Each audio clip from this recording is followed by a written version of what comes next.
You're watching the 420 Pace Network, found at 420radio.ca and paceradio.net. Stay tuned. We'll be back after this toke. Are you looking for non-stop, continuous cannabis and psychedelic programming? If you are, then turn your browsers to 420radio.ca or paceradio.net, where you will find the 420 Pace Re-Rolled Saturday. Everything gets started at 8 a.m. Eastern Saturday morning.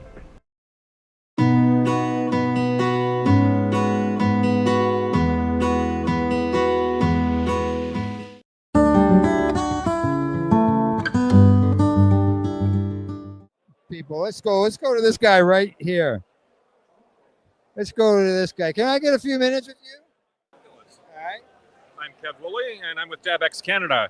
So the product of the year this year was the DabX Go, and it's an all-in-one dab rig. The nice thing about this one is that you can actually put in a good amount.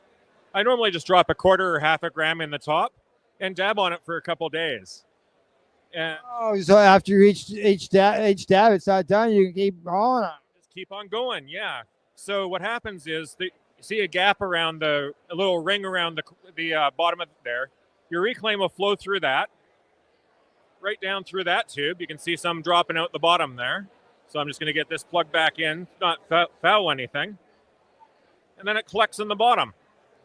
So when that starts getting full, you just pull out the little rubber tray, throw that in your freezer for a couple of hours, crumble. It's going to come out real good and easy. At that point, it's decarboxylated. You can put it in your muffin mix. You can just put it in a capsule. I tend to re-dab it if it's some good stuff, or I just use it as a bowl topper for my bong. That's quite a device. Now, it goes together. It's all nice and magnetic. It's simple to use. It's got 4 temperature settings, and it's all basically dedicated towards pick it up, take your dab, put it down, forget about it till you want to dab again. And we try to make it low maintenance, very easy to use, and very portable. What we call its to-go kit here. And you can just assemble that. This plugs on there good and tight so that you can leave the water in it as you're moving. Oh, you need the water in it. And away you go. Now, Nice. I work in office buildings all the time. People think this is my thermos. Yeah, I can imagine. And like all your stuff, you can put your little oil cans, whatever, down in here. Yeah. Comes with a dab tool, 2 atomizers. Now, I cleaned the atomizer the first time on this thing after over a year. The only reason I cleaned it is because they gave me a cleaning kit for free. I didn't even need to clean it at that point. Wow. And you used it more than once over that year. I used it many times over the year. And in fact, I used my personal rig to dab people at shows. So there was at least 1,000 dabs on it at that point. That one was used. Yeah. If you want to dab, come on by. Make sure you got your sample wristband in this, and we'll give you a sample. Ah, there you go. I got my can sale, but I don't work in it. This is my working in the cannabis industry is going around podcasts and doing podcasts. We have like 8 different broadcasters on the Pace Radio Network. There's three on the other network, and we touch on psychedelics as well as cannabis. Fabulous. So nice to meet you. Good to meet you as well. Let's see what else. So where can people find this device? This thing. There's no waste. There really isn't. Anything that doesn't hit your lungs, you get a second chance at, and that's what really won me over about it. Because the run through there is decarboxylated. Like you said, you could throw it in your food. Yeah, I put it in brownies or a muffin mix. I tend to use it in thicker things. You don't want it something that's too fluffy, otherwise the oil kind of falls out the bottom. But like a good cookie dough, like it works really well in all of those. Good stuff. You got a card? I sure do. Right there, that'll put you in touch with my lovely wife. She's the brains behind the operation. Okay. And she's not the only wife I ran into that runs things, and the husband works there. Oh yeah, some of those guys are smart enough to see it. All right, website. dabxcanada.ca or dabx.com. All right, super. Thank you very much. A handy device. Handy Looks device. good. Looks good. Yeah, it's in stores. I have a question for you. Quantum One Cannabis in Vancouver, and we're actively interested in getting it in more stores. So contact us. Alrighty. Now, what was that, Al?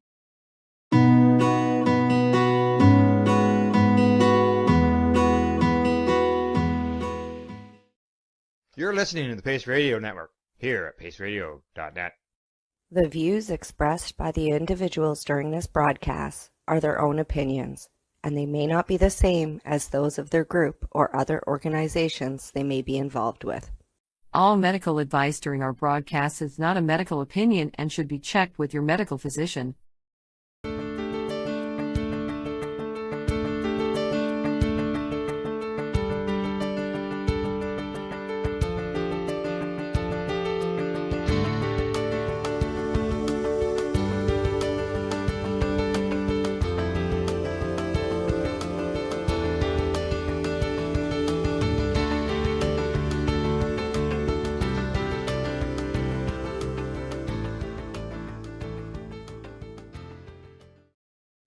Hello, everyone. It's the end of the week, but not the end of the world. So it must be time for VAC Roundtable. And we're up to number 63. And we would like to thank Dale Geringer of California Normal. When I came to California back in 1993, Dale was well established, was one of the leaders in the California cannabis movement by far. And California Normal has been a leader outright, in my opinion, out in change, enforcing change here in California. I am California centric, so I have concentrated my efforts here for the past 30 years. Of course, Dale's been doing so for longer and has been a guide, sage, as well as keeps us constantly educated via the California Normal listserv. So thank you very much, Dale, for joining us this evening. It's a pleasure and an honor to share this time and space with you. So I'm going to start off with our first question. So the first question is kind of it's a multiple part, depending on how you wish to explain it. But how did you originally come to cannabis? When did you first hear about it, try it? The epiphany, it became sort of inadvertently your life's work. So there had to be something along the way that triggered it. So how did you come to cannabis? Okay, well, you have to understand, I'm sort of on the cutting edge of the baby boom. I was born in 1946. And when I was in high school in Cincinnati, Ohio, and a fairly actually stimulating educational environment, nobody that I knew of used or spoke of marijuana. There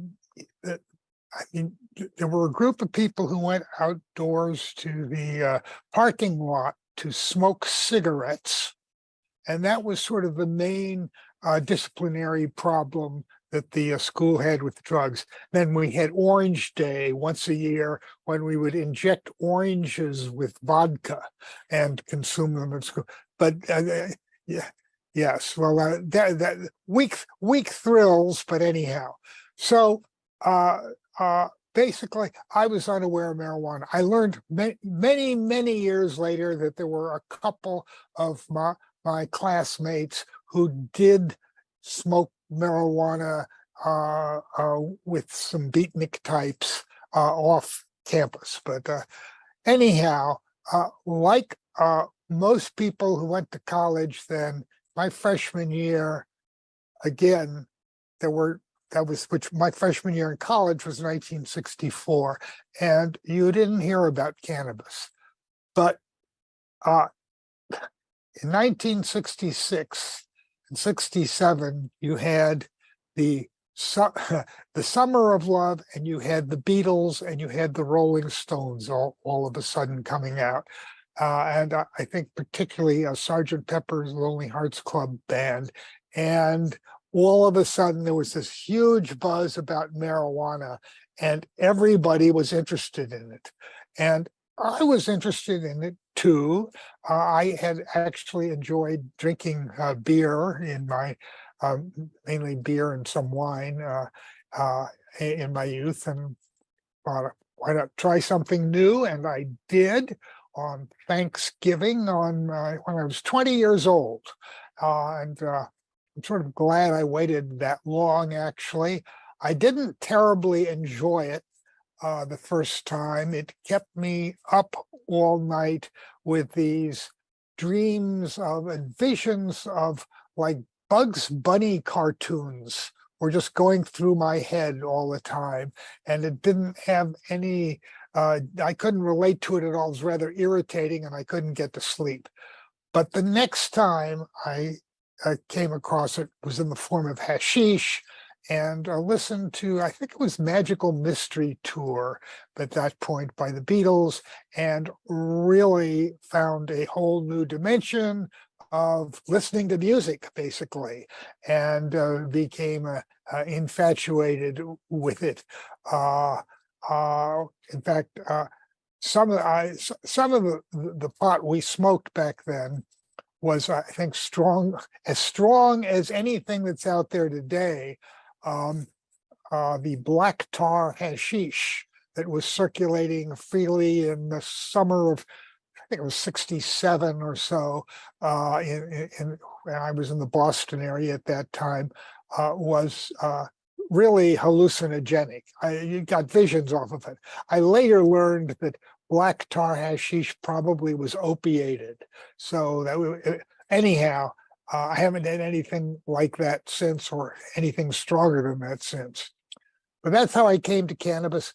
I came to the cannabis movement rather later, really in 1986, when by which time I had moved to California, and was going to graduate school, and did dissertation work on FDA drug regulation, as it happens. And this is pharmaceutical drugs, drug approval, and it had nothing to do with psychoactive drugs. I specifically didn't look at that, but I looked at FDA drug regulation in general, and sort of made the case that consumers should have free choice and access to experimental drugs and new drugs with appropriate informed consent and information. So I was big on consumer information as the key to, and not prohibition. And I happened to hear at that time about the Oregon was having a marijuana initiative, decrim initiative, in 1986 against very strong odds, because 1986 was sort of the beginning of the drug war terror. If you recall, the crack epidemic had just broken out, and unfortunately the poor Oregonians had decided to put a decrim measure on the ballot that year. Unfortunate choice, but they held a conference in Portland. And I thought, well, gee, I'd like to go up and just see the conference. And Normal was a co-sponsor of the conference. And I had heard of Normal before, but I hadn't been active or anything in that movement. But I went to the conference, met Kevin Zeese, who was then the outgoing director of Normal, a bunch of other fascinating, Doug McVeigh, Alan Silver, the attorney, John Zwirling, was really impressed by what I heard there, and was all charged up. And when I returned to California, and having gotten on the Normal mailing list, the next thing that came my way was a letter notifying me that California Normal, the California chapter, needed a new executive director because the current one was sort of retiring, and the entire Normal and the entire drug reform movement were really at an extremely low ebb then. And I had enough money on the side that I didn't have to depend on the like $700 that were left in the bank account of California Normal. I decided that my credentials on the drug issue were pretty good from my work on FDA and also an investigative article I had done on the DEA for Reason Magazine, which is another story. But anyhow, so I basically got involved in California Normal in January 1987, and within the week that I took over, there was this fantastic train collision in Baltimore. I think it was where a Conrail track train crashed into an Amtrak train, killed all sorts of people, and it was alleged that the conductor of the and the engineer of the guilty Conrail train had smoked marijuana, as verified by the fact that they were found to have it in their urine, and urine testing was still in an experimental phase. Set off an entire hysteria about drug use and about drug testing, and led to the Reagan administration requiring random mandatory drug testing of all the transportation workers. And I was totally incensed by this whole thing, because I actually understood how drug urine testing worked, and I understood that this had really nothing to do with impairment at the time. And in fact, the investigators of that accident, the Conrail Amtrak accident, when they investigated, they came up with all sorts of recommendations for safety improvements. Like, for example, there were automatic braking systems that they didn't have installed. There were safety devices that they had actually disabled, and yada, yada, yada. They did not even mention drug testing as a recommended solution, but the stampede was underway in Congress, and they did it anyway. And I vowed that something had to be done about it, which we finally succeeded in doing last year in California. And I am very proud of that. That's sort of been my holy grail, was to try to put an end to urine testing. So anyhow, I took that story longer, but that's my involvement. Well, there is no time frame, and that was absolutely wonderful and eloquent breakdown of the different instances of your entries and entry points. I think they are significant, and that's a great thing about our forum. You can answer it how long-winded as you want to, because I'm a very verbose son of a bitch. So, I am not afraid to use my cunning linguist as well as expand vernaculars accordingly. So don't feel challenged by giving long answers. That's what it's for. So we appreciate you coming and being here and sharing that with us, because yeah, that's again, a lot of things. I've been around you for many decades, but a lot of those things I didn't know. So, this is part of why we do what we do, is trying to get to know each other and let the movement know, because we're having these discussions with people who we have great respect for, those people who have actually guided the movement, who have and continue to shape it. So you are one of those. So again, we can't thank you enough for sharing the time and space with us. So the next question will go to Councilmember Wade Laughter. Councilmember Laughter. Yeah, to echo what Etienne just said, thank you, Dale, for joining us here. And it's fascinating to me when someone like yourself tries to tell your story. There's so much that gets left out. And so the question that I wanted to hear you talk about is, of the more or less 16 initiatives to legalize cannabis in California in your work with Cal Normal, was there one that, was your favorite? Like maybe you really wished that one had been the one that had come through as versus what we got today? Anyway, love to hear your thoughts on that one. Well, Cheers. That's sort of an obvious question. Prop 215 just changed the entire environment, to changed the world as we knew it.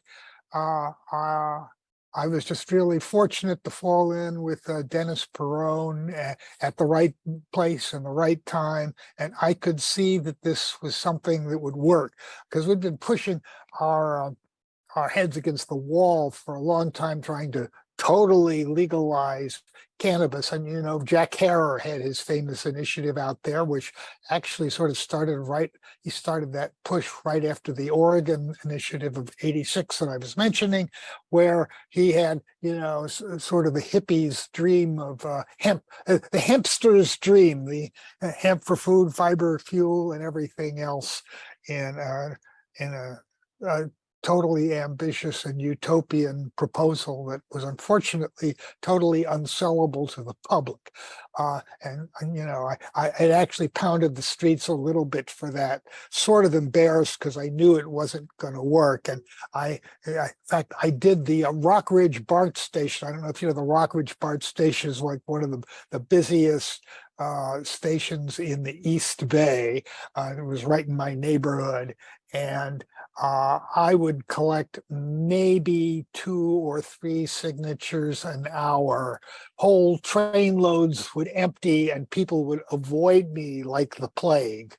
But, you know, Dennis Perone had the genius to just try for the medical.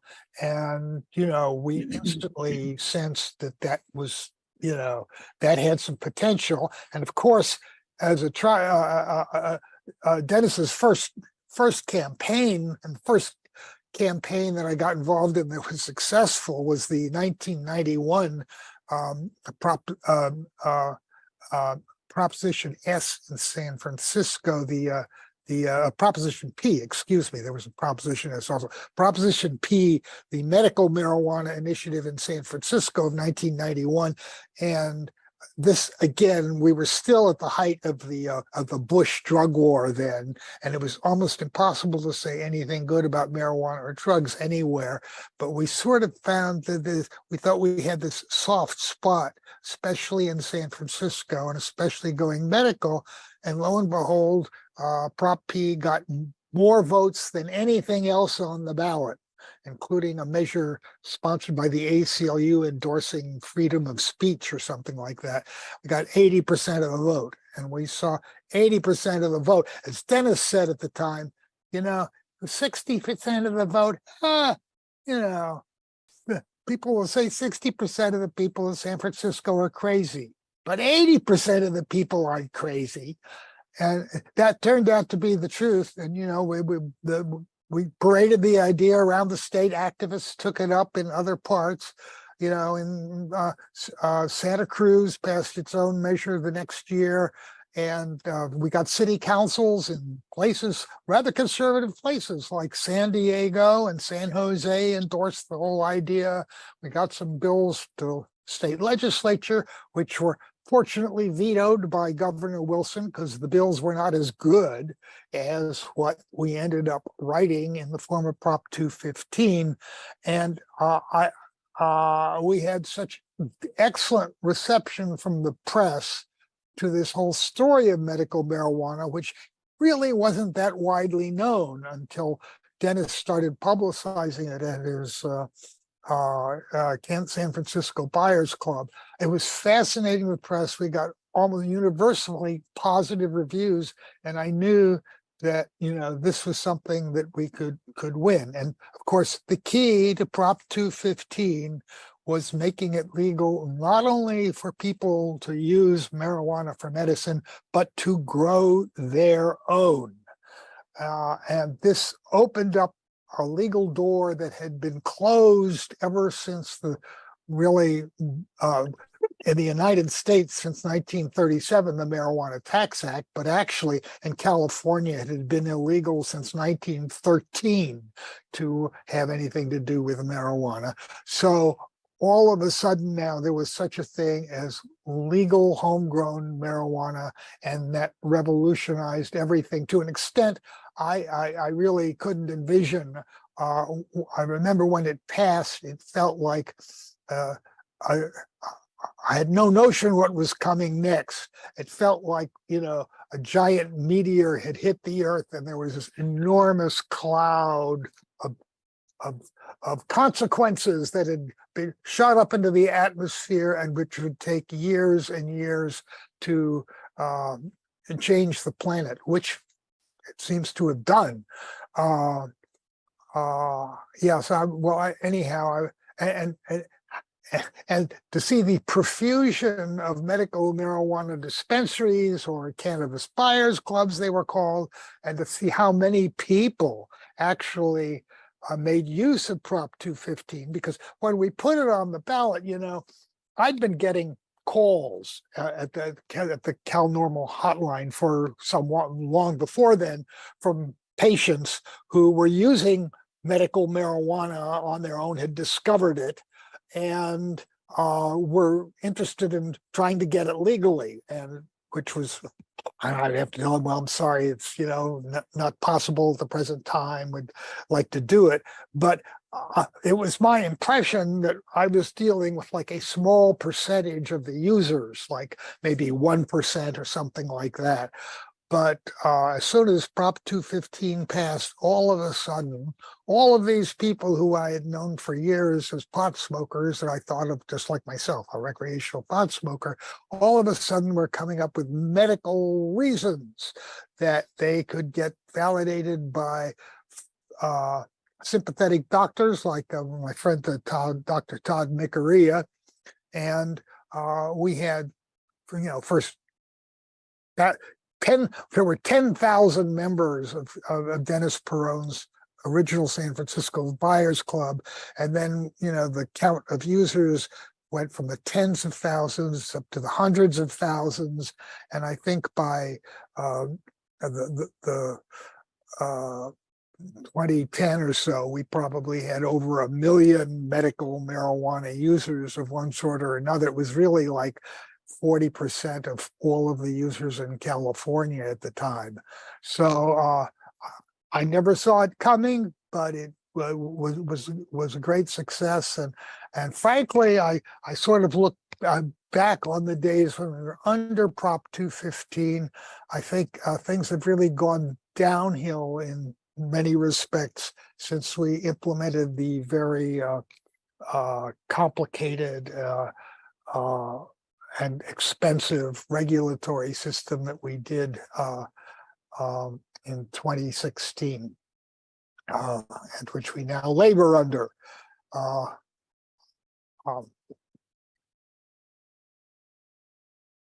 But yes, and as you know, Prop 215 got picked up by a dozen other states, and now there's 30 countries in the world, I believe. I think 35 countries now recognize medical marijuana, and it all started here in California. Thank you, Dale. One of my favorite things about Prop 215 was that it was more or less 750 words. And look at all the things that happened as a result. Blessings. That was the genius of what y'all created, was the simplicity. And that was also the nightmare for those in opposition. It was also too hard to pigeonhole in any way, shape, or form because of its fluidity of language and what it allowed to transpire, which I agree with you was definitely one of the more epic times in California. Well, and it was a very sustainable system. Yeah. One of the unique things about Prop 215 was basically it, in those few words, it just created a right to drugs. And that was completely foreign to the entire system of government, of drug regulation that the government had instituted in the last 100 years now, where, every drug has to be approved by a government agency, and and can only be used in certain circumstances by certain people, and, possession, illegal cultivation, illegal transportation, yada, yada, yada. They're all illegal. And unless the government gives you permission, it's, you can't do it. And as I say, Prop 215 drove the truck through that. It was a joint that sparked the world, literally and figuratively, because it is, it opened up the floodgates. But thank you for your hard work and dedication to and through that. It was without your leadership, I'm not sure necessarily everything would have happened the way that it would have. And I'm thankful that there were stewards like you along the way to help guide it and make sure it not only became a reality, but it was also, fostered well. Next up will be Mary Lynn Mathery will be our next questionnaire. Mary Hey, Lynn. Dan. Hi, Mary Lynn. Good to see you. When you were just saying that, it reminded me before I get to the question that when Prop 215 passed, Virginia legislators got all up in arms. And we had an old bill back when they were doing medical cannabis through the IND program. And we had one for allowing it for glaucoma and cancer. And they were like, let's get busy. We got to rescind this law and show people that you can't have people deciding what's medicine. And so we had to fight, just say, don't rescind it, make it better, but don't rescind it. And eventually, hey, we're legal finally.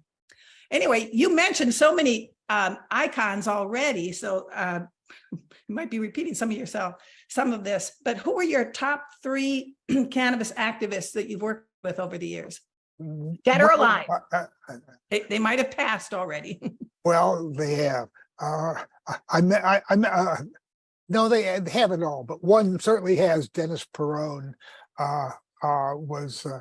he was really the person who made Prop 215 in the medical marijuana movement. He was a terrific salesman and a terrific spokesperson and a community organizer as well.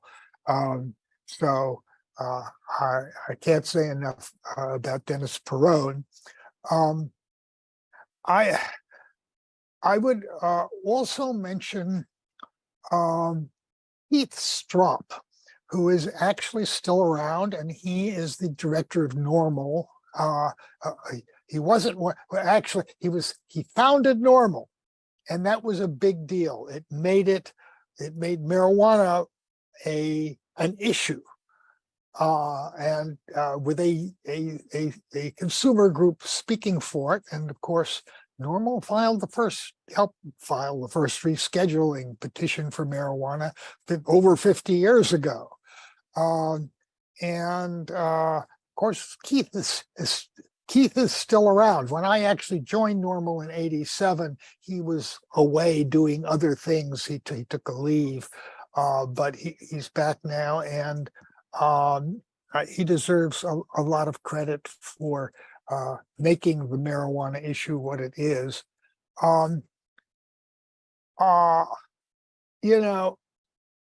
I have to mention my friend, late friend, Dr. Todd Miccaria as well, the medical marijuana expert.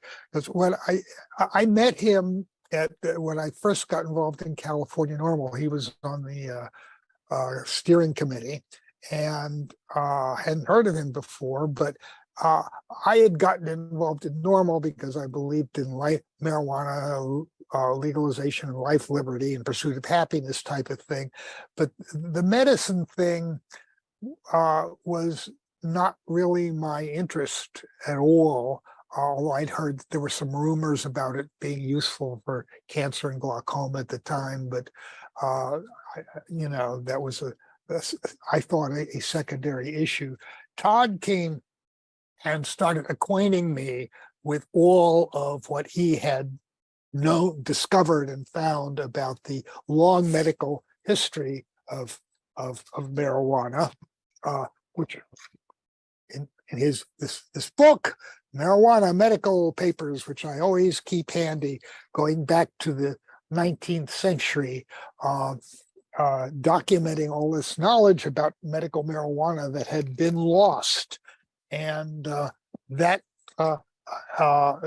was a real inspiration. Plus, of course, Todd Miccaria helped baptize thousands of patients so that they could go to Dennis Perone's San Francisco Buyers Club, for example, and buy their medicine there. He was a very courageous, he had gumption. about he stepped where other doctors were feared to tread, and was quite successful with it. So I have to mention Todd, and that's three, but I would also just mention on the side Ethan Nadelman, who was just key to making Prop 215 happening, in lining up the support of George Soros and other millionaires whose support was essential to the cause. Ethan, who is such a very articulate man, and who was able to help carry the medical marijuana thing beyond California through his organization, which went through various names, Linda Smith Center, and then the Drug Policy Alliance, and so forth. And there have been others, but I will stop there. You don't have to stop there. It's just kind of a number. So continue. Well, actually, you know who I should mention also, since I don't have to stop there, of course, is Jack Harrer, right? Right. We all met around due to him. I mean, let's be honest. Are you looking for non-stop, continuous cannabis and psychedelic programming? If you are, then turn your browsers to 420radio.ca or paceradio.net, where you will find the 420 Pace Re-Rolled Saturday. Everything gets started at 8 a.m. Eastern Saturday morning. You're listening to the Pace Radio Network here at paceradio.net. Camelford Lifestyle Shop, open Monday to Friday from 10 till 7 p.m. or by chance. Check out our flags, our t-shirts, plus our hats, and look of that supply of rolling papers, plus much more. We've got bongs and your favorite herbal vaporizers. Look at all the incense we have, as well as for those who collect knives, check out these knives in our collection. And while you're here, stop in to see Shay at the piercing room, where you can get poked by Shay. Daily deals, check them out. Camelford Lifestyle Shop, 17 Bridge Street West, Camelford, Ontario.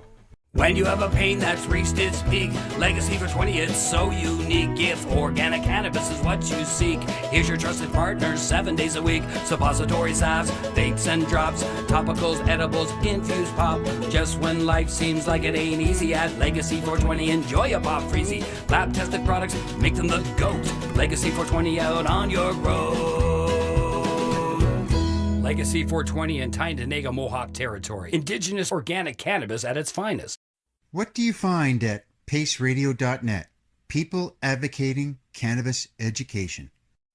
Limestone City Hydroponics is Kingston, Ontario's hydroponics shop. Take your growing to the next level and create the optimal environment with a tent kit, or maximize your yield with an ebb and flow flood table kit. Either way, Limestone City Hydroponics has more sizes and options to fit your needs. Are you looking for the power of the sun that adapts to your budget? Then look no further, as they have professional grow lighting. They have indoor grow systems that are easy and cost effective, with many options to fit your living space and lifestyle. Cultivate your growing potential. We have everything you need to succeed. And if you can't make it to the store, they offer local delivery to the greater Kingston area. Remember, when you're looking for experts to help you grow, then look no further than the locally owned Limestone City Hydroponics, 105 Sunderland Drive in Kingston, Ontario. Call them at 613-548-0420.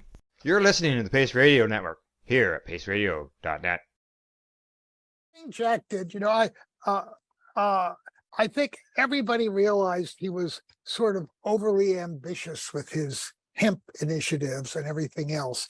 But by popularizing the whole hemp issue, which he did with that, The Emperor Wears No Clothes, which first appeared as a newspaper for support of the Oregon Marijuana Initiative. And then evolved into a book and, umpteen subsequent editions, um, really did a tremendous favor to the movement in making the movement respectable again. Because when you go back to 1986 and 87, it was, drugs, marijuana was like a taboo subject. And it certainly was not cool amongst, the social movements of the time. The environmental movement, for example, was very, there were a lot of clean living, no drug types there. And nobody really wanted to have us around to have booths or tables at their fairs or anything else. And then all of a sudden there was hemp. Hemp could save the planet. Hemp's good for the environment. Food,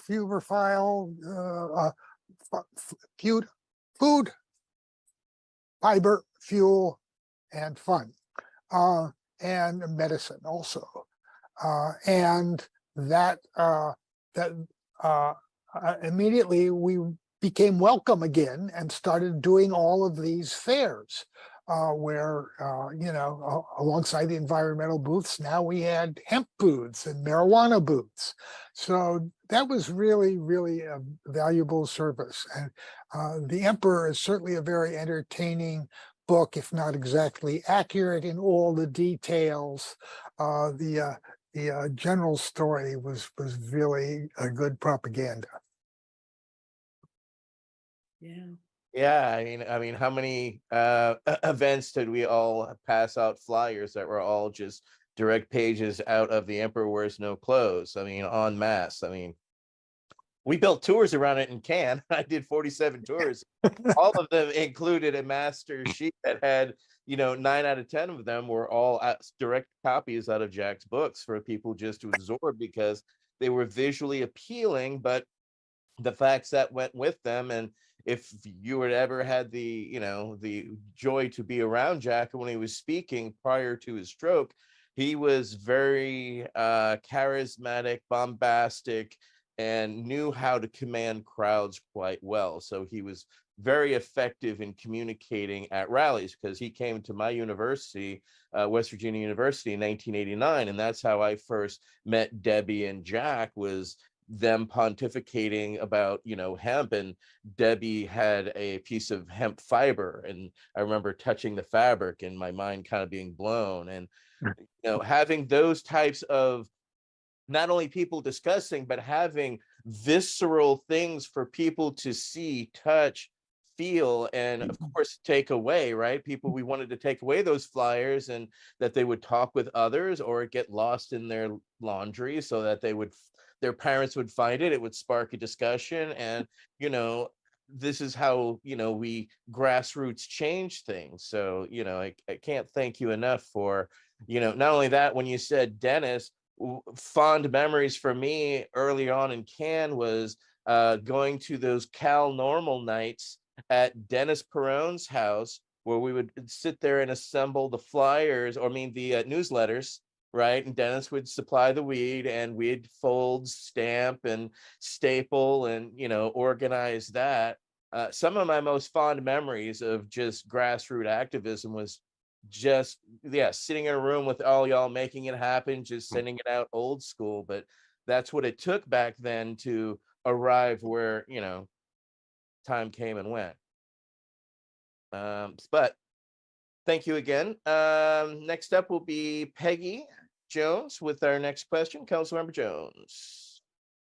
Hi, Dell. Thank you so much for joining us. My question is, looking back at when you worked on the first congressional report on climate change, would you say our eradication of cannabis has contributed to the negative effects on our ecosystem?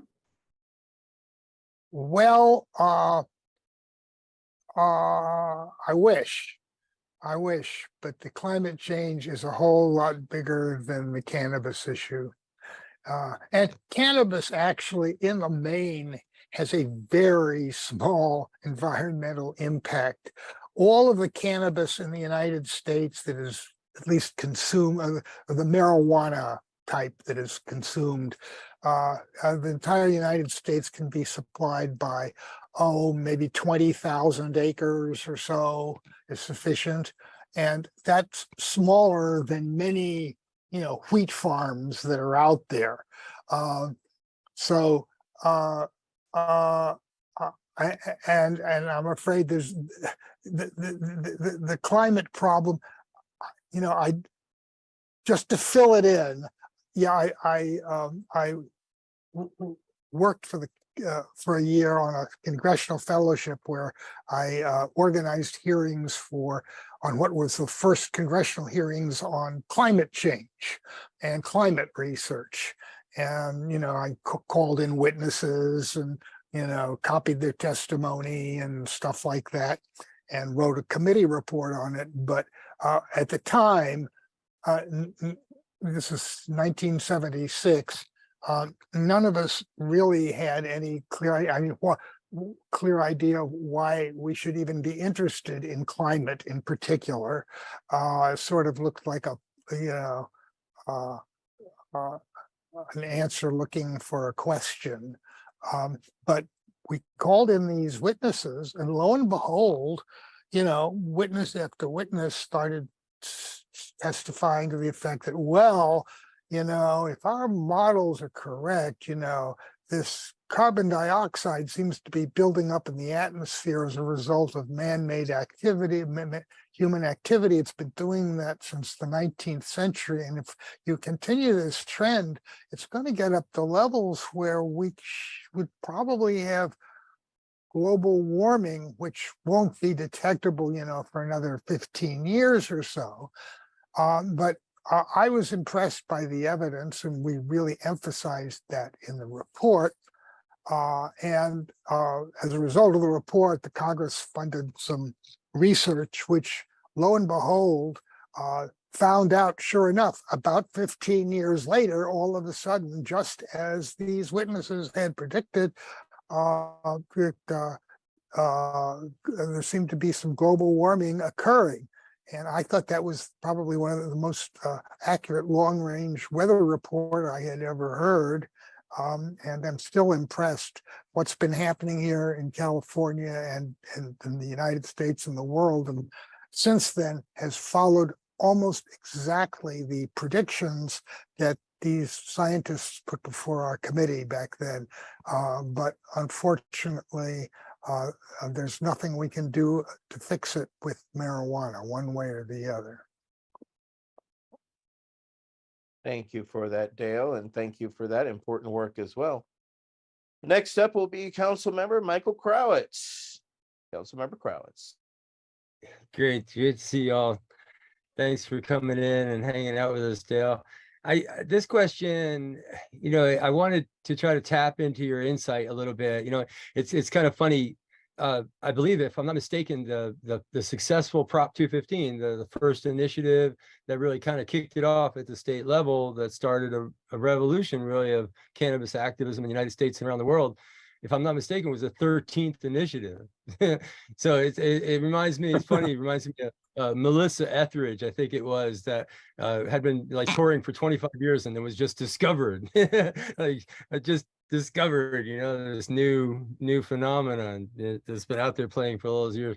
But anyway, yeah, I just wanted to get your sort of insight going back through the years. The question, is of all the organizations and people that have come and gone, try to wax poetic a little bit about the three who may have been the most effective for the overall cannabis cause.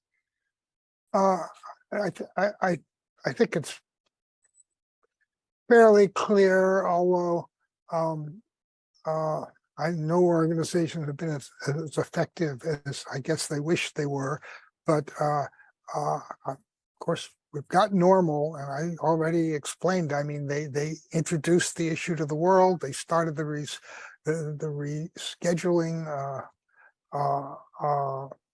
idea, petition, and they Cal NORML, we were involved in Prop 215 and have been involved in other issues since. The decriminalization in California was sponsored by Cal NORML, by our lobbyist, Gordon Brownell, who pretty much single-handedly, with the help of George Moscone and Willie Brown, got that through the legislature. So Uh, there's 50 years there of work, which has amounted to a fair amount. I have to mention the Marijuana Policy Project, which was sort of a spin-off from NORML in the 90s, and which really got on the ball about doing other initiatives after we did California.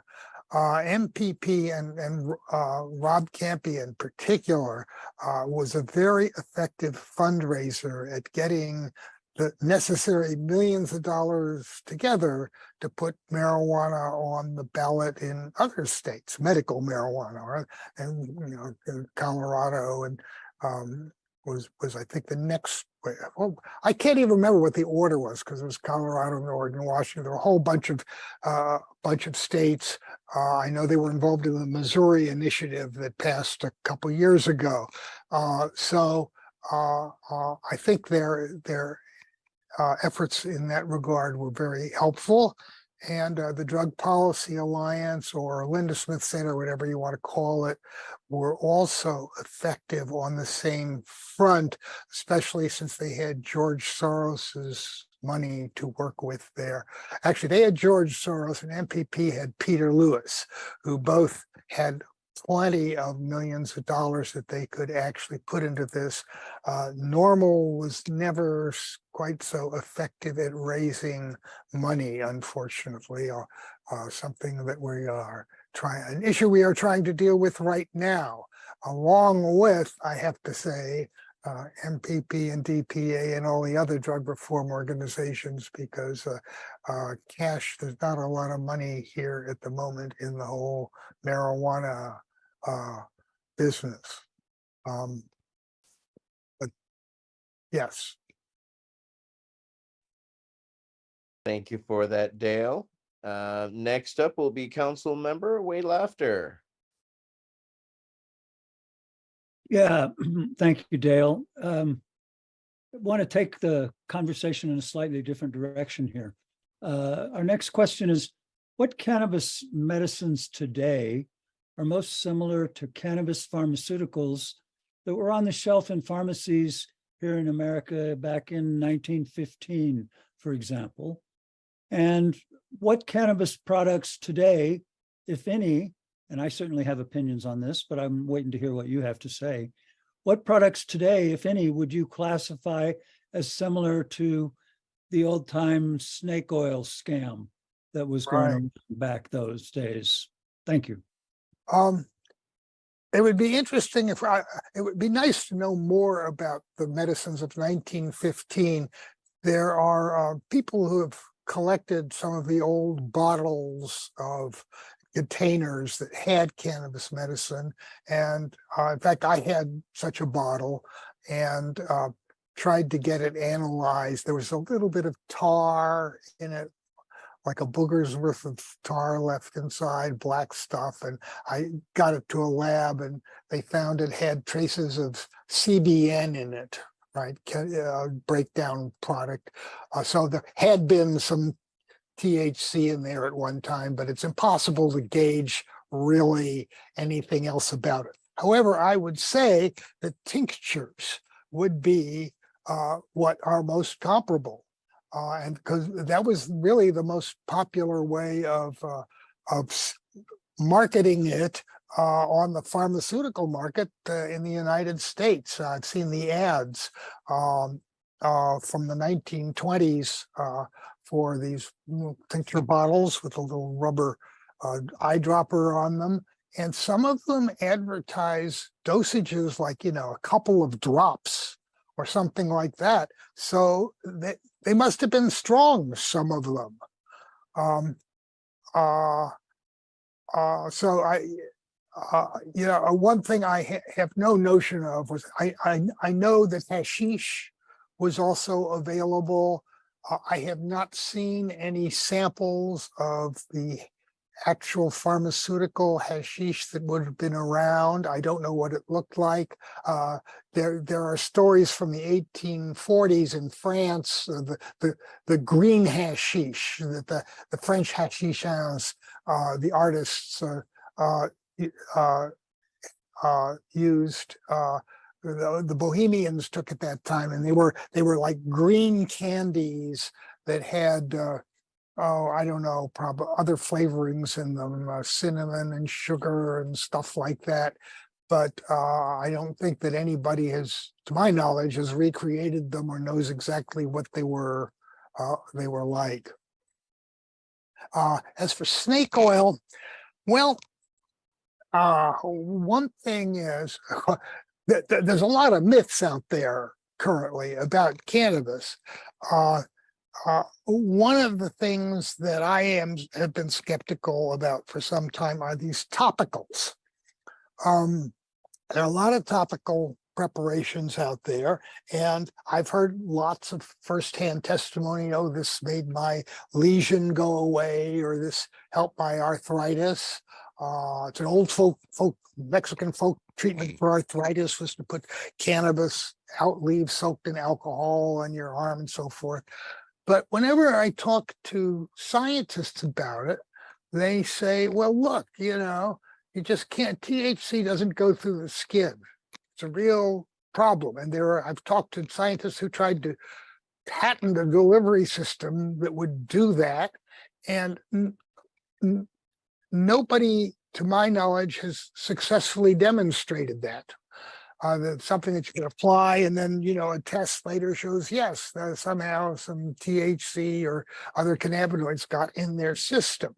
Now it could be that there are other components of cannabis, other oils, there's olivitol and things like this that coexist with it that may in fact be beneficial. And it's I'm not ruling anything out, but I sure don't see much there as far as the evidence. I mean, we've also got a lot of new cannabinoids that people, well, not new, but new cannabis products people are selling, like high CBG, cannabigerol or cannabichromene. And I haven't gotten anybody to give me a clear explanation of what they think these things do, if anything at all, because they don't seem to have much in the way of noticeable effects. In that way, they sort of resemble CBD. Now, CBD has a bit of the snake oil about it, because at the dosages that it's normally sold, it's really hard to say that it has any effects at all. The studies have shown CBD can be really helpful for certain kinds of epilepsy, for example. Dravet's syndrome is the famous one for children, and for anxiety and things like this. But usually the dosages are in the order of hundreds of milligrams, and your standard CBD product, normally has like maybe 10 milligrams or something like that, or 20, and it's not clear that they have any benefits at all, other than people placebo benefit. I have nothing against CBD. I think it's a safe thing. It's not clear that it's doing anything. Now, I am worried about the new synthetic cannabinoids that are being produced from hemp that have never been tested in human subjects. Some of these, like the THCO acetate, THCP, and THCB, and THCR, and some of these claim to be between 3 and 30 times as potent somehow than THC, Delta 9. And I don't think we want anything like that. And certainly I wouldn't want to play around with anything like that if it's never been tested in human subjects, and these things haven't been. I mean, I want to distinguish them actually from Delta 8 has gotten a bit of a reputation for itself, because it was one of the first of these to arise. Delta 8 does occur in minuscule quantities in pot, but actually Delta 8 has been around for quite a while, and there's been studies with it. It was investigated as an adjuvant for pediatric cannabis treatment, cancer treatment, nausea in children for being treated for cancer, and found to be effective actually in Israel. And amazingly, the first studies with CBD, humans with THC8, Delta 8 THC. Let me get things straight. Yes, the first studies of Delta 8 THC were done in the 1940s, before Delta 9 had been discovered. Delta 8 had been produced as sort of a side product of CBD, actually, which was discovered earlier than Delta 9. So I feel fairly good about Delta 8, and it's not stronger. It seems to be milder than Delta 9, but beware of the others. There you go. All right. Thank you for that. Michael Crouch, you had a follow-up? Yes, thanks, Dale. I just, first of all, I wanted to touch on the cannabis extracts. I thought that was a great comment, about us sort of having parity with our ancestors on the cannabis extracts and tinctures that we're using in medicine. Back then, they had they called it, I believe, cannabinol.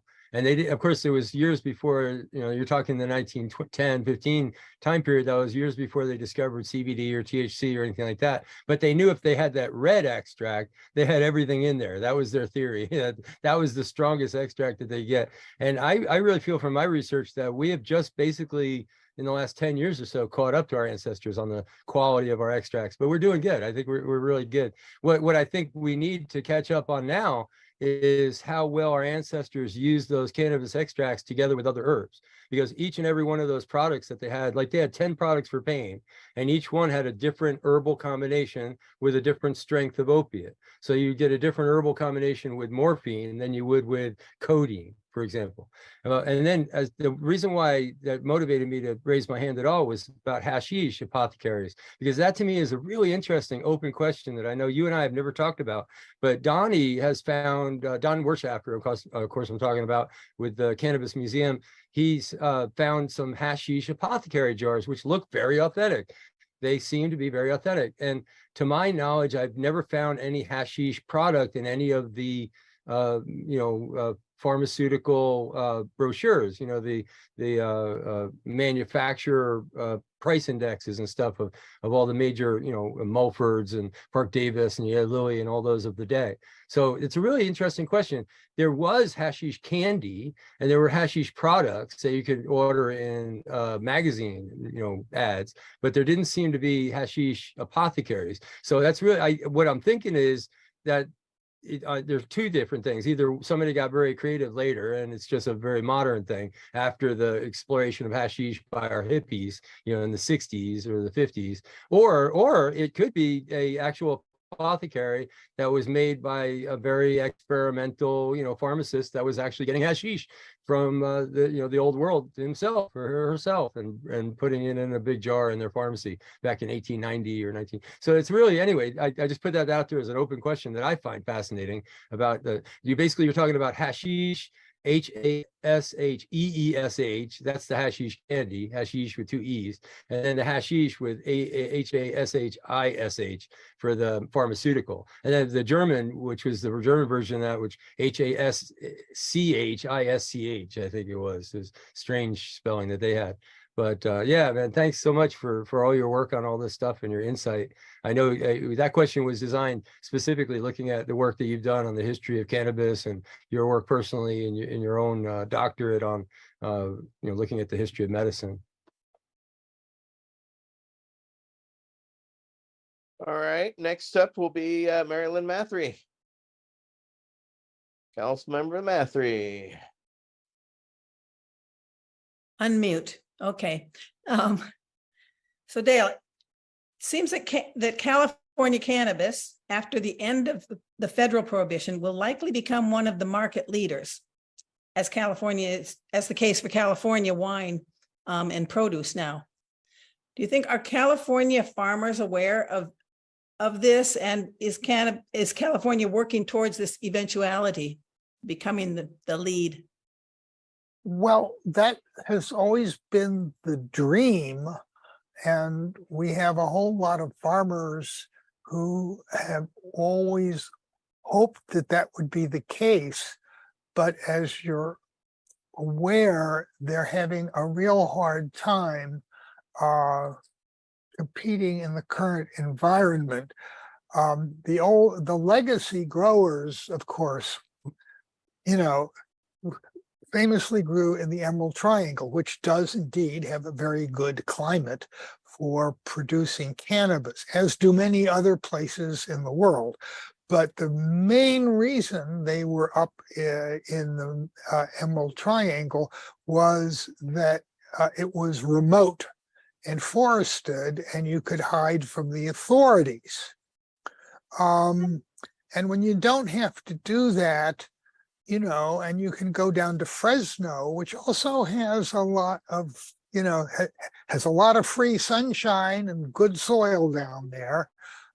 It's possible that you could do as well. And then it's possible too that you can find other places outside of California.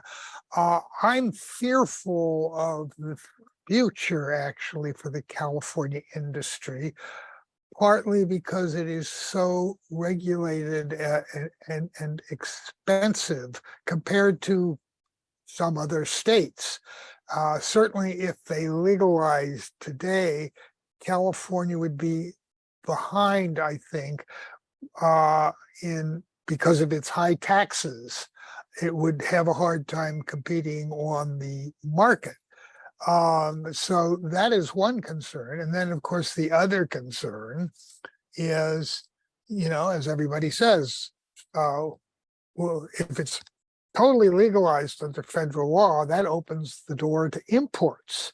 And what's to stop Colombia or Jamaica from growing down? And of course, they're bound to have cheaper agricultural costs than we do.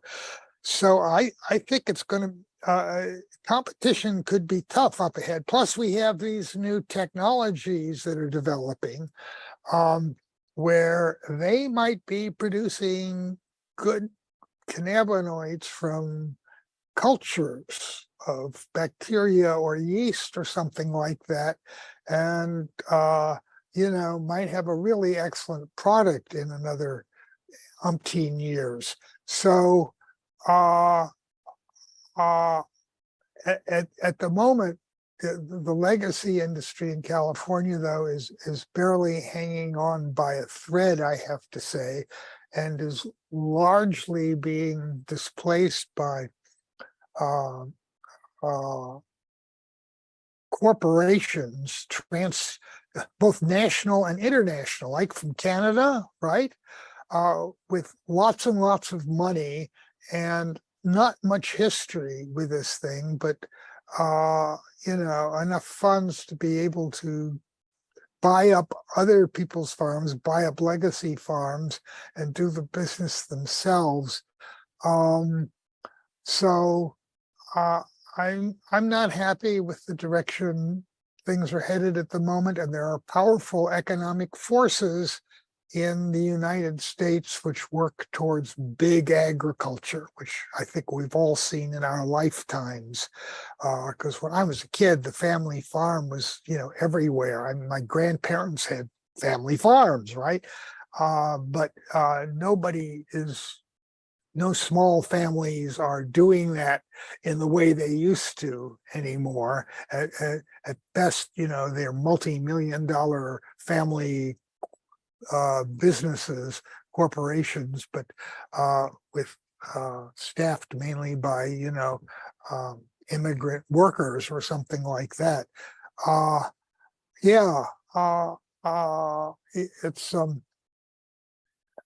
I'm not encouraged by the direction the industry is going in that regard, but I do think there will be plenty of good cannabis for people to smoke, and Californians should continue to be free to grow some for themselves too.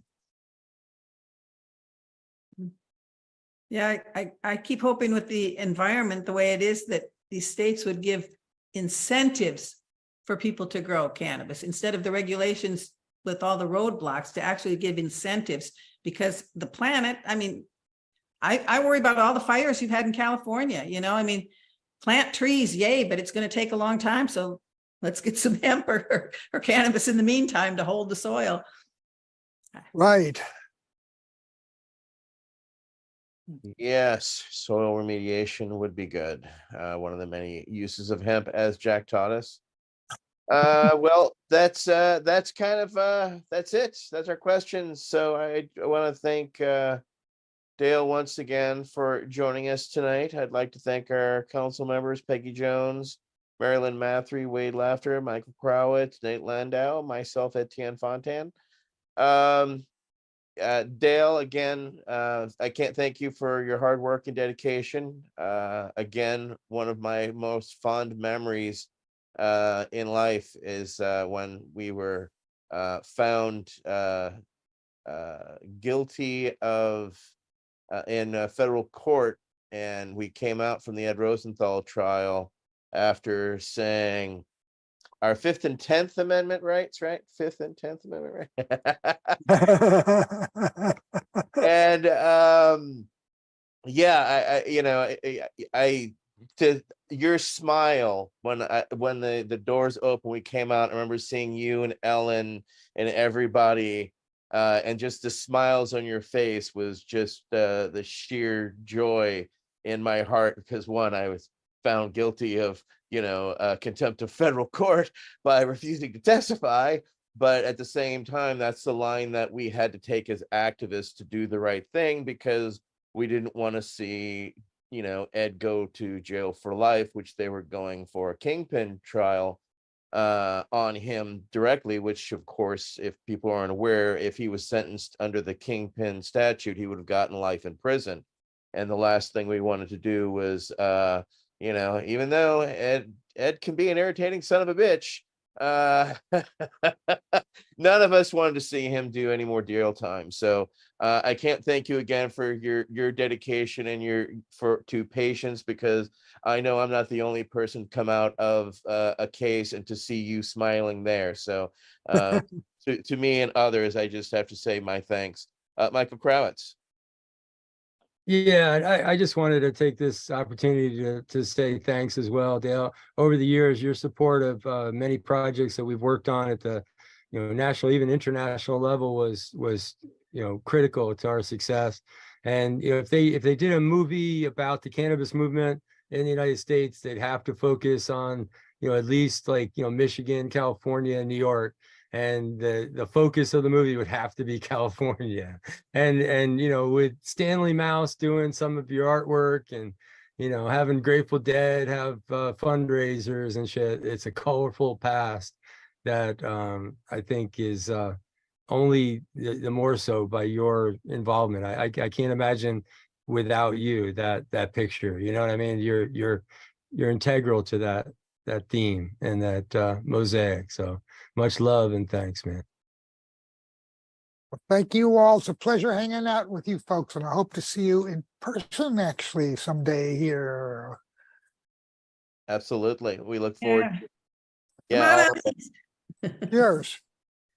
All right, everybody. Thank you very much. This has been our VAC Roundtable number 63. Dale Garinger. Y'all have a great one.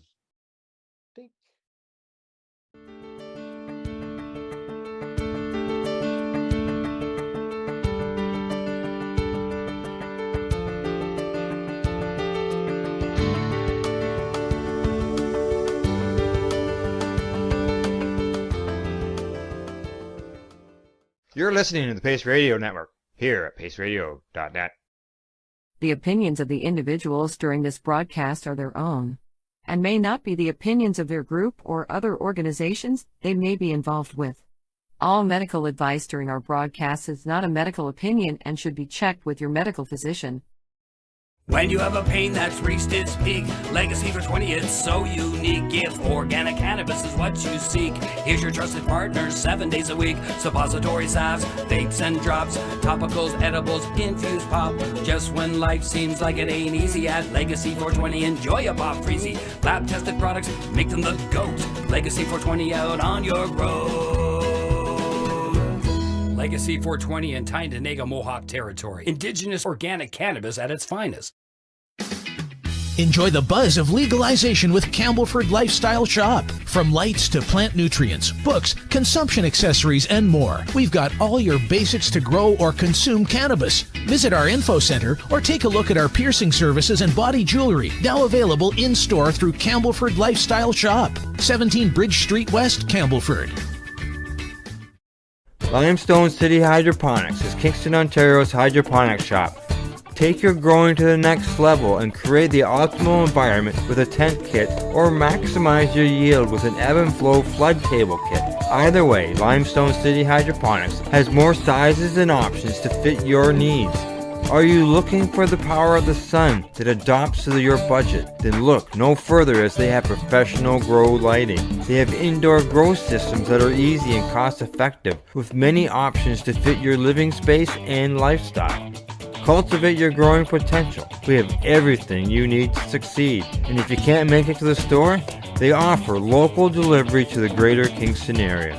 Remember, when you're looking for experts to help you grow, then look no further than the locally owned Limestone City Hydroponics, 105 Sunderland Drive in Kingston, Ontario. Call them at 613-548-0420. We are people advocating cannabis education here at paceradio.net.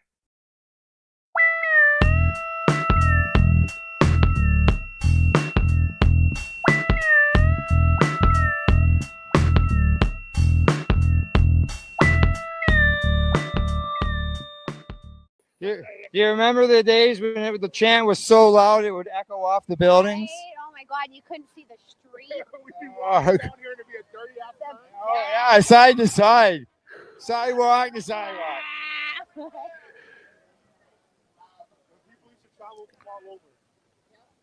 Yeah. Oh yeah, yeah. I have a simple question for you. I'm asking everybody as we go along here. Why do you march? I march because just because cannabis is legal here doesn't mean it is in other parts of the world. People are jailed for this everywhere. Yeah. And even with legalization, there's still there's still a legal system that's attached to this. Like, legalize people have 28 grams of cannabis. It's a little crazy. And there's people suffering around the world, jailed, facing death sentences for cannabis. A year ago, there was a couple of guys in Singapore that got hung. That exactly. I think there's somebody else waiting to be hung. Our crowd's a bit smaller than it has been in other years, but the message is still the same, and it will still be the same until cannabis is legalized and it's legal and accepted. Exactly. Stigma needs to be removed as well, right? So, Exactly. We're working on that. I mean, we're 5 years here legalization, and it's still, stigma's still attached to it. Exactly. So it's not going to be a quick fix, but we keep this up and we keep normalizing it. It's like 90 years of prohibition. That ain't going away. Exactly. And we think it's just because now we have stores everywhere. It's just going to be, hoity-toity and fun and it's not. People still have are still, brainwashed. The reefer madness, that generation is still around. So, Yeah, exactly. And their kids. So we just need to change the way cannabis is viewed. And again, not just here globally. This is a global march. This isn't just in Toronto. This is Toronto's section of this global march. Yeah, exactly. So we just need to, keep fighting the good fight. Yeah, exactly. There's a going on in New York right now too. Al says there's one going on in New York right now. I love it. Well, it is global, right, guys? That's right, global. All right. Oh, we got a poll there. All right, thanks, Amy. Take a poll.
What time is it?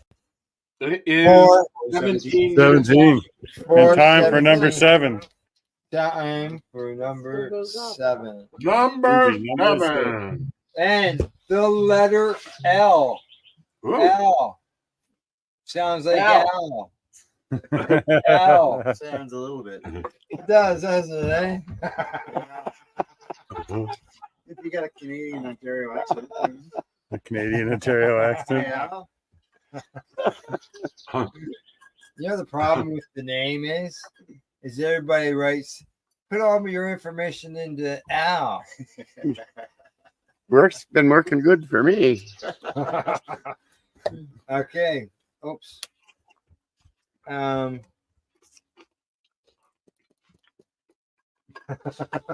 the plate? Yeah, that's right. Yeah, you because there is 7 this time. Yeah. There's no duplication. None. Yeah.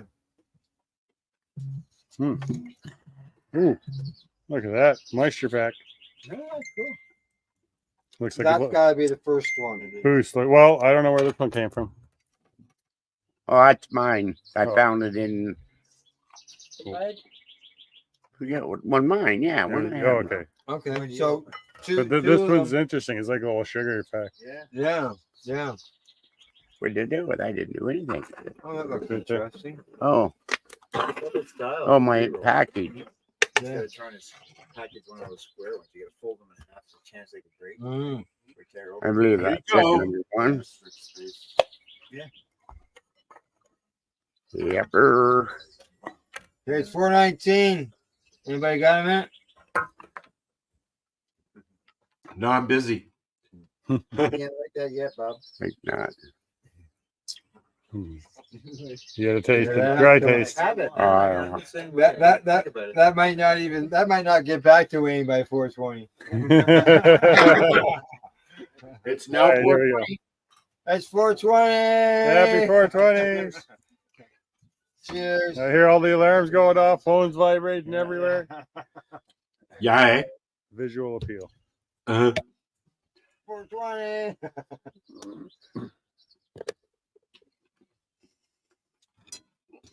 Quality of Now, roll. Deb and I will be celebrating 4:20 at this moment because 7:20.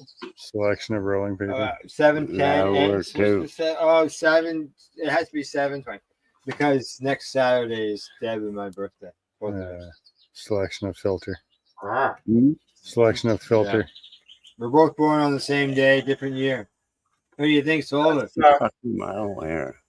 Number 4, yeah. Rose's birthday is on the Number 21st. 5 is the dry taste. The inhale. Huh? Alright, 6. He's pointing at me. And then we gotta wait for the rest. We gotta wait for them. Gotta wait till we smoke it, yeah.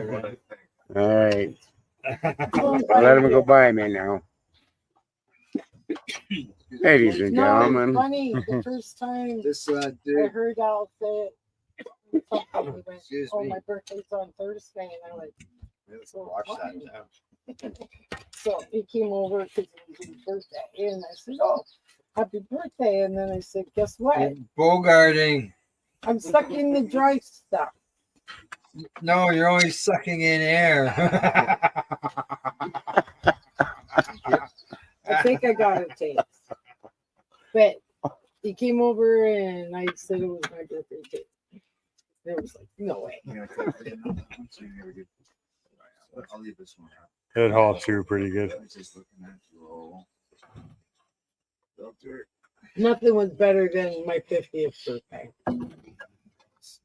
Isn't it? We could barely drive home. Yeah. Oh my God. I'll We let went to 5 Spuds places that lead day the way. in Toronto. That's yeah. Smoking all the way. Fit and right in having there. People meet Yeah, us. And, that's it. oh my God. That's really good, huh? 2 would have been enough. Yep. My 50th, we did 5 places in Toronto. Yeah, yeah. Vapor And we lounge. said we'd never do that again. Yeah, I know. Yeah, you were there. That's right. Yeah, that was a lot. I know I stepped out of Vapor Central and went outside for air. The fresh air. Yeah, I couldn't even But we had so many. Alright. I was double There you go. dipped And in fire it up. Fire up. bags, and it was Same. like, If anybody needs another, Yeah. if anybody needs another yeah, look, and I looked at my daughter and said, I need to go outside. Then me? for cigarettes." No, I didn't She's see like, anybody. Okay, I'm coming with you. She came outside. She was like, holy shit, Mom. Are you making her? And she couldn't Yeah. believe my one friend. It was like, how was that lady? But yeah, we had a lot of friends Yeah, that let me were help our you age. with that. Yeah, you give me That's a nice. Just look at that. That's Stood up perfect. and they do it several times. Burning that, good. Bob? That's good. was it a sexy looking joint? There we go. I'll let you know if I cough.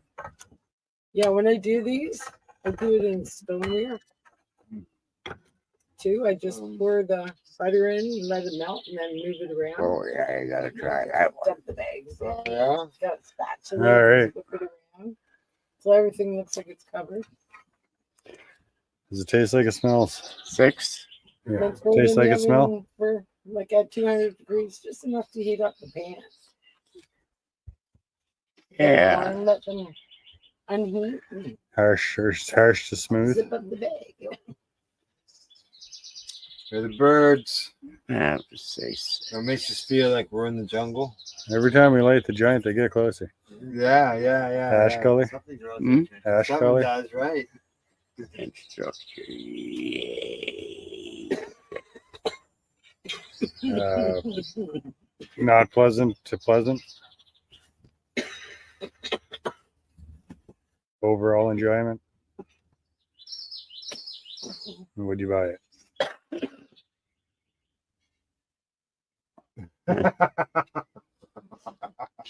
This is the last one. Yeah. Yeah, this is the last one. Okay. Good.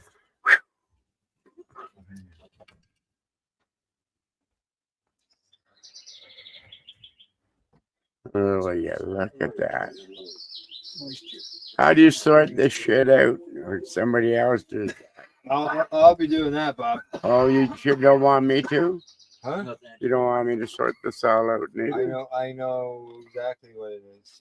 You sure? Yeah. Oh, don't do that. I'll be ruining our day. Oh, that'd be awful. So, overall, there's some good things. And, Good shit, isn't it? What we thought. Overall, That right there. we get done, It's really, most of it's all good stuff. Really excellent, yeah. What I'm used to. There's actually some whiteness. Yeah. Yeah.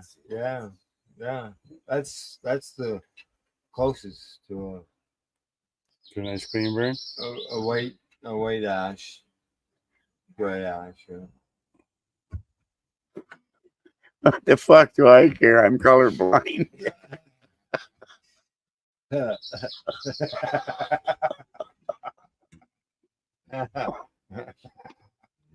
Good thing there's not color coded. Yeah, I was changing my eyes at it there. And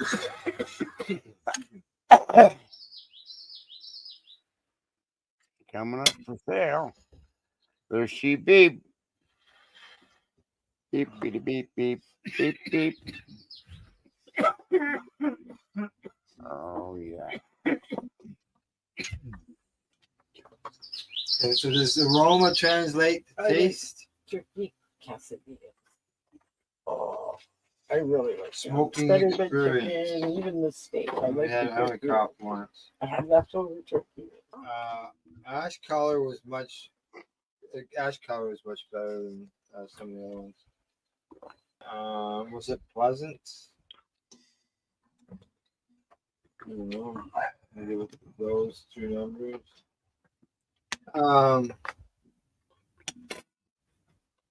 Yeah. Okay. This is the last All thing. right. So when are the winners announced on this, Sal? Okay, Oh, you know? all the judging has to be in by the end of summer. Yeah. For everybody who's buying kits and to get their So samples. there's a couple months left. People can still do it. And then they release the Yeah. Then they will announce the winners. I guess it's all digitally done, so it's not like it takes time. Well, I believe last year they did have some type of celebration, Okay. awards presentation. Yeah. Maybe this year it might be, opened up a little more, or I'm not exactly how it was done. But it would be nice if they could still have some type of presentation. Yeah. Which isn't a festival, but it could be something that leads to that.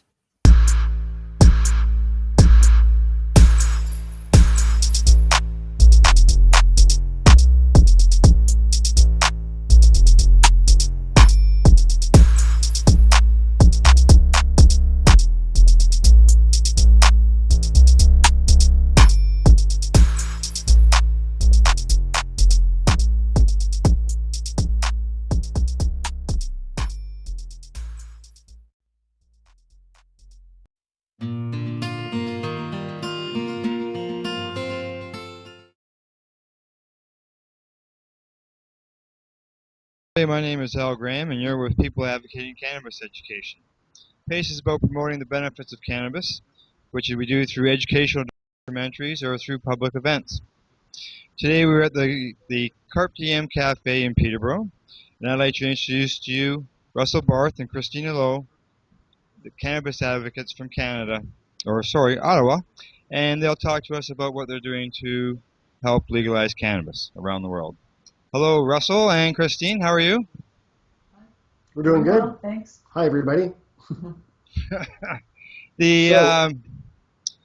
usually like to do when I get started on these interviews is ask you a question as far as, what do you do as far as hobbies or any education that you may have, just to give a bit of an idea so people know a little bit about you. Well, I didn't quite finish high school. And then at the age of 25, I guess it was, 24, I started attending fine arts college in St. Lawrence College in Kingston. And didn't quite get to finish that because I ended up in the hospital in my third semester.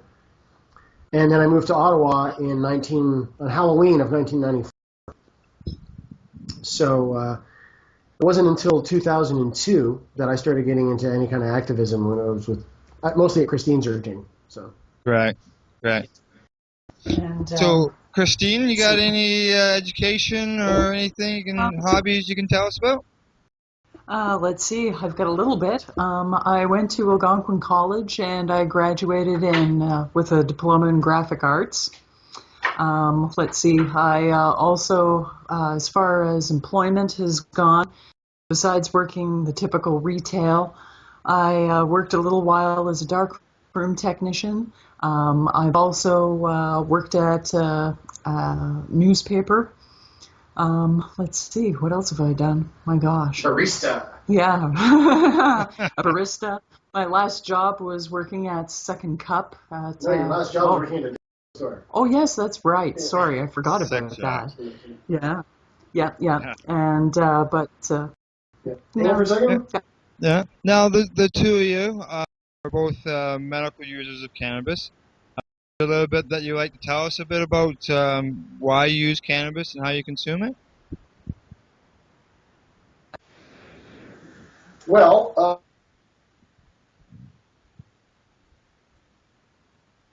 and PTSD, and what we consume is about 9 grams a day each. We eat, melted into olive oil. Like we just simmer it for a long time in the olive oil, strain it through cheesecloth, and then that's how we take in most of it. And then throughout the day we have various, sort of every 3 hours we have sessions with the volcano, where we inhale it, and we also use the bong, dry bong, to smoke it too.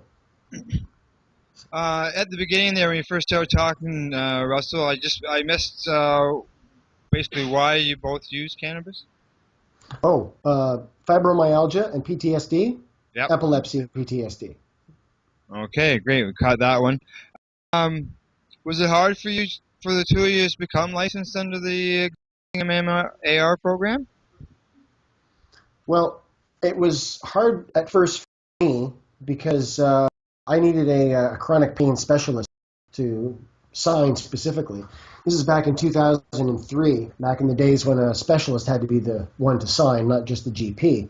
Now, in Christine's case, it took from right into early 2003, but she was doing so well on cannabis that her doctor finally relented, and her neurologist relented and signed. So she got it before I did, shortly before I did, and then I had a chronic pain specialist who signed for me. Right. Then he lost his license. Then I had to go a year with no license, and then I had another person sign, and then my GP's been signing ever since. We've been really lucky overall. Yeah. Compared to other people, we've been super lucky. Yeah. And Christine, with your epilepsy, some of the benefits that you found? Well, as far as that goes, I'm able to stay conscious through the day. I'm not high and loaded on anticonvulsants, and not being able to be psychologically, emotionally available because of those pharmaceuticals. So cannabis allows me to take care of the majority of my symptoms that I have with epilepsy. I still don't exactly have quite the amount of seizure control as I would like, but it's certainly much better than what it would be on pharmaceuticals. As well as that, it tends to take care of a lot of other symptoms that I have and other disorders that I'm also managing as well. So I'm able to do this with just simply one medication, one substance, rather than being on a whole myriad of drugs and pills and stuff like this. So she's in quite a bit of pain too because of a lifetime of these convulsive seizures. Right. Still having, one or two a month. Yeah. So, and what was she? How many convulsions or seizures were you going through before cannabis, Christine? Well, it's I can answer that better. I remember the numbers really well. You do the numbers. Okay. For the first half of 2002, she had about 60 seizures of different shapes and kinds. And in May of 2002, she decided to quit all of her pharmaceuticals and use cannabis. And then she only had 13 more that year. Wow. So in 2003, I think she had 13. In 2004, she had 9. In 2005, I think she had 5. She got down to 3 seizures a year. And then in March of 2008, she had a triple seizure. I called the ambulance. They shot her full of Ativan, took her to ER. They gave her a low dose of Dilantin, and she's been having 2 ever since. So we don't know what happened or what caused that sudden gigantic episode. Right. And it was horrendous. It was terribly traumatic for both of us. I thought she was going to die. Like, it was a full-on hospital drama with people shouting stuff at each other, tearing things open, and tubes and wires and all this crap, and it was really scary. And she hasn't been the same since. So I've been taking care of her. But I've been plagued with seizures ever since I've been a child. As far as I can remember, I've always been having them. Yeah. When I was younger and I was having the seizures, a lot of people told me, well, you're just having fainting spells. We don't know exactly what's going on, this type of thing. So eventually, finally, when I was about 21 years old, I was able to see a neurologist in Kingston, and I was actually diagnosed at that point with epilepsy, and it's just been managing it since with. And it's a rare form too. So. Yeah. The thing they don't talk about in the brochures with epilepsy is that about 1/3 of people with epilepsy don't respond to the medications so their life becomes a drugged out mess of just living in homes or staying in one room with a helmet on, kind of stuff. Right. So this is the thing is, even though she's still having 2-3 seizures a month, she's having better overall quality of life with this than she would be with anything else. Exactly, and that's a big point. Improved quality of life. No. Hey, if she was one of these people who could just take 2 tablets a day, have some side effects that weren't that great, and no seizures, like some epileptics, well, that would be the wisest thing to do. And if cannabis works better than that, well, then use cannabis. But if it doesn't work better than that, then use that. But in her case, she's tried all the medications. All they do is bring a lot of side effects. I mean, the whole list practically. And they bring more seizures, not fewer. And the quality of life falls apart. There's no sex drive. She puts on a bunch of weight. Her gums recede because they puff up and then they pull back, and then the teeth are more exposed. And it's very bad. And there's all kinds of other side effects. So overall, this is just healthier way to go. Healthier way to do it. I've been commented to me, about if you start to cough, people say, "Oh, how's that medicine if you start to cough?" Well, if coughing is a small side effect of cannabis, I'd much rather have that than the ones that you just described and what Christine goes through with her medications. So, if anybody ever wags their finger at me about having a cough, I'll get up in their face about it, because I've had a sinus problem since I was 16 years old. Yeah. I was in a wheelchair for 5.5 years, got out. My neck is killing me today, all kinds of stuff. If a genie came out of a bottle or whatever and said, I can do one thing for you, what do you want me to do? I'll say, fix this goddamn nose. The sinus problems I've had since I was 16 are the number one biggest cause of grief in my life. Wow, eh? So that's where my coughing comes from. Cough. Constantly just trickling snot, and it drives me insane. So that's why I'm always coughing and clearing my throat and working up phlegm, is not from, and if anything, cannabis has helped a lot of this. My sinuses are actually much better with all my cannabis use than they were. Yes, I live in the exactly. Ottawa Valley too. I mean, you're in Peterborough, man. You're up there in Peterborough. We're down here in a valley. It's like just living in a bowl of potpourri. We're in a dust bowl. It's like somebody just walk up and blow a handful of dust in your face. Right. It's really bad for, if you're a sinus sufferer, you do not want to move to Ottawa. No, it's not a good place. Every season is bad. It's for different reasons. Winter is bad. Every season's got its own different kind of bad. So that's the thing. My cough is all coming from my phlegm and from my my snot problem. So pot actually helps it. Yeah, I find it works as a decongestion, especially through the winter time. Expectorant too. Yep. Okay. We got to hear how the cannabis helps Christine with her epilepsy. You yourself, Russell, you got a bit of a story about you were spent some time in a wheelchair. Yeah. In 2001, I had a back spasm, not unusual back spasm, but another one of my big thoracic back spasms. And it was sending just terrible pain down my legs and everything. And finally, I twisted so bad I couldn't walk properly. And then I got home, was in bed for several days, and, just getting back and forth to the bathroom was just an excruciating nightmare. So, stupidly, I didn't go to a chiropractor and stuff, but because I didn't know one at the time. And I atrophied very quickly, and this was in November, so by February, I was just shriveled right up. I couldn't barely walk 150 feet. So From 160 that was later. to 120. Yeah, so then, we got a push wheelchair, for me. Right. Christine's parents got us that. She pushed me around in a wheelchair. It was like one of these hospital chairs. And we were going through the snow and on sidewalks and all kinds of stuff. It was really, really hard on her, man. Because she's tall, right? She's 5'10". So she had to lean down to push the chair around. It wasn't like she could just walk all nice and just push it. Right. So that was a drag. Then a mechanical wheelchair, and I was in with that until March of 2007. And the thing that got me out was mostly my diet. But back in, I guess, 2005 or so, I was at this special clinic place getting the full assessment.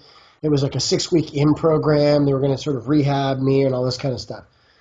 After the assessment, they went, well, there's nothing we can teach you. You're already doing better. You're eating better and doing better than the people in our program. You're sort of the result of our program rather than what is normally the intake. So we can't really help you. But in the process, I had told them that it was my speculation that if I had a big pile of weed, that I could, do as much as I could to get past the pain, and then I could exercise a little, strengthen me up, and then I could have some more weed and just gradually, sort of snowball the thing positively and gradually get my strength back. Yeah.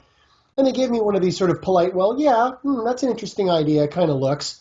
And then they pulled Christine aside and they said, no, he's being unrealistic. This is his life now in the chair. Get him used to that, because psychologically he needs to get used to that. So they get to tell you you're in the chair for good. Pretty much, yeah. No, I mean, I wasn't bum stuck to the chair. I could get up and walk around. I could get from the car to the house and back and forth. You know, if I was going to go to somebody's place for dinner, I wouldn't bring the chair, right? I'd walk out to the car, then walk from the car into their place and sit and have dinner. But it was always a cane and a hassle, and I moved slow. It's kind of like having, you know, granddad around, right? And if I had to walk like a block, forget it. I'm not even going. Don't even ask. So that was my life then. But in 2007, we lived in a place that was right across the street from a mall. And I got a Category 2 walker, and I just started to struggle. You know, I'd hit the bowl a bunch of times, go, okay, that's my ration for now, so suit up and to the mall, you know. And I knew that it hurt. It was hurting like hell. I mean, it still hurts to walk now. Everything hurts all the time. But I knew that if I pushed through, the muscles might recover. Right? If they didn't, they didn't. But if they did, cool, I could start walking properly again. So by May, I was walking without it. No, sorry, by June, I was walking without a cane. Good. Just walking normal. I mean, the first while I was wobbly as hell too. I mean, it was like watching. And then, and then you made your way out of the wheelchair eventually, to the surprise of the doctors. Well, yeah, they were really all thrilled. You know, it helped having a chiropractor right next door too. My doctor's office was right on the same parking lot as my building, and then the mall was just across the road. So, you know, I was seeing a chiropractor, and then I could just go home and relax. I didn't have to take a long bus home. When the doctor also saw you, Yep. and she ended up crying. And this was during a period of time too that Christine wasn't having very many seizures, so I could leave her alone at home to work on paintings or whatever. She could go to the mall by herself, get groceries and stuff by herself. There was a big period where she was doing stuff by herself. And before we got together, she was just living on her own and trying to keep a job and trying to keep an apartment. But she was having 2-3 seizures a month anyway. Falling down and hurting herself, wrecking stuff in her apartment, getting robbed, all kinds of stuff. Breaking her nose, you know. Oh, yeah. So that's a good story to hear. You're able to get out of that wheelchair and be able to use your legs and move around. So it's. And I walk fast. That's too. good. It's not like I walk briskly. Faster than me. I walk briskly, and I can go like 4 clicks in one. Nice. Okay, now you're also involved in activism, trying to get the word out there to people about cannabis. One of the ways that I understand that the two of you have done a video of Christine and her epileptic seizure. Why did you guys do that, and what's been the reaction to it? This is an interesting story. In January of 2003, we had a video camera, an old 8mm video camera, sitting on a tripod. So all I had to do, I had a battery, and all I had to do was flip up the standby, and it would turn on, push the button, and record it, right? So my friend was over, and she had a seizure, so I said, here, hold this, don't zoom in, just bring the camera in close, because the autofocus is screwed. It's a really old camera. He goes, okay, well, what do I do? I said, just point it at me, and then let me talk. Now, she'd been bugging me for, a long time, but she hadn't had a seizure in a while. Right. She says, or actually, yeah, you hadn't had one in a while, but she's like, I want to see one. I've never seen what they're like, because I was telling her, they're just terrific.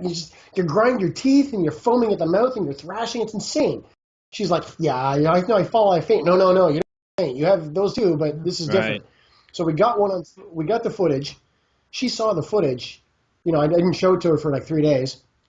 She's like, okay, I'm ready. She watched it, and she was like crying, pawing at the screen, like trying to help whoever this person was stumbling around in our apartment in this video, right? It felt like a person that I'm missing a part of. I feel like this is a sliver of my self-conscious that is just not available to me. And to be able to see myself, see my body animated and moving without my consciousness in it is just horrific. It was spooky for anybody. It's seeing something absolutely voodoo on television. And this is incredible. Where she referred to it as, she looks like a meat puppet, right? Wow. So that was in 2003. So we got the video, and that was intense, and So fast forward to January of 2007. a friend of mine says you should check out this thing called YouTube. I said, what's YouTube? And he, YOUTUB. He says, you go there, you just type in whatever, and they've got music videos. It's just this video page, man. Just go look at it. Just go see it. I can't even explain it. It's too awesome. So I go to YouTube. I thought, oh, this is cool, you know, the doors, you know, live doors. Cool. I'm looking up all this fun stuff that I want to see. She says, put in epilepsy. Put in epilepsy. Bunch of kids faking seizures, bunch of stuff that says, caution, don't watch this if you have epilepsy, because there's just kind of flicker to it, you know. Yeah.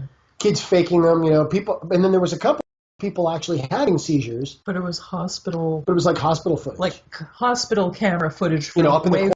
above. So all you see is a person just going like this in a bed and a bunch of brainwave chart, you know, running down the side. Yeah. So she said, our is way better than that. Mix it up, put it up. I'm like, oh, I don't even know how to mix video. What do I do now? So they called an activist friend at the time. He brought his stuff over. We had to mix the 8-minute video into digital, and it was just a big problem. Added a bunch of text to it about medical marijuana, and we put it up. Right away, the thing starts getting like 1,000 hits a day, right? I email it to the Ottawa Sun. It wasn't like 8, it was, I mean, I'm talking like 10, 12 minutes later, he calls me.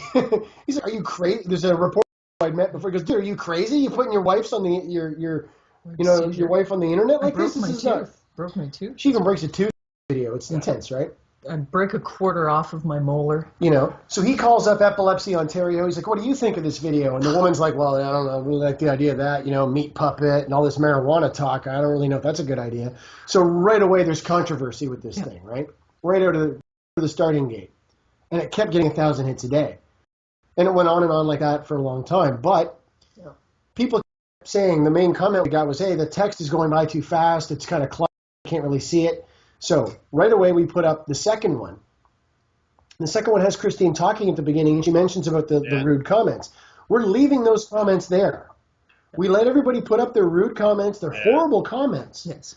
We leave it there. We leave it there for the world to see the kind of shit that epileptics have to go through. Ignorant those people are. Because everyone, and people pile on. Some troll puts, you know, LOL, just shoot her or whatever, and then people just pile on this troll or whatever, they report him. So I just let it all happen. We just let this all happen on the page, man. It's educating, and it's also exposing ignorance at the same time. Yes. So then, totally. we put the second one up. We put the second one up like a week later, or a few days later. No text, no nothing. And then it was about 3 years, I guess, and we had 1.5 million hits on the first one, and then it got pulled for, you know, the pot references. Somebody finally complained, and we were like, Christ, it lasted that long, you know. And there was a nice article in the Ottawa Citizen about us. You know, the nice picture of us there, you know, with the monitor and her having the seizure on the monitor. So it was pretty cool. Then it was also on TV on the States. Then we get a call. We get a call from the doctors. Let me go back a bit. So the video's up there, and right away I'm getting requests. Right? Can we use this in the school? Can I use this to, you know, on this presentation? So I had to change the text and say, yes, you can do anything you want with this. Share and enjoy. And we got emails from a doctor who ran the hospital part of a prison, and they said they wanted to use that footage to teach, so that they could, you know, distinguish real seizures from fake ones in prison, so to help, you know, save people's lives and reduce the danger of who's trying to fake a seizure and, you know, injure a guard or whatever. It goes both ways. So there was that. I've had young people, like as young as 15, saying, I'm doing a presentation in school about epilepsy, and right up into professors teaching at university level saying, can we use this footage in our class? So after I changed the text on the page, you know, the accompanying text of the video, there's nothing on the video, but you read the text with it. It says, this is permission, do what you want, download it, share it, copy it, spread it around, you know. So it could be getting used in all kinds of places. Then we got a call, an email, and a guy says, months ago, a friend of mine, his dog had a seizure in front of me. I said, what the hell's going on? He said, dog's having a seizure, right? He's got epilepsy. So I look it up. I saw your video. And you're pretty instructive about how to take care of the seizure and everything. He says, well, the other day somebody comes into my place at work and has a seizure. Everyone else just freaks out. What to do? I might have saved the guy's life. So that happens. You know, you get an email like that. I mean, some mornings you get up, you're so depressed and angry, and you hate and then you get an email like that. You're like, wow. And You know? for an epileptic to have epilepsy and to be going through so many different kinds of seizures, so many levels of violence of seizures, and to be able to help educate and to be able to have such goodness and such come from something that's just absolutely we've been told, horrific. We've been told that this video has saved lives. Wonderful. And I mean, if they're using it in schools, I'm yet to find a piece of footage anywhere that matches it. You know, one day somebody's going to have a camera really good and close, because everyone's got cameras now, right? I mean, everybody has cameras now. Yeah. So one day someone's going to put up a piece of footage that is going to, ours will pale by comparison. Someday. But I haven't seen it yet. I haven't seen it yet. Not yet. Because we get right, I mean, for those who haven't seen the video, we get right in close. She's all purple. There's veins bulging out of her neck, and she breaks a tooth. Yeah, you can see the sphincter muscles around You can see her eyes twitching like this. Wow. It's just amazing, you know.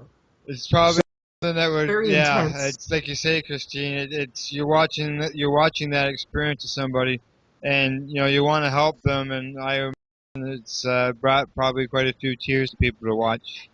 You go through that on the video. Yeah. Okay, we've got about 10 minutes left, so I want to touch on a couple things.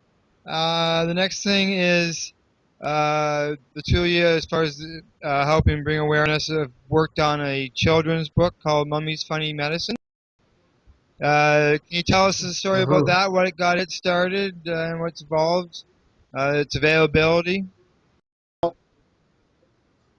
Well, in late 2002, when I started using medical marijuana, about 6 months in, we were talking to somebody on the street. I was on Bank Street. It was miserable weather. I started commiserating with another person in a wheelchair. So we got talking about, you know, why he was in the chair, why I was in the chair. And she said she was using a lot of codeine. I said, oh, well, you should try medical marijuana. She's like, oh, no, I couldn't use that. It's as bad as heroin. And it's, I mean, you're gobbling up codeine, and you're telling me pot's as bad as heroin? It's not. I mean, like, read the science. So she goes, oh, no. I said, you ever try quitting codeine? And I saw this, you know, look on her face, and I knew, because I've kicked codeine 3 times myself. Man. I saw this demon fly in between us. In between both of those two people. It was just like, it was, you know, she knew I was to her. Like when she runs out, this codeine withdrawal is a nightmare. It's not as bad as what I've seen heroin. I mean, you don't go into convulsions and shock, but God, it's a nightmare. So as we pulled away, she's like, what would I tell my grandson? I said, tell him the truth. Tell him your purple medicine you get when you have a cold is for you, and this is Granny's medicine. I mean, it's pretty simple, duh. So she goes off in her chair, you know. So we go off, and one of us said to the other, we don't even remember which one, somebody should write a children's book. And we didn't think anything of it. So then it was Christmas Eve or a couple of days before Christmas or something. My parents were down in Florida, and we were already talking about becoming public activists and doing something with the news and talking with them about a compassion club.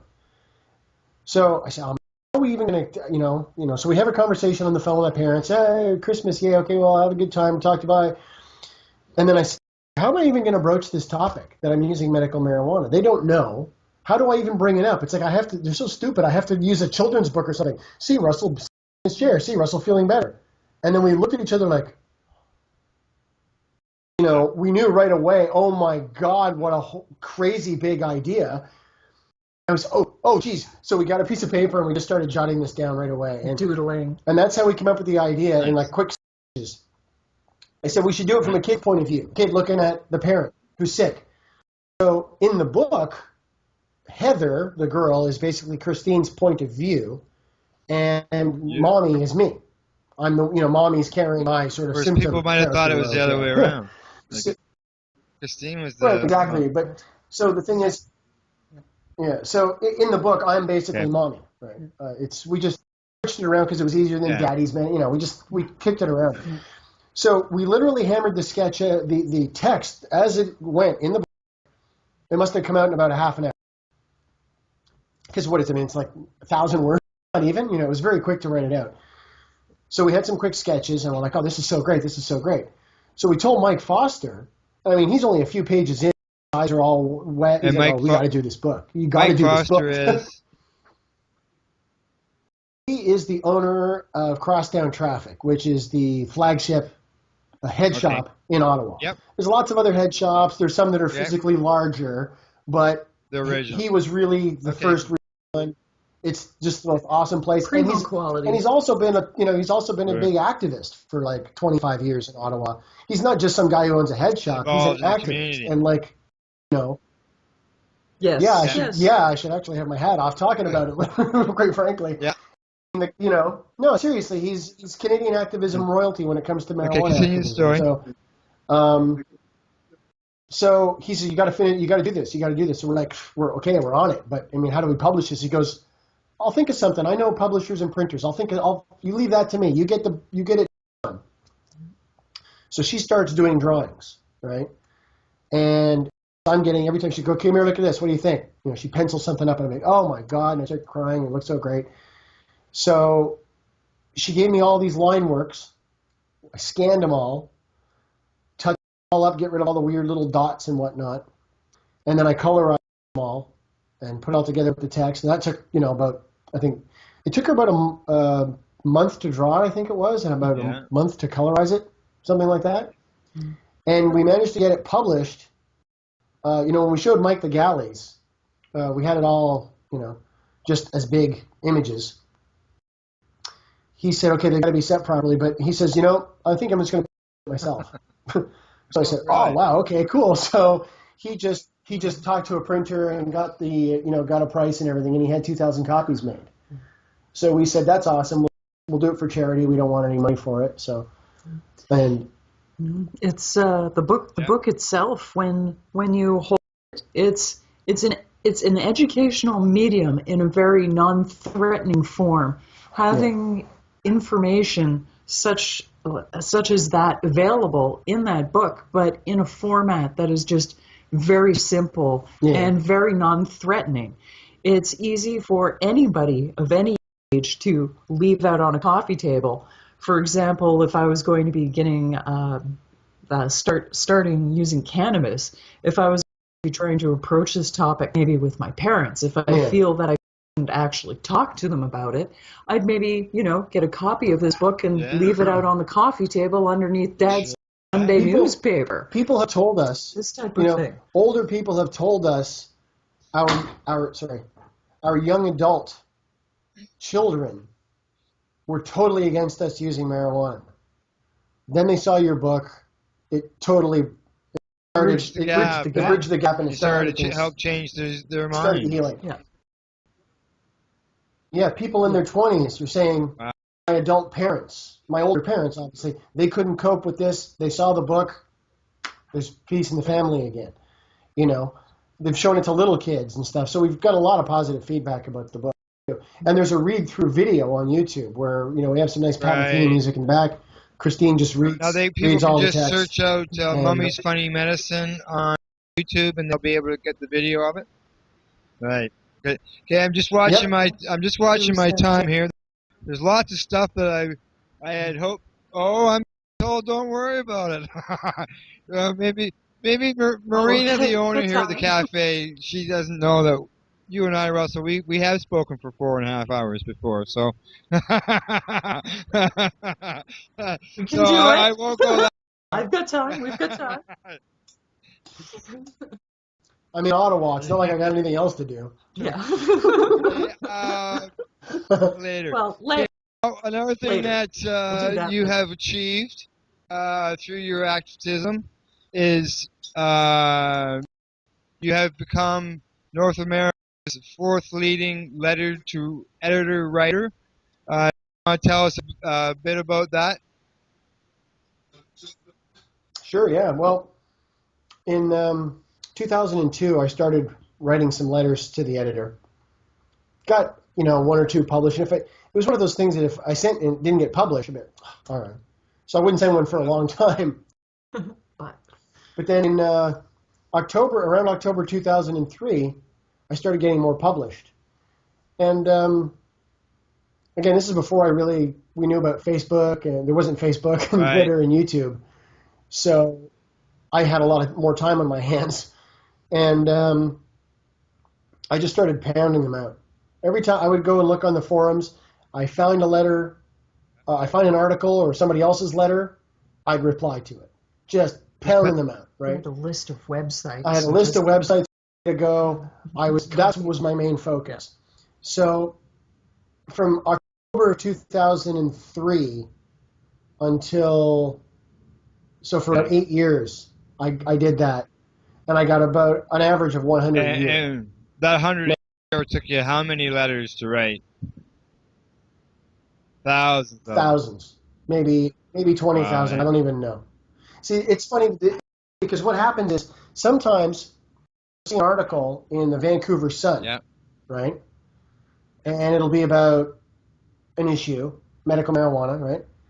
But that article is also going to show up in a bunch of other associated newspapers, right? In CanWest. So you got to go hunt for those. You got to find those email addresses and send it to those editors too. And then they put them on. And sometimes you only get it online. Sometimes you get it in the paper. And then other times, like for example, I wrote a letter about hemp. It was quite long too. And I sent it to pretty much, I don't know, maybe 300 or 400 newspapers in Canada. I don't even remember how many. I just sent it to every newspaper I could find in every province, even up in the Yukon and Northwest Territories and everything. And I think I got it in over a course of 3 months. It showed up in 23 or 26 different newspapers. One letter that they. So the one letter that I sent off to 300 or 400 different places got printed, that many times. Now the thing about a letter that big, there's a lot of times it would get into a small town newspaper. They like to restrict the size of letters, right? Well, sometimes they do, and sometimes they look at it and they go, let's just run this as an article, because it saves them having to put a lot of filler in, or they have to write something, right? So if they get something that's intelligent and informed and coherent, and they can just put the editor at the bottom, they don't have to be responsible for the accuracy of the content. Yeah. So it's verging on. So they started verging on op-eds. In fact, a couple of times I'd send out something off to the Ottawa Citizen, and there was a really nice letters editor there, and he would call me and say, "All right, look, you need to change this and that." So he would work with me to get it right for his paper. And then he had me in to have a serious photo like this taken, of me, the writer, of a letter and stuff. I have to break the law to heal myself and all this. So this kind of stuff happened. And then there was a lot of times I would write one letter and just send it to every newspaper, and it would show up in 3 or 4 places all once, over one weekend, over 1 week. I had one letter in 4 newspapers in one day. That was pretty awesome. I think it was the one about Pierre Burton. So your advice to somebody who is writing letters is, even if your letter doesn't show up, keep pounding them out, because eventually they will get. And the thing is, too, the editors read them, right? The editors are looking at these letters, and if they start getting more a consensus of people who are sending in a lot of intelligent, concise letters, especially if you correct them and say, well, actually, your article about this, correct them. And people are like, oh, I don't have time for that. Yeah, well, you got time to sit on the bus and play some game on your phone or whatever. You got to play a video. Take an hour to write some letters. Exactly. You're part of the problem by sitting there and playing video games versus going out and trying to help change things. Yeah. So, there's other guys who have done a lot more. Yeah. Robert Sharp is Kirk Muse is the other one, and Stan White. Those are the 3 guys ahead of me. Now, Robert Sharp, he does a lot of it in the States. I hardly ever wrote to any place in the States. If I had taken the time to just write to places in the States, I could probably, my numbers would be up like this. Yeah, they probably would, and it's quite the accomplishment just to become fourth. Yeah. Well, yeah, and that's fourth in the world. Trading basically in Canada. Yeah. In Canada, yeah, and the thing is too, I don't know for sure, but I don't think anybody else in Canada has ever written 800 letters published in Canada. So I might I might just be the most published letter to the editor writer Canadian in history. Canadian And history. just so people know, this isn't just like this is all letters, not just cannabis letters. You're the fourth published exactly. editor writer on all subjects.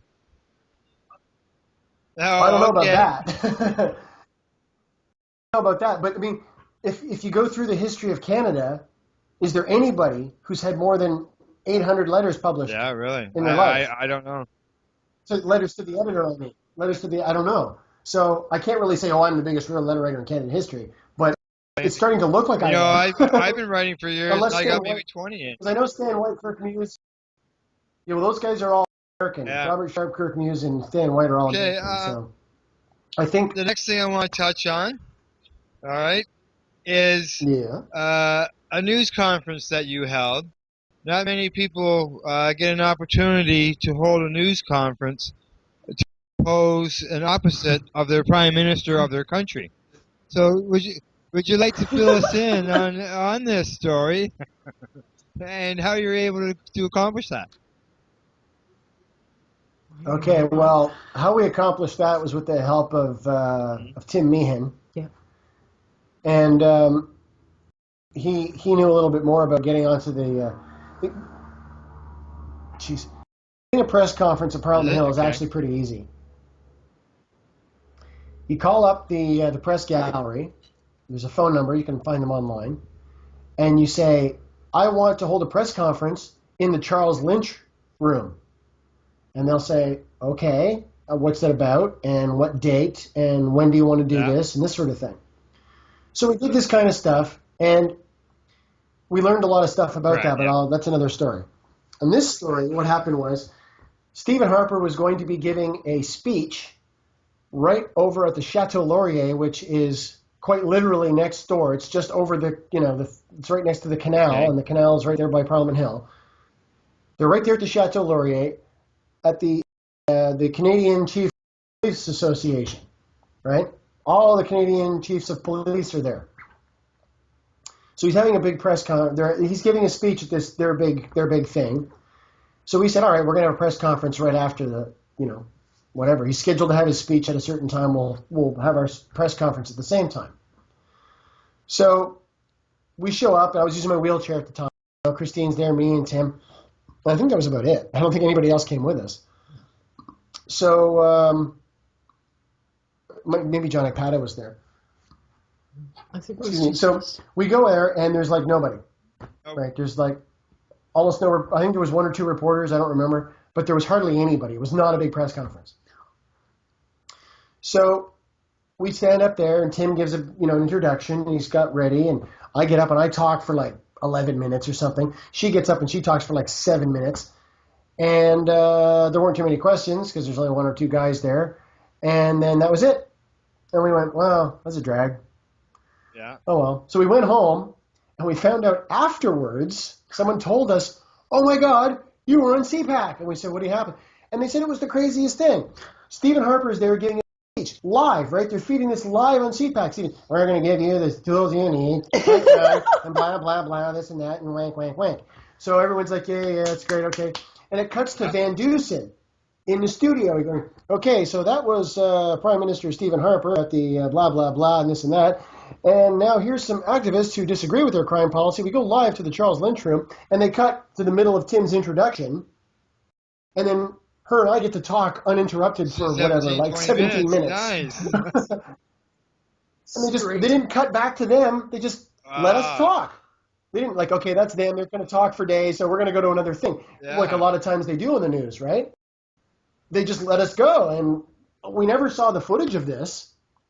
Probably. It's probably in the archives there someplace, But when we were done, then they cut to Van Dusen. Okay, well, they gave this thing and gave a couple of highlights. He probably had the teleprompter ready for him, and then they went on to whatever else. I didn't have CPAC at the time, so I didn't know. But people called. They're like, "Oh my God, the whole thing!" Yeah, I guess so you would we be. were really happy about that. And then, of course, we had quotes. There were quotes by both of us. There were quotes. I think there were quotes by both of us in print media the next day too. There was that as well. There was that. Well, another time we showed up. Another time we went. to talk about driving, nobody came. Yeah. Like there was the cameraman and us. Not one reporter came, not one. And we were like, man, this is just the worst ever. But it was about driving. New driving laws they have with marijuana and driving, right? And drug driving.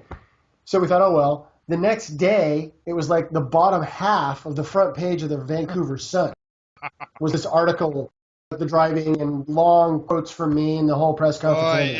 You just never know. So, it's tricky living in Ottawa. It's such a trip living in this town, man. It's so weird. It's like living in a time warp. Yeah. Marina here, the owner, she agrees. Okay, now I want to move on to the MMPR. Everybody knows that the MMAR is changing, and we're being forced to swallow this MMPR unless some action can make some changes. Can you tell us a bit about how this program is going to affect the two of you? We're screwed.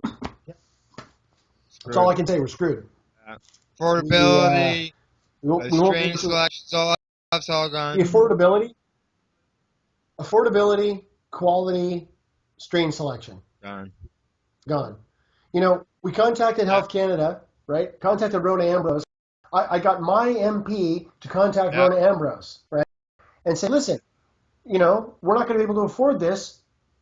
What are we supposed to do? So they said, she replies, contact your health care provider, health insurance provider, right? Well, in our case, that's the province of Ontario. So I contact the province of Ontario, and they said, hey, medical marijuana is on the Controlled Drugs and Substances Act.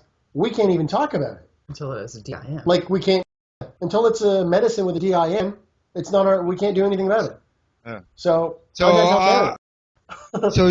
like, you ask your dad, hey, can I do this thing? And he says, well, you better ask your mom. And you go ask your mom, well, what did your dad say? Right. I know there was a couple of years ago when all these meetings were going on and they were meeting with people. The government told the Compassion Center operators and stuff that were involved in that it would require patients as well as the commercial distributors to lobby the insurance industry for coverage. Otherwise, we were on our own. It's ridiculous. Yeah. So whatever happened about caring about the patients instead of caring about whether a multi-million-dollar company is making $1 billion a year in profit. Exactly. And this Ontario government is already so mired in scandal. The last thing they need is, we're going to start just, giving people people on Ontario disability and welfare, we're going to pay for their medical marijuana. Now, forget the fact that it's safer, more effective, and cheaper than many of the drugs that are already covered under the ODS. Probably reduce healthcare costs. Exactly. They would look at this and they go, wow, this is a no-brainer. But how do we tell the public? This? With Tim Hudak, yap, yap, yap, yap. With Sun News Network, yap, yap, yap, yap. How do we get any of this across to the public, right? It's up to us. It's up to people like us to sit on the bus and talk loud. Pot cures cancer. And the government's taking away our medicine, we're going to die. So, have a mission to every person out there who's advocating for cannabis to talk to at least one or two people daily, constantly, in order to. Well, I mean, I usually wear a T-shirt that has something that's going to attract attention. I do the same thing. Usually it's my marijuana cures cancer T-shirt. Got my time for hemp T-shirt on. Yeah. Yeah. I think everybody should get one that says marijuana cures cancer. Now, some people wag a finger about that and they go, well, cure, you can't really say cure, but let's talk about the word cure for a minute, right? If you take a treatment for a medical condition and the medical condition goes away, then it's a cure. But if it doesn't go away, then it's a treatment that failed. Well, as a medical treatment, marijuana has cured people's cancer. In the past, doing so in the present, likely will in the future.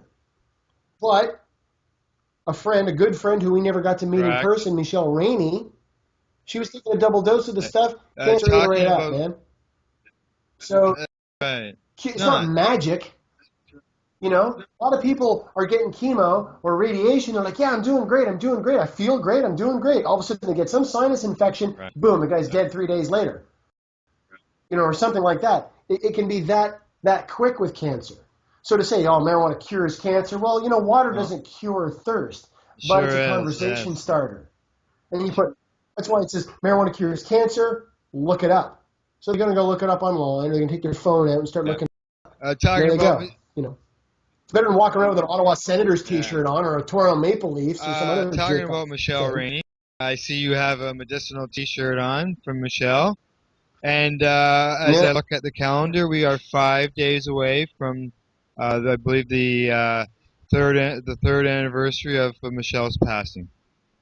There will be the third annual Michelle Rainey Walk will be held in Toronto on the 20th, and that is looked after by Erin Butterfly, and she organizes that every year. So, yeah. That's awesome. I wish we could try and organize one in Ottawa, but honestly, we struggle just to get our own errands and stuff done, our own sanity in order, you know. And this town is just pitiful. It's hard to get like even 5 people to do postering and, you know, this kind of stuff. It's different in Toronto. You get the Vapor Lounge, you got all these people who are congregating. We run into the same problem here in Peterborough, and there's a fellow by the name of Blazing Wrinkles who's working very hard. He does the Peterborough 420 and Peterborough Cannabis Day, and he's working on some other secret projects right now that I can't elaborate on till another time. But if they come through to fruition, it's going to be a huge step here in this area, I'll tell you. Last question, I'm guessing. and this got to do with legalization of marijuana. And the stories that we're hearing in the news with Justin Trudeau and when he's talking about legalizing, and he talked about how he thought that the new MMPR program had to remove grows from people's houses. Is this a pipe dream of his? Or is this something that it could be a possibility? Because you and I, we both know we've heard this for 40 years. But does this seem a little bit different this time? I think it's different this time because of, you know, the cancer information, internet, doctors like Sanjay Gupta, the changes in the U.S., Israel, you know, this kind of thing. I think we're off to a good start. The problems I foresee with the Liberals is that they see it as a contentious and difficult issue to get across to the public already. As you can see, it's sort of helping their popularity, but it's still kind of scrambling to get coherent, right? It's not and the thing is, I mean, people keep like, oh, Justin Trudeau saying this and Justin Trudeau saying that. It's not like he goes bursting out of the gate, well, I think this and that about marijuana. It's the press ask him a question and he politely responds in a fairly intelligent and almost fully informed way. Now, I agree with him about the MMPR.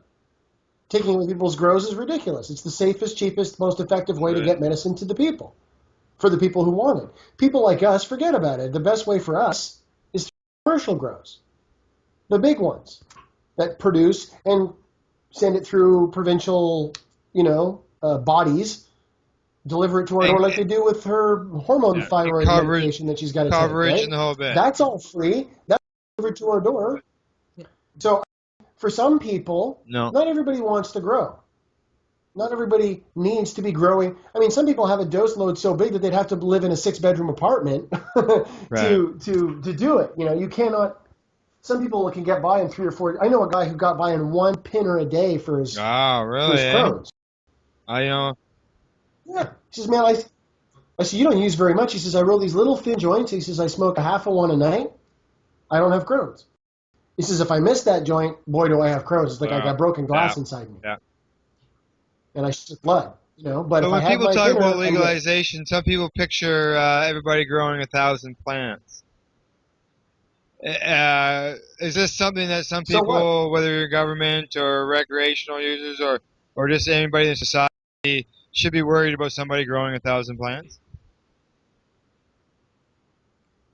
I don't think so. Because, you know, if let's say the law fell apart tomorrow And, Peter Mansbridge and every other news, Kevin Newman and everybody like, well, that's it, man. Marijuana is legal. The law fell apart. It's like abortion. It's all up in the air. We don't know what to do. And everybody starts growing. Okay, great. Everyone's growing on their balconies. Everyone's going to grow it in their backyards. Everyone's going to grow. But somebody's going to grow 1,000 plants one summer. And be, oh boy. And they're going to hang it all up in their shed. And it's going to cure real nice. And they're going to trim it all. And they're going to bag it all. And they're going to, okay, great. And they're going to bring it to the market. And the market's going to say, yeah, $800 a pound. What? Are you crazy? I cost me that much to grow all this. So basically, because everybody's got 1,000 plants, nobody's got any. It's called a market glut. It's a lot of work to deal with 1,000 plants, man. Especially if it's all one harvest, right? Yes. If you're growing 10 rows of 100 plants, you're going to cut them all down and hang them in one weekend? You think you're going to trim all that in one weekend?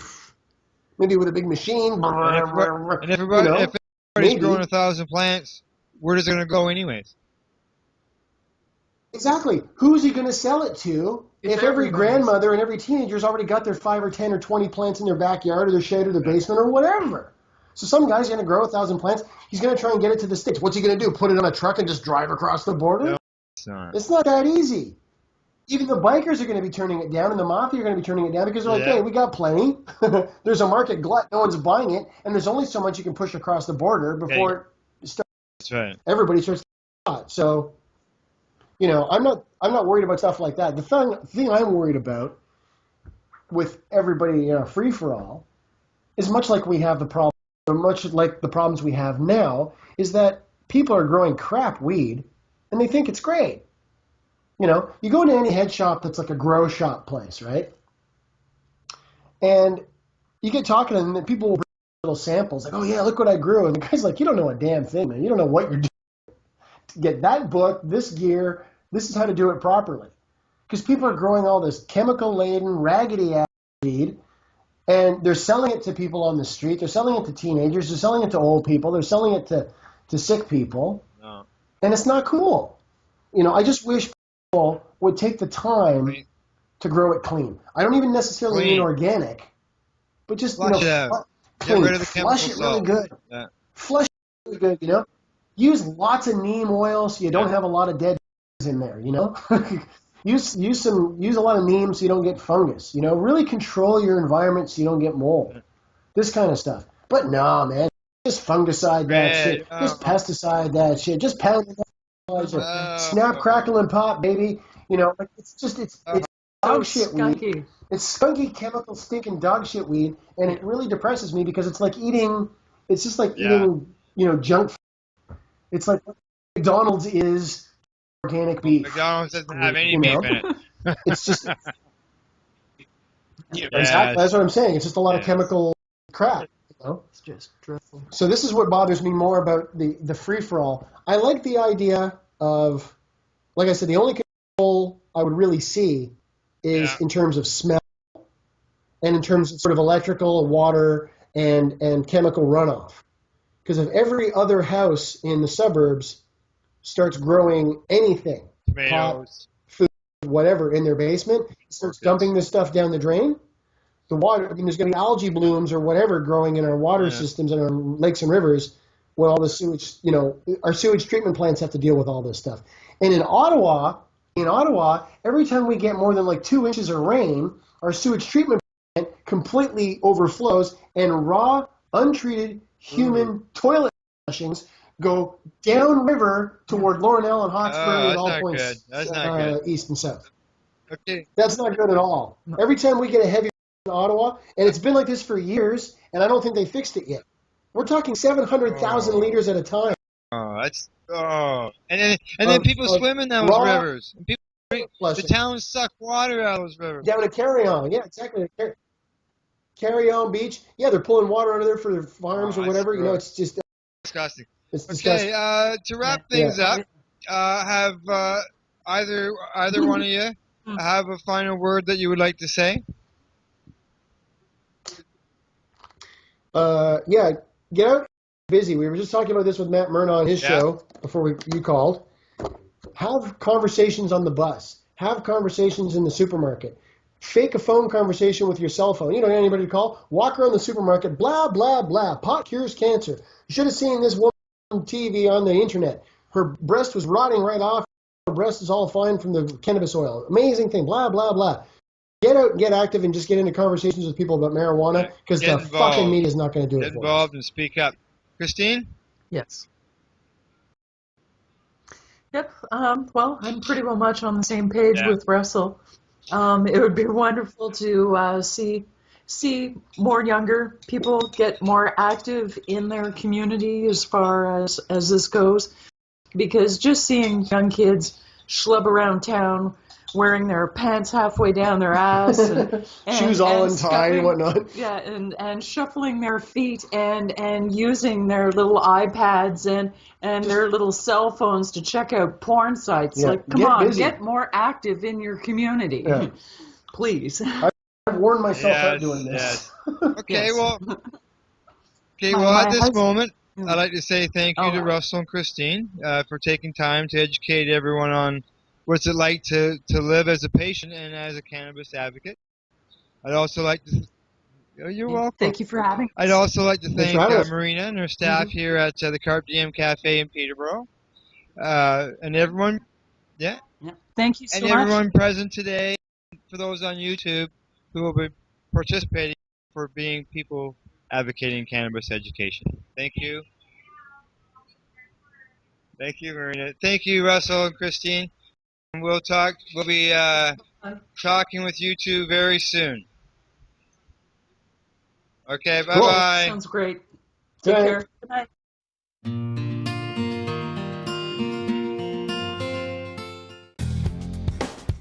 Stay tuned. We'll be back after this toke. Are you looking for non-stop, continuous cannabis and psychedelic programming? If you are, then turn your browsers to 420radio.ca or paceradio.net, where you will find the 420 Pace re-rolled Saturday. Everything gets started at 8 a.m. Eastern Saturday morning. Hi, I'm Timmy. And I'm Mary Jane. He's the newbie. She's the doobie, and this is the show where we toke cannabis. Talk. From both sides. Is that even possible?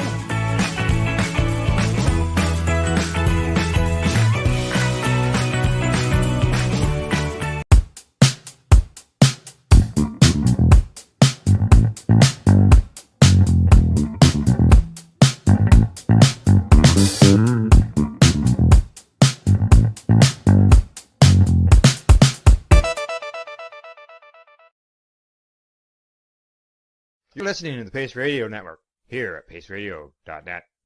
The views expressed by the individuals during this broadcast are their own opinions, and they may not be the same as those of their group or other organizations they may be involved with. All medical advice during our broadcast is not a medical opinion and should be checked with your medical physician.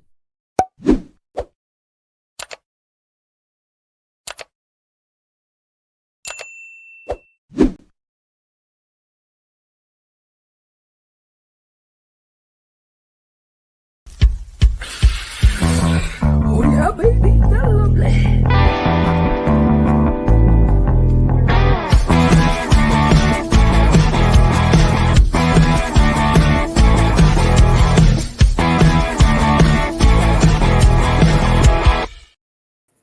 Good morning, it's August the 26th, and welcome to Psychedelics and Cannabis Educational News, found right here at paceradio.net. Good morning, Rev Cindy.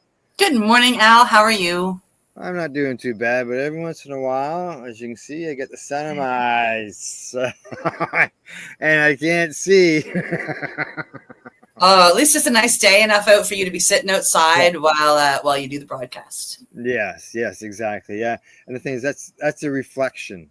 That's a reflection off of glass on a greenhouse that keeps beaming me in the eye. So hopefully I don't get blinded while I'm trying to read the news. I'll have to get real close. I have to do that just so I can read it sometimes. So how are you today? I'm good. I realized while we were chatting before the show that this is my last show before I leave for Mexico. We have next week, of course, is Labor Day. The week after, I actually have to work at a shop, so I won't be able to be here, and then I'm gone. Yeah, I won't see everybody until I am home from Mexico on October 7th. It's crazy. There you go. So we're talking like early October before you're back on doing the news again. Yeah, crazy. So in the Crazy. meantime, just let everybody know that either Glenn or Steve will be filling in for Cindy. And who knows, maybe I'll do the odd broadcast by myself again. And you've done that. I've seen you do that a few times over the years. Yeah, exactly. It's just always nice to have somebody to banter with. You're doing the show. Yeah, that's true. Yeah. All right. Talking about doing the show, let's get at her. First story is up. Yeah, coming to us from StratCan. Retail cannabis sales continue to cool off in Canada. That's right. Retail cannabis sales continue to cool in Canada after nearly 5 years of growth, with sales in April hitting a year-over-year low with $518 million in sales, compared to $525 million in sales in April of 2023. The newest figures from Stats Canada show 7 of the past 10 months with month-over-month declines, with a peak of $564 million in August of 2023, while sales surged significantly in the first several years of legalization. In the past year, that momentum has begun to wane. Statistics Canada does periodically update their previous monthly figures as new data comes in, with the data quality for most months. While the data quality for most months is considered excellent, the most recent 4 months are considered very good or good. The newest wholesale cannabis sales figures from Stats Canada show a similar trend, with wholesale sales dropping from a peak of $597 million in February of this year, followed by now 4 months of decline. You can see it in those charts, up and down. Yeah. As of August the 13th, there were 3,722 licensed cannabis retail stores in Canada. British Columbia has 523, Alberta 709, Saskatchewan 190, 209 in Alberta, 1,822 right here, good old Ontario. Like, that's basically half, almost half of what's in the country. Yep. Is here in Ontario. Yeah. Quebec 99, New Brunswick 2750 in Nova Scotia, 5 in PEI, 59 in Newfoundland and Labrador. The Territory has got 6. Nunavut 2, and Yukon has got 6. And New Brunswick actually has 27 public stores plus 9 new private stores, because they just allowed that, and 6 farm gate stores, and that brings their total up to 42. Correct. I see that now. A little longer in the line, and being that you're there. And 6 farm gate stores. If you look at the rest of the list, they're the only ones that list the farm gate stores, because I know Ontario's got, I think, 3. Yeah, well, they might be including that in the whole 1822 as well, instead of breaking it down. New Brunswick, they have both public, which is we only have the public stores. We have everything's in the Nova Scotia Liquor Commission. New Brunswick did the same thing, except for had separate stores. Mm-hmm. Right? So they have those. They just, a year and a half ago, allowed some privatization. Right. And the farm gate a couple of years ago, which I had the joy of visiting one. It was pretty amazing. Yeah, I'd like to go see one myself, and haven't had that opportunity. So we should do it. Well, you should do it. Yeah, I got to find more when I'm driving through New Brunswick. I'd like to find maybe another one the next drive type thing. Yeah. Give it a leapfrog around, take a look at all of them. All right, on to the next story. Coming to us from Cannabis and Tech Today. Germany cannabis legalization is here to stay. With a population of over 83 million people, Germany is currently the largest country to adopt a national adult use cannabis legalization measure. The first provisions of Germany's historic CanG legalization law took effect on April the 1st of 2024, with adults 18 years or older now permitted to cultivate, possess, and consume recreational cannabis. Unfortunately, not everyone is happy with the implementation of the new law. Leading up to the legalization implementation date in Germany, the nation's conservative opposition vowed to overturn the policy change if or when they gain control of the Germany's government. Mm. Ooh. In our view, drugs policy, particularly with respect to protecting young people, is an issue of such central significance that we will revoke the legalization of cannabis in the event we take power. Lawmaker Thorsten Frey previously stated at the time. In any possible coalition talks, the rolling back of the legalization will be a firm standpoint for us. It's an illusion that the law allowing cultivation for personal use will drain the black market. It's not the case that every consumer will grow their own or join a so-called social club, he also said. Germany drugs. Do they not have a big beer festival over there in Germany? Yeah, all the time.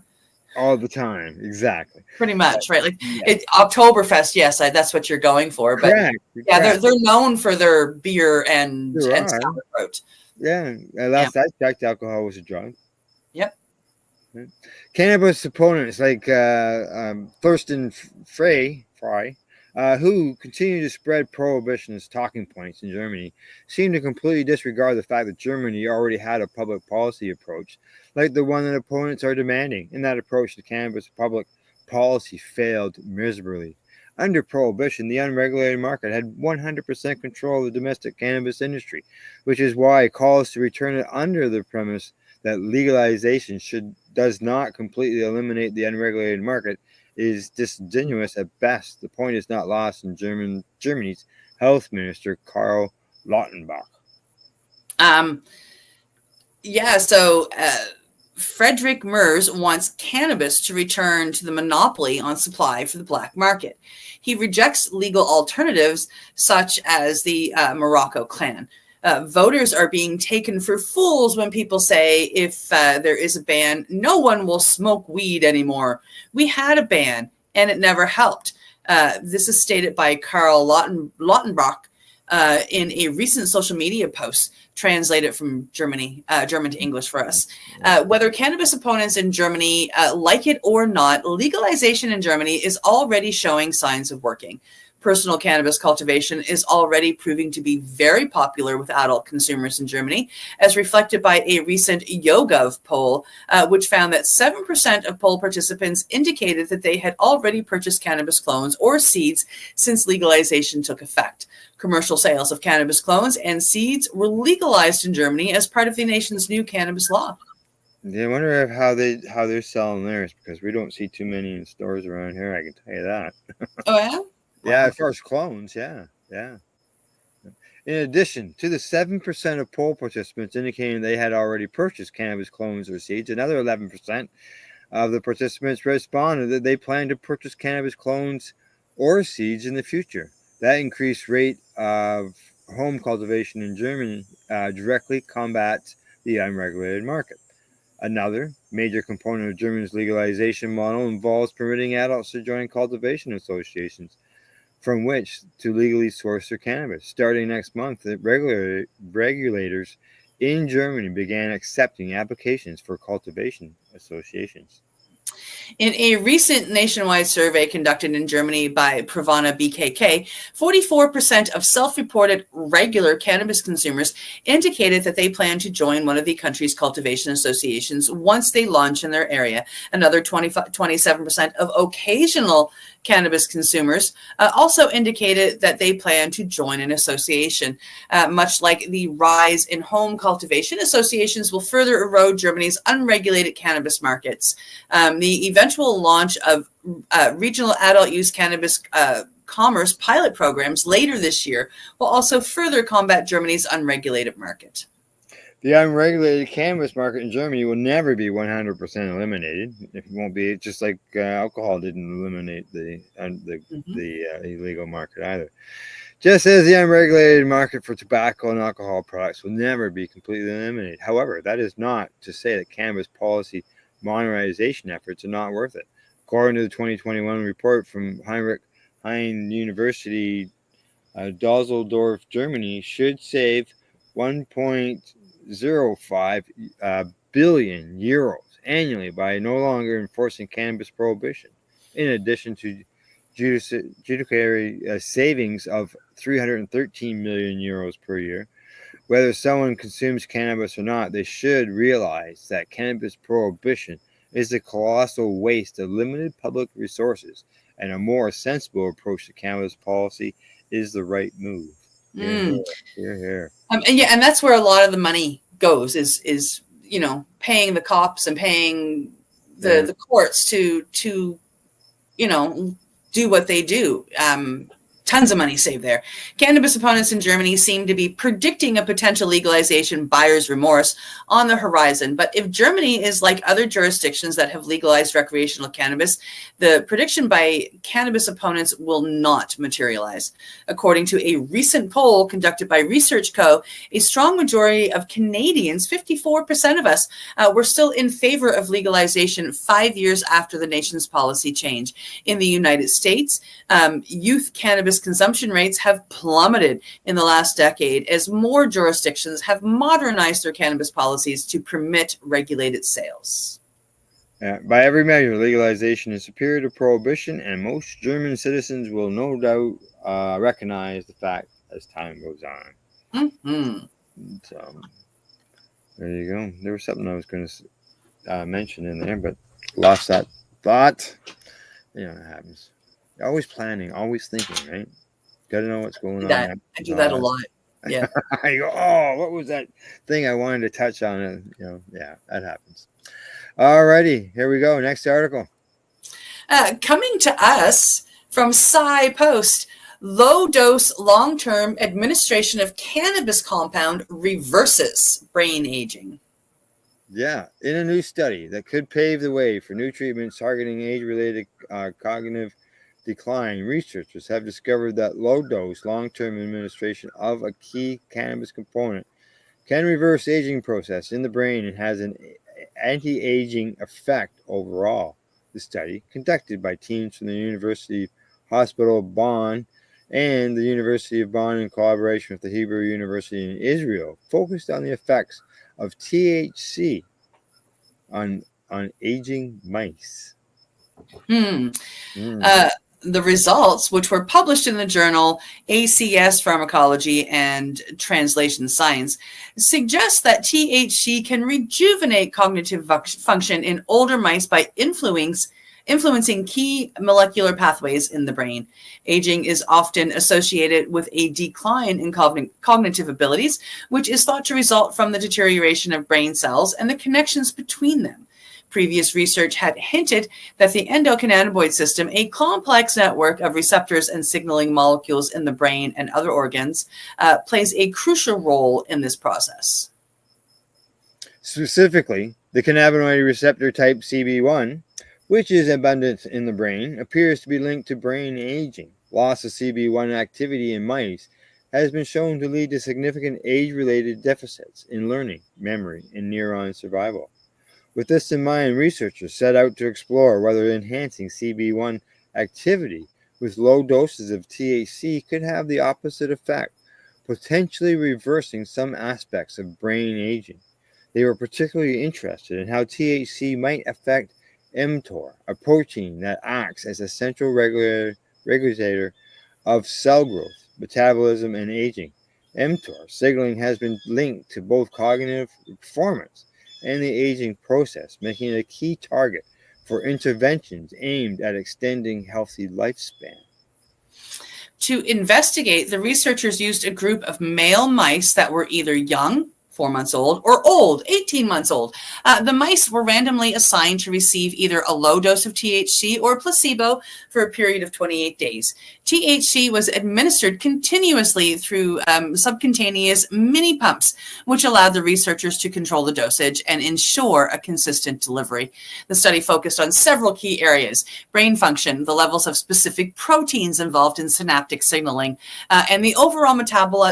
metabolic state of the mice.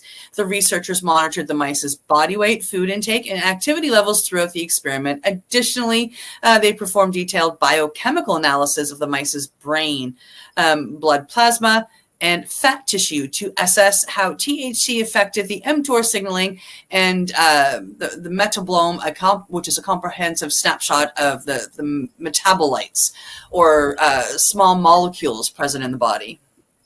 In the brains of the older mice, THC treatment led to temporary but significant increase in mTOR activity, particularly in the hippocampus, a region set critical for learning and memory. This increase in mTOR activity has accompanied by a rise in the levels of key synaptic proteins such as and PSD95, which are essential for the formulation and maintenance of synapses, the connections between neurons. Furthermore, researchers observed that THC treatment significantly boosted the metabolic activity in the hippocampus. This was evidenced by the increased levels of metabolites involved in energy production, such as those associated with glycolysis and the citric acid cycle, which are pathways that generate the energy needed for cellular processes. Interesting, these changes are most pronounced after 14 days of treatment and tended to normalize by day 28. In contrast to the brain, the adipose tissue of the THC-treated mice showed a decrease in the mTOR activity and a reduction in the levels of amino acids and carbohydrate metabolites, similar to what is observed during caloric restriction or intense physical exercise. So just to put this in layman's, when you're on a diet or working out, both of which are known to have anti-aging effects. This reduction was particularly evident after 28 days of treatment, suggesting a dual phase effect of THC, an initial increase in brain activity followed by a systematic shift towards energy conservation and reduced metabolic activity. We now have been able to show that treatment with THC has a tissue-dependent and dual effect on mTOR signaling and the metabolome, explained Andreas Belicki-Gorzo from the Institute of Molecular Psychiatry at the UKB, who is also a researcher at the University of Bonn. We concluded that long-term THC treatment initially has a cognition-enhancing effect by increasing energy and synaptic protein production in the brain, followed by an anti-aging effect by decreasing the mTOR activity and metabolic processes in the periphery. Our study suggests that the dual effect on mTOR activity and the metabolome could be the basis for an effective anti-aging and cognition-enhancing medicine. Nice. Now I've lost where you were at, so keep going. Okay. While the findings are promising, the study does have some limitations. The research was conducted in mice, and while these animals are commonly used as models for human biology, there are significant differences between species. It is not yet clear whether these same effects would be observed in humans, and further studies are needed to explore the potential therapeutic application of THC in aging populations. Additionally, the study focused on specific dose and duration of THC treatment. It is possible that different doses or longer treatment periods could produce different results, either more beneficial or potentially harmful. Future research will need to explore these variables in greater detail to determine the optimal treatment protocol for maximizing the anti-aging effects while minimizing any potential risk. Another important consideration is the broader impact of long-term THC use. Although the study did not find evidence of CB1 receptor downregulation, a common concern with prolonged cannabinoid exposure, the long-term effects on other psychological systems, particularly in older adults, remain to be fully understood. In a previous study, researchers from Bonn, in collaboration with a team from the Hebrew University of Jerusalem, demonstrated that long-term low-dose THC administration can reverse age-related decline in the brain by enhancing cognitive abilities and increasing synapse density in older mice. However, the question of whether these beneficial effects on the aging brain are connected to changes in mTOR signaling and metabolitic processes remains unresolved. The study, bidirectional effect of long-term THC treatment, delta-9 THC treatment on mTOR activity and metabolome, was authored by a lot of people. Yep, it was. There you go. Good stuff. Anti-aging. You know, like they say, the tree of life, right? That's right. Yeah, wouldn't that be interesting? You know, keep applying that, get a few more years, just even through a topical. Who knows? Alrighty, last story before we go to break is ready to go. Yeah, coming to us from Green Market Report, Nevada awards 6 more cannabis consumption lounge permits. All right, that's what we need here in good old Ontario and Canada in general. This lottery was a redo of an earlier one that resulted in winners who weren't actually qualified for the licenses. Nevada cannabis regulators awarded 6 new cannabis consumption permits via lottery in a move to further expand the tourist-heavy state's attractions for ganja fans. According to a news release from the Nevada Cannabis Compliance Board, the winners included Cora Cannabis Lounge, LLP, Nevada Consumption Lounge, LLP, and 4 other businesses that did not agree to have their identities made public. All 6 of the winners were social equity applicants, the board said, and the licenses are still prospective, meaning not yet finalized. Yeah. The lottery was held for the second time this week after originally drawing was found by an internal audit to have picked 6 entrepreneurs who didn't meet state residency requirements for licensing. In the second round, 8 new applicants were entered into the lottery. The board is issuing refunds for the $2,500 license application fee to those not selected. Oh, that's good. The new market entrants will join at least 2 other consumption lounges that have opened in Las Vegas as of last month, with another 38 reportedly in the pipeline. Wow. Yeah, that's amazing. Yeah. The business model has not proven itself as quickly as retail sales, with lounges acting more as side attractions for consumers than actual revenue drivers. At the time, Planet 13's Larry Schaefer told Green Market Report that it's not a money maker in my eyes, mostly because of restrictions on outside products. There's the paperwork there. So you have to purchase what they're selling in there to use their cannabis lounge. Yeah. Now I know that I've been told in the past that the lounges aren't really a big money maker either, and that was by a person who owned one, who ran one. Yeah. There was a couple of lounges here. They've all closed down, but the lounges weren't the money maker. I mean, I think 2 of the lounges had dispensaries beside them, and same owner. And they made money at the dispensary, and the lounge was really more of a spot just to smoke versus See, I would think it would become more profitable if they could open them up to allow them to be able to sell cannabis products. Oh, absolutely. Absolutely. Either anything from edibles to herb. Yeah. A lot of people want to go home, like at that time wanted to go home. This was before a lot of the bans showed up for apartment buildings and et cetera, et cetera. Yeah.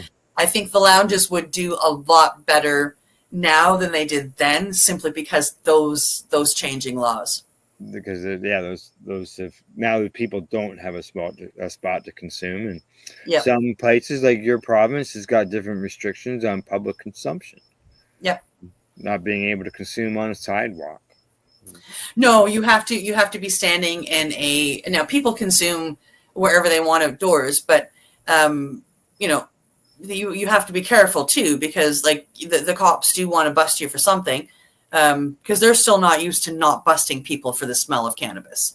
So, you know, you have to be careful that you go to a smoking area, which there are dozens and dozens and dozens of them all over the province. But technically, the only place that you can smoke cannabis is where you can smoke cigarettes. Right. Yeah, that's basically what it is here. Where you can smoke cigarettes, you can smoke cannabis. All righty. Well, it's time for us to take a break. Wicked.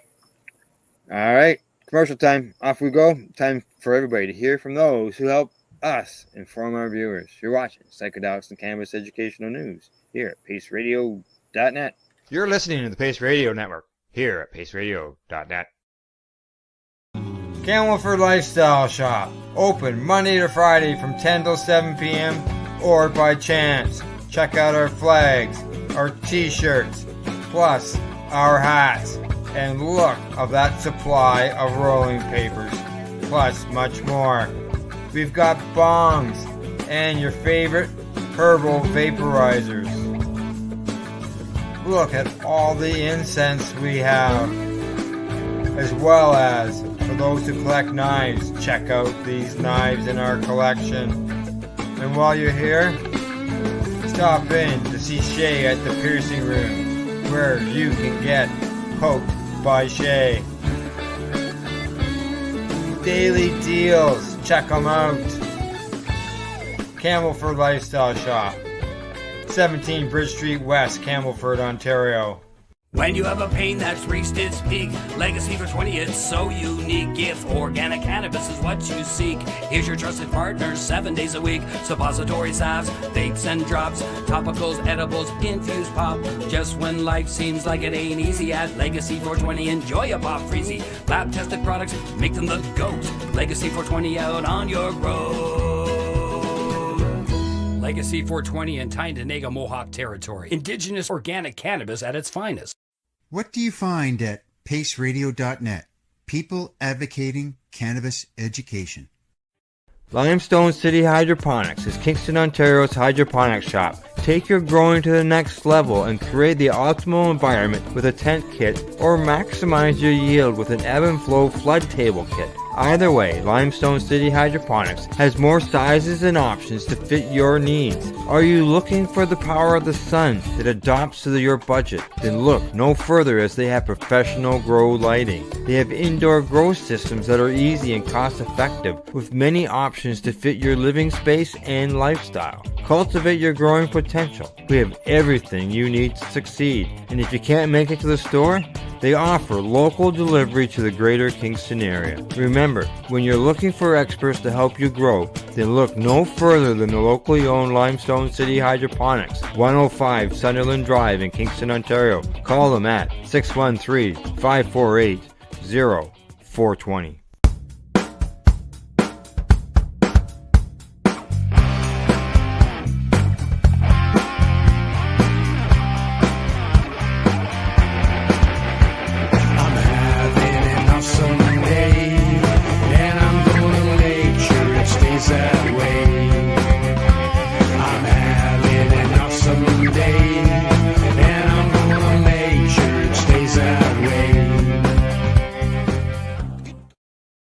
You're listening to the Pace Radio Network here at paceradio.net.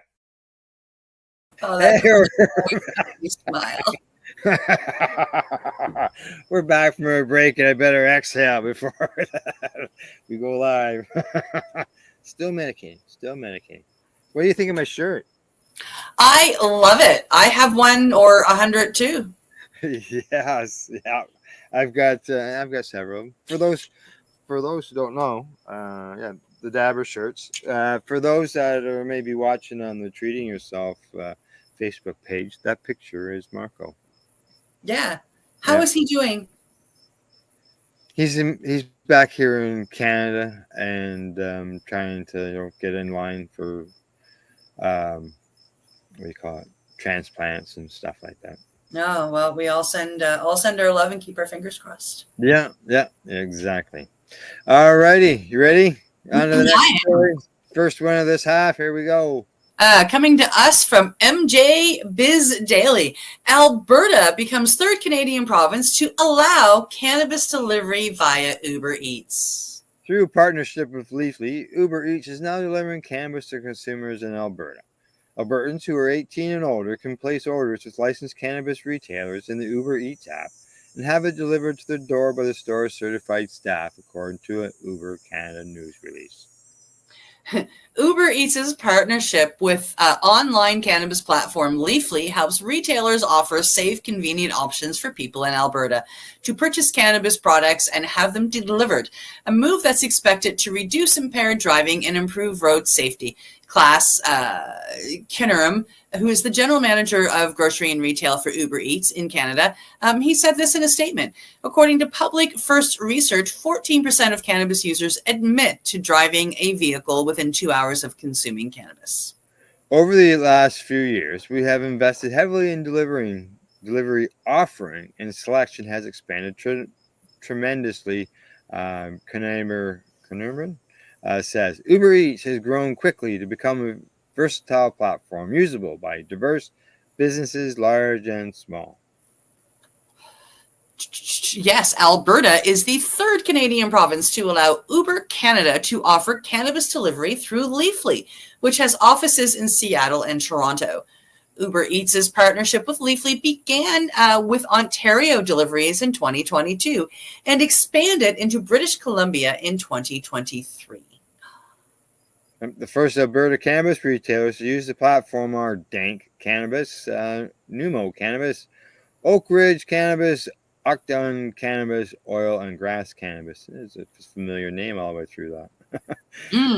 This partnership will help us to continue to expand our research to even more people in Calgary. Archie Kalkat, co-founder of Dank Cannabis, said in a statement.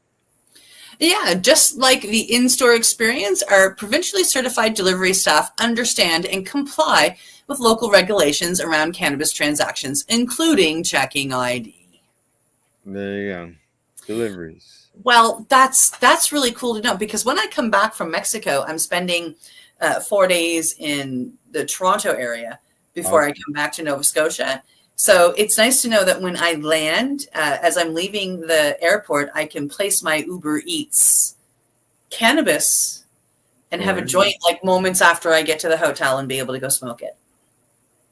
There you go. But you're Toronto, there's like fucking 3 cannabis stores in every corner. I was going to say, yeah, it's only the cannabis store is only a 2-minute walk from my hotel. yeah, exactly.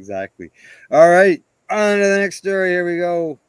Coming to us from Marijuana Moment, former Minnesota Governor Jesse Ventura calls on cannabis consumers to boycott state fair for banning cannabis but allowing alcohol and tobacco. Yeah, as you commented before the show started, the headline uses the word cannabis and marijuana in it. Yep. Yeah. Alrighty. Minnesota's former governor is calling on people to boycott this year's state fair, prohibiting marijuana use at the venue, while at the same time allowing attendees to consume alcohol and tobacco, even though the state's enacted a cannabis legalization law last year. But while Jesse Ventura is fired up about this fair's policy, he's also optimistic about the prospects of federal cannabis reform under a Harris-Walz administration. In an interview with Marijuana Moment on Thursday, Ventura said he does hope that Vice President Harris, Vice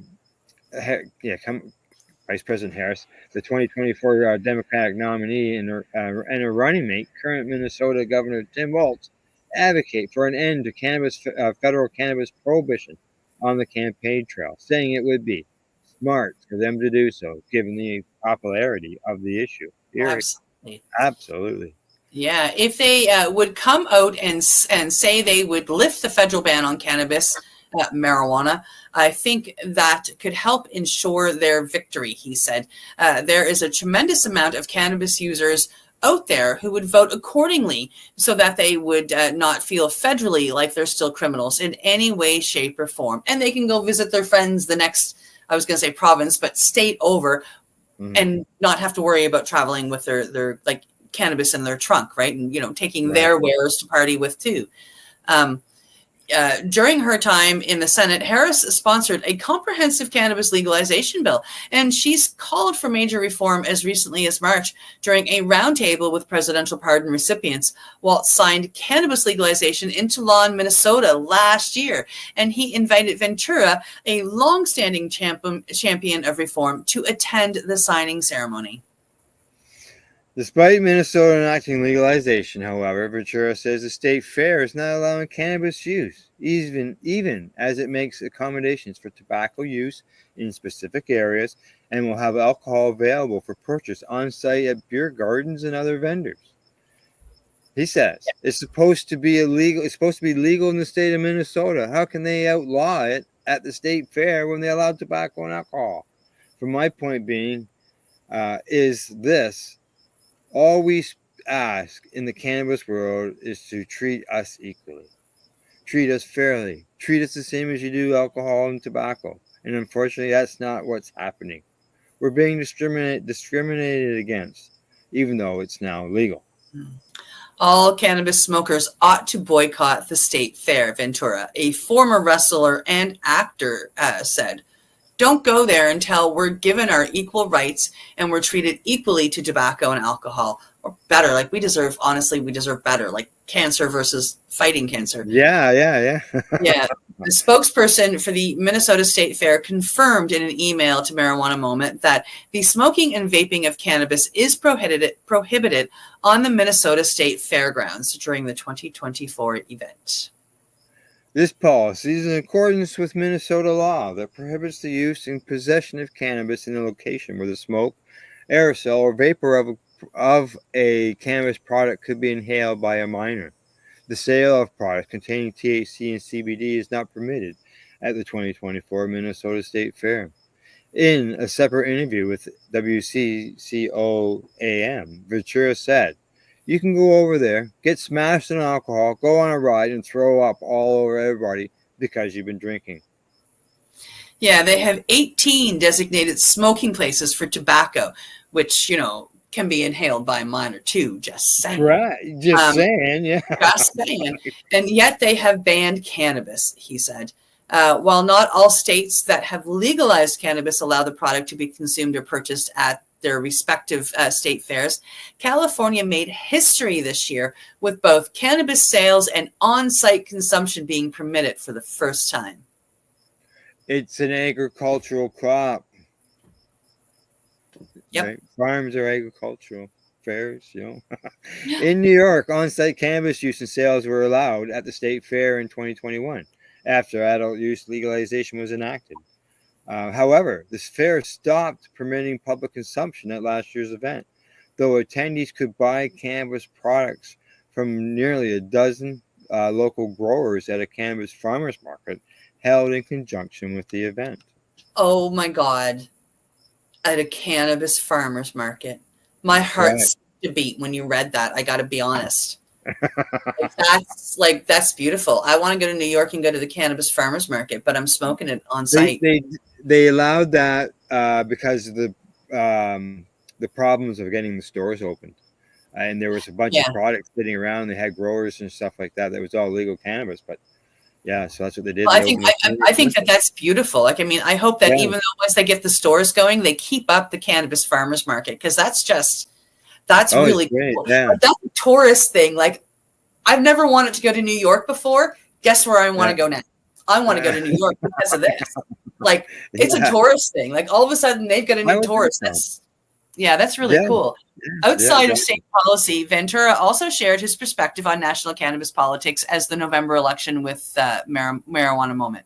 For example, asked about former President Donald Trump, the 2024 Republican nominee, the former governor said, "You can't trust his comments on the issue, including his recent signaling that he's inclined to back cannabis decriminalization as more states enact legalization. You've got to look at what he does. And Donald Trump is out for Donald Trump," Ventura said. "If he thinks that supporting cannabis will help him get elected, he'll temporarily support it until he gets elected. And then when he's elected, he'll probably ignore it." It's a very different story under Waltz, as Vice President Ventura says. Ventura goes on to say that you can trust him. He's a man of integrity, and if Governor Walz says they're going to lift the federal prohibition, unless Kamala Harris vetoes him, which I don't think she would, it'll happen. That's the kind of person he is. And he's already proved it in his own state. Correct. Exactly. Before he even gets there. He's proved it. Right. Yeah. So that makes me trust that he's on board for like decriminalizing or legalizing cannabis. Yeah. And some people have a problem with Harris because of the fact that she was a prosecutor in California and she put people in jail for cannabis. Which I understand. So like, I mean, that was Camilla Harris then. She's done a lot of educating since then. And to me, that's proof that the activists are doing the right thing. Mm-hmm. Yeah. They're being listened to. They're changing minds, which is what we wanted to do in the first place. Yeah, exactly. Yeah. That was the goal, right? Yeah. Yeah. Now, a Democratic senator sponsoring bipartisan cannabis banking legislation separately told Marijuana Moment this week that he believes if she's elected president this November, she'll be ready to sign cannabis reform bills into law. Other lawmakers similarly predicted more momentum on cannabis legalization at the state and federal levels under a Harris-Walz administration. Yeah. Meanwhile, back in April, Ventura told Marijuana Moment that he isn't planning to run for elected office again in the foreseeable future, choosing instead to commit his total focus to his newly launched cannabis brand.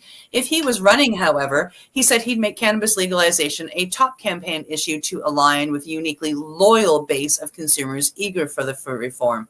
For now, Jesse Ventura Farms is a hemp business offering a line of cannabis products that are available nationwide since the crop is federally legal as long as it contains no more than 0.3% THC by dry weight. But once Minnesota regulators begin licensing recreational cannabis businesses under the state's legalization law that's being implemented, he says he intends to expand the state-level operation. Go, Jesse! There you go. I think that that's all really exciting. It's nice to see people being reformed. We have a past, I was going to say a past reefer reporter, a past reporter that, like, I mean, she was the same way. She was, she would stand on a soapbox and go, oh, it's bad. And now she's all for it. She uses it as a medicine herself. So that kind of stuff shows me that activists are, the ones that are trying to educate and be calm about it and whatnot are being listened to and they're making differences. And that's a beautiful thing. Yeah, getting people to change their minds. All righty. Now, this next story, we need more of this here. We need more. Yeah. All right, here we go. Coming to us from StratCan, Edmonton Fringe Fest gets cannabis consumption site. Yeah, an Edmonton Festival welcomed its first official cannabis consumption space at this year's Edmonton Fringe Festival from August the 15th to the 25th.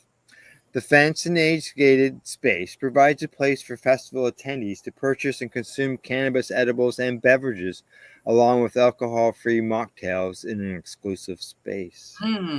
See, that's the lounge thing, right? Yeah. The now, edibles, do notice that they're only allowing edibles and beverages, et cetera, et cetera. But still, it's a start, right? Correct. Positive Intent Events, PI, recently launched the adults-only alcohol-free cannabis consumption garden space as a way to encourage safe, responsible cannabis consumption at festivals and other events. The PI Experience Garden event has been located inside the gates of the Edmonton Fringe Fest since the first day of the 10-day event located across the street from the Strathcona Farmers Market.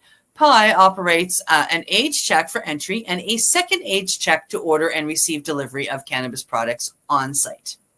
Cannabis deliveries are in partnership with the Edmonton retailer Numo Cannabis. Guests can also order in advance by visiting Numo's online store for pickup at the Pie Garden.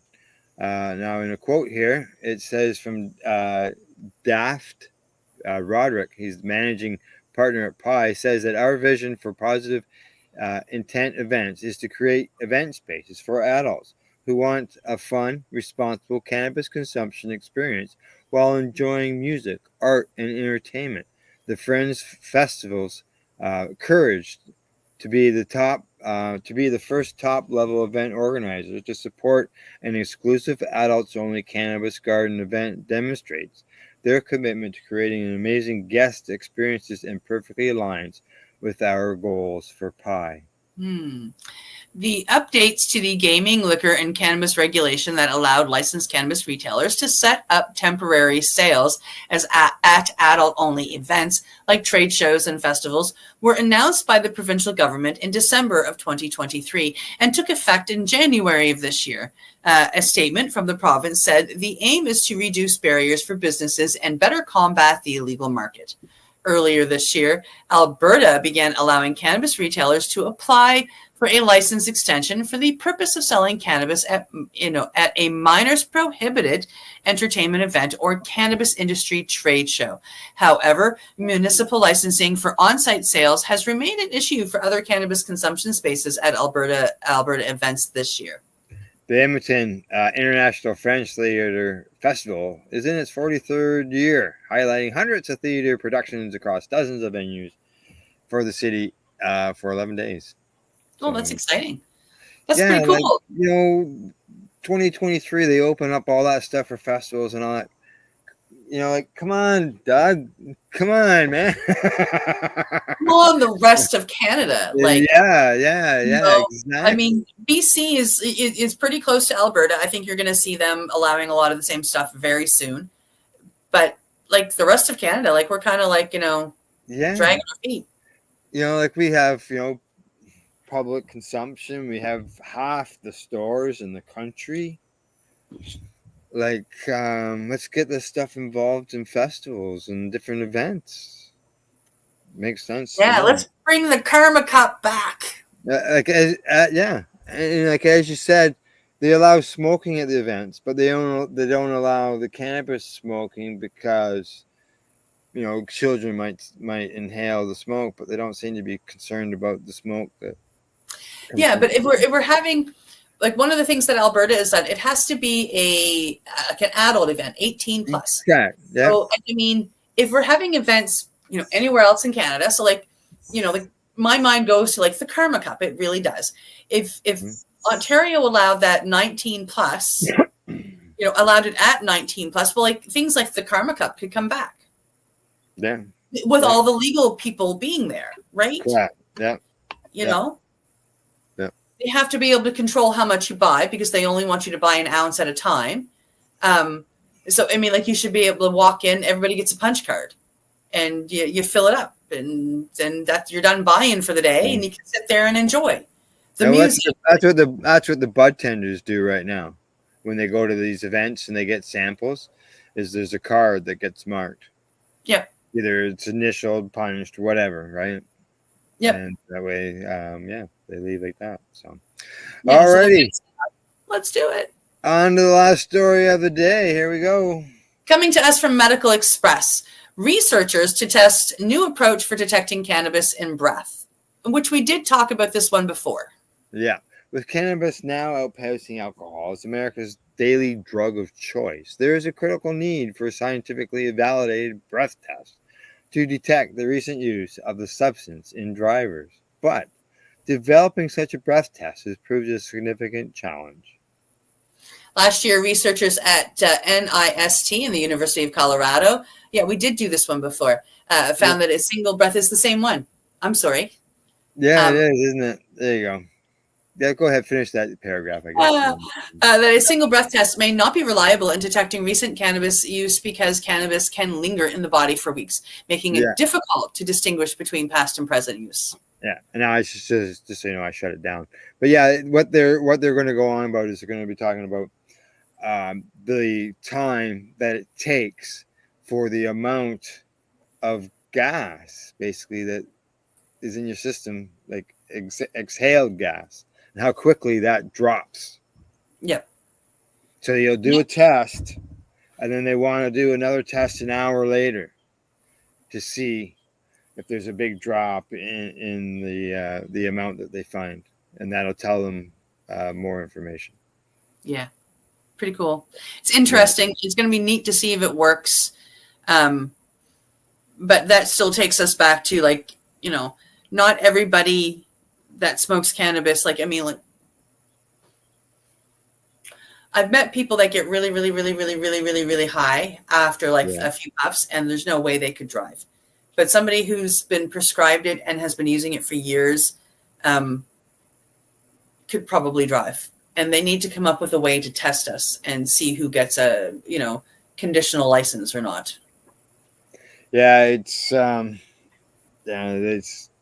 controversial. It's going to take a long time to figure it out. And I would not want to be the lawmakers. No, there's no, because there's no actual, they've done the saliva tests, but yet, it just shows consumption. It doesn't matter. It doesn't mean that the person is stoned. And say you just had one toke. Yeah. Are you too impaired to drive after one toke? It'd be like saying that you're too impaired to drive after one swallow of beer. Yeah. Yeah. Yeah. This is going to take a long time for them to figure out the whole cannabis and driving thing. Yeah. Because everybody's different. Yeah. Well, we've got that 5 nanogram limits, but they're trying to do a much quicker test or better test and an alternative test than the saliva. Stuff, right?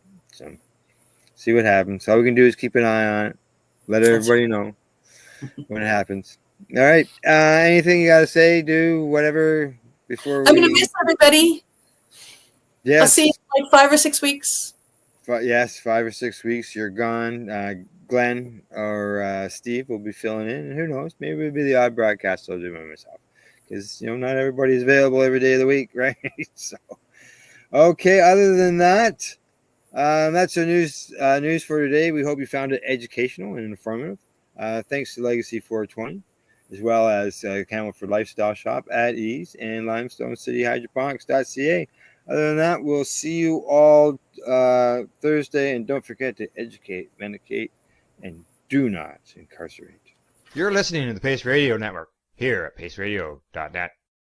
The opinions of the individuals during this broadcast are their own, and may not be the opinions of their group or other organizations they may be involved with.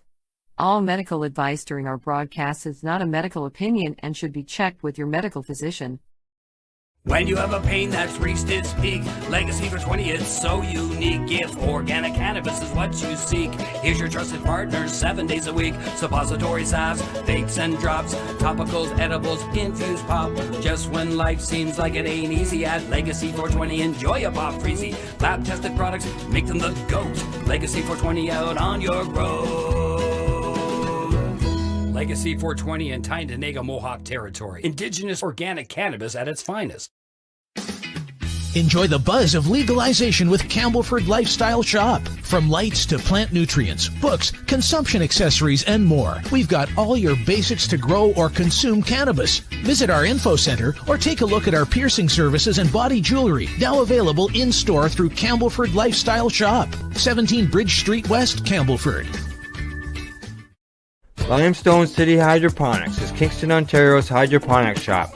Take your growing to the next level and create the optimal environment with a tent kit, or maximize your yield with an ebb and flow flood table kit. Either way, Limestone City Hydroponics has more sizes and options to fit your needs. Are you looking for the power of the sun that adapts to your budget? Then look no further, as they have professional grow lighting. They have indoor grow systems that are easy and cost effective, with many options to fit your living space and lifestyle. Cultivate your growing potential. We have everything you need to succeed. And if you can't make it to the store, they offer local delivery to the greater Kingston area. Remember, when you're looking for experts to help you grow, then look no further than the locally owned Limestone City Hydroponics, 105 Sunderland Drive in Kingston, Ontario. Call them at 613-548-0420. We are people advocating cannabis education here at paceradio.net.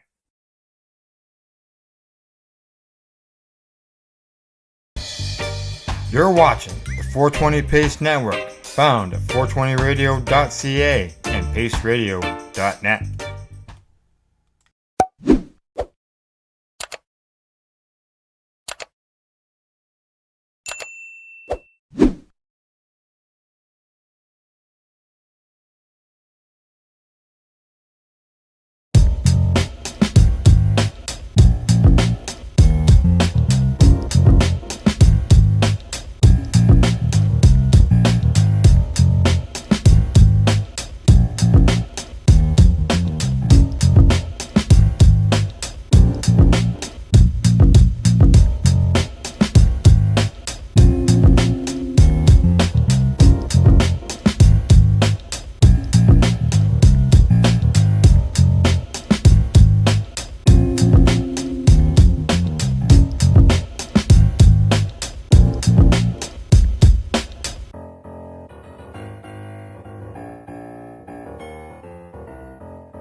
You're listening to the Pace Radio Network here at paceradio.net.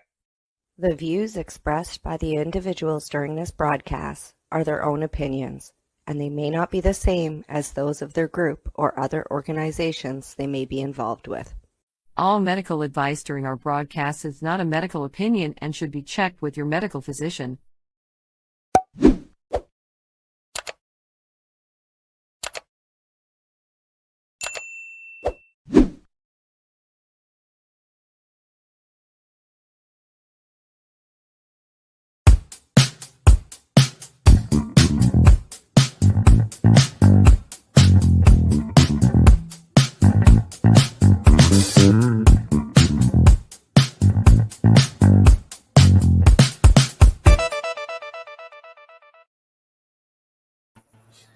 Good day and welcome to the Mushing Moment with myself and my awesome co-host, Rev Cindy. We're live today on Tuesday, August 27th, 2024 on paceradio.net, and we stream everywhere. Everywhere. Yeah, you can catch us all over the place. YouTube, and apparently we're on, what's that other one called? Spotify. We were on Spotify. You know, the one that only pays Joe Rogan all the money and doesn't give anybody else money, but we're there. That's right. How's your day, Steve? It's good. It's good. It's been, I had an emotional morning. I missed my puppy today. I woke up today and I missed my puppy dog. So I picked her up and held her near my heart and gave her a little love, and she gave me a little love. And then I got on with a friend of mine that helped me with a little more love and told me it was okay to let some tears go, and so I let them go, and now I'm sitting here with love in my heart and doing well. Oh, that sounds like good advice from a good friend, and I'm glad you're feeling better. Yeah, thanks for the advice. How are you? Me, I'm doing my thing. I am weeks away from heading to Mexico now. I have one project left to finish. It is, just that. That's it. That's all I have left to do. And then get on a plane and head to Mexico. Okay, wait. Pick up that book that's behind you of all the other stuff you were doing. You mean half of my textbook? Yeah. This is just the handouts. This is half of the handouts, the second half. So I've got 2 of these books. And then I have another book that's about 3/4 of this that's actually on my desk that are my written notes that I have typed out. And then there's the other book that we have, which is this book, the textbook we had to buy. And yeah, I'm about to go to Mexico. Nice. And you're on, what's that? You pick up the first piece of paper that you brought up. That's your last piece you're on right now? That's it? This is it. This is it. This is all I've got left. This is the project and I had one extra piece of paper in there. I have 4 pieces of paper here. It is the project.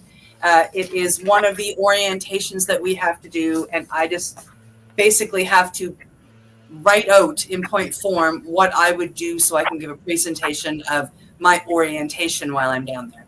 And that's all I have to finish. And right now I am sitting at I thought it was a 96.8, but it turns out that my last 2 exams, they graded wrong. That went up, and I am now sitting at a 97.9% average. Wow, congrats. Thanks. Holy crap. Well, you know who I'm going to get to do all my studying for me. Yeah, no. You can, no. You can do your own, and you can get your own 97% average. Yeah, no, there's a reason why it's so important to me for a number of reasons. I want the most knowledge I can get to help people once I graduate, but I haven't been in school in 27 years. And although I did pretty damn good in university, I had to set a goal, and I had to work my butt off. And I'm not that I'm not working my butt off this time, but my marks are way higher than they've ever been, and it's bringing me so much more joy than any other course I've ever taken. So I am just having so much fun. And I didn't think I'd get here in the beginning. There was a couple of times that I thought, I can't do this. And I was, maybe I shouldn't do this. But yet here I am. One more project. And one more exam when I get there. Wow. Yeah.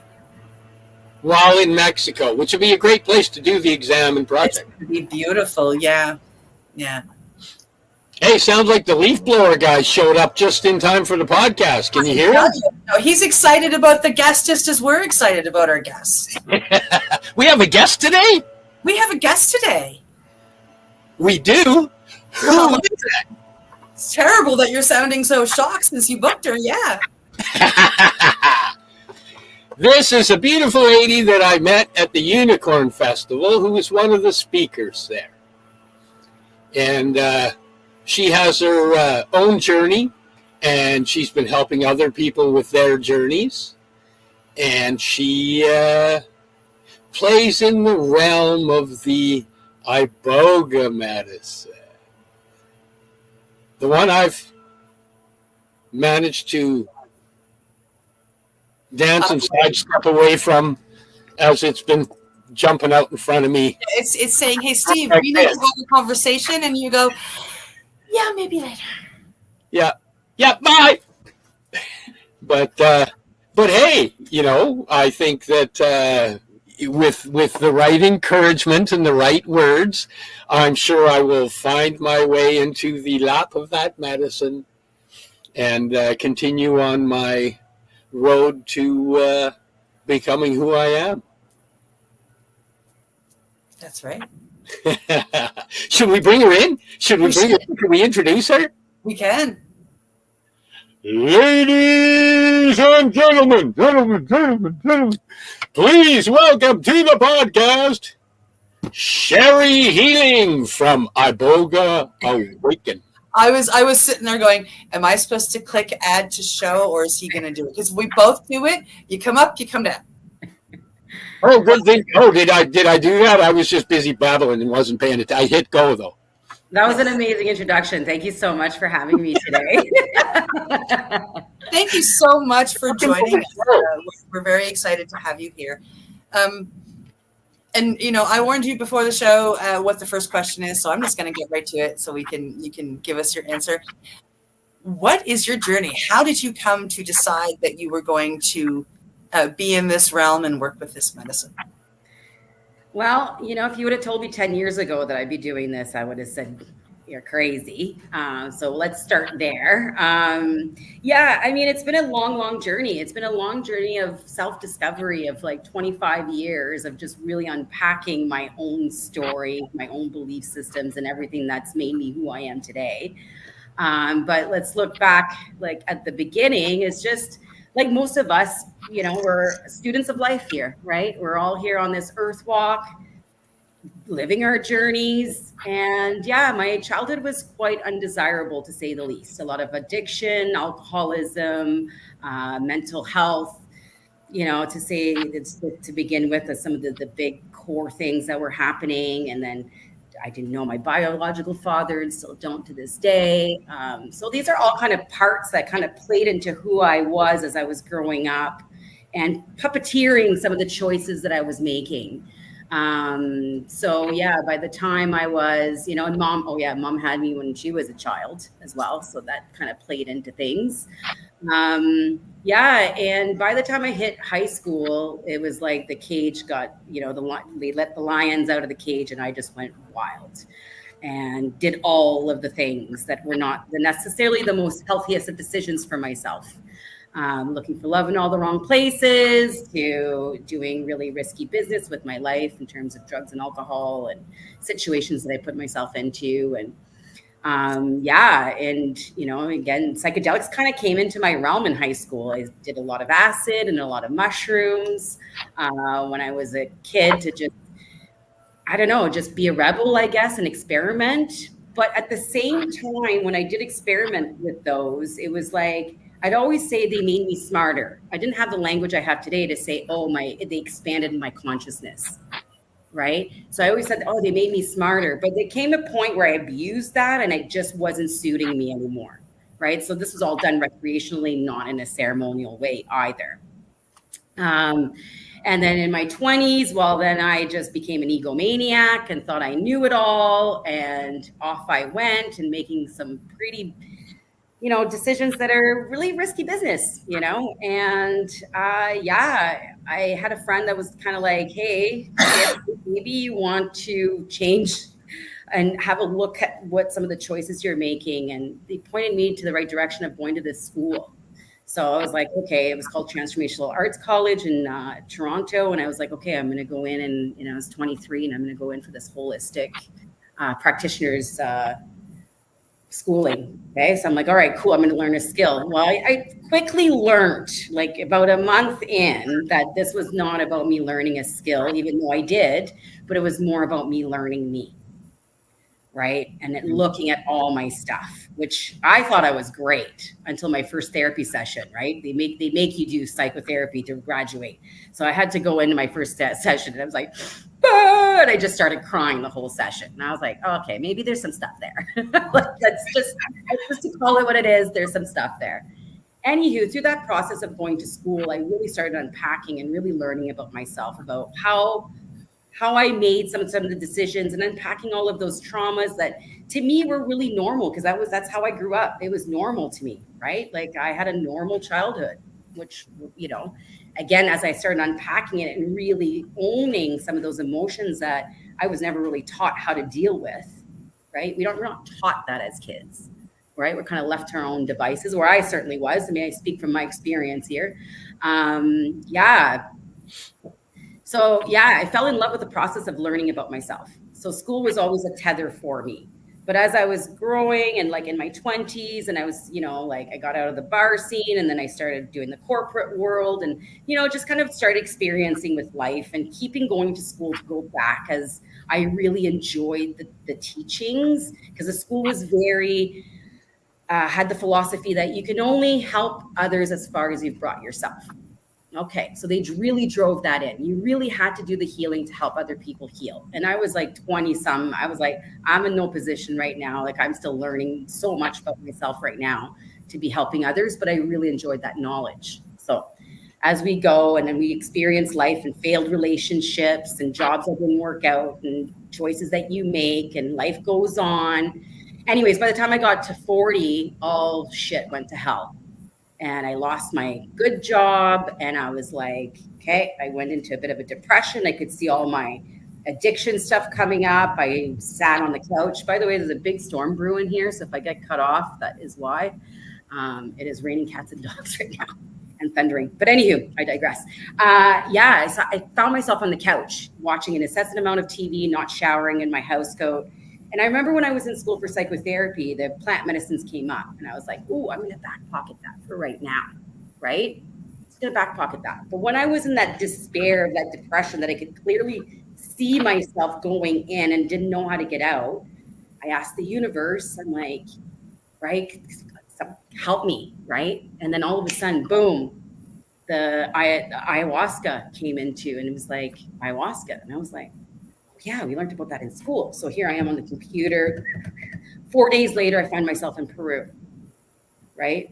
Now let's backtrack this a little bit more. Just a few months before I lost my job, I remember like putting my head, like I was like doing the work, sleep, repeat, right? And just getting home and watching an incessant amount of TV and not having energy to do anything else. I was like, is this what life all has to have? And I remember like throwing my fists up in the air. And remember when we asked the universe, careful what you ask for, right? Because then I lost my job, right? So anyway, I just want to backtrack to that, because that was a pretty monumental piece when I asked for that.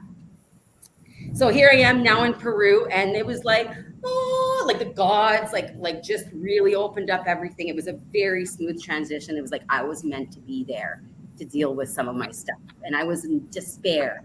And I did not do the dieta. People, if you're gonna go do that plant, please listen to your guides on how to take care of yourself, because I paid the price for that one. Yeah, you did too? Oh, my poke off from Nova Scotia to BC.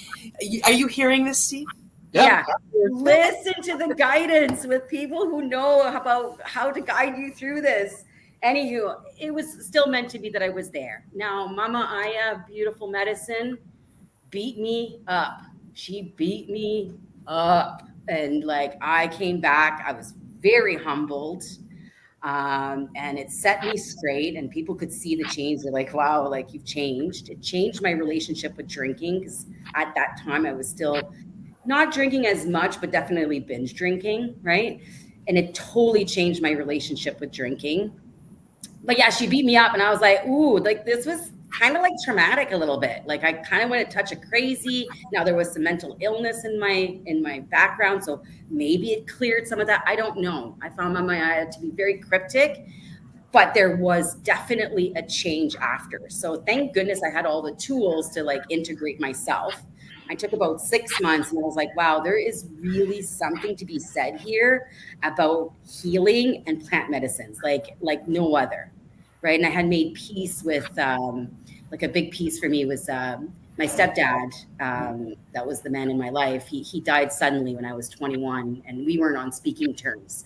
And he had just given me an olive branch, and I didn't take it because I was an asshole, right? So I lived with that guilt, and that was like a big piece. And it was kind of like that plant medicine was like, okay, this is your first layer to deal with. And I made peace with that relationship with him, with Mama Ayad. So that was a clear, solid foundation. So I get home and I'm like, like starting to research plant medicines. And I'm like, I don't know if this is my medicine. Like she really beat me up. But I was very open to what was out there.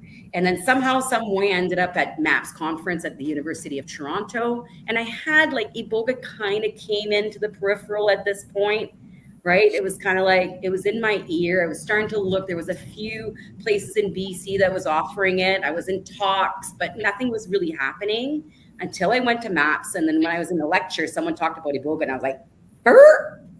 And I was like, my eye was on him. And as soon as that lecture was done, I went up and I talked to him, asked him all the questions. And he's like, yeah, it's happening 2 hours away. And I was like, this is in my backyard. What?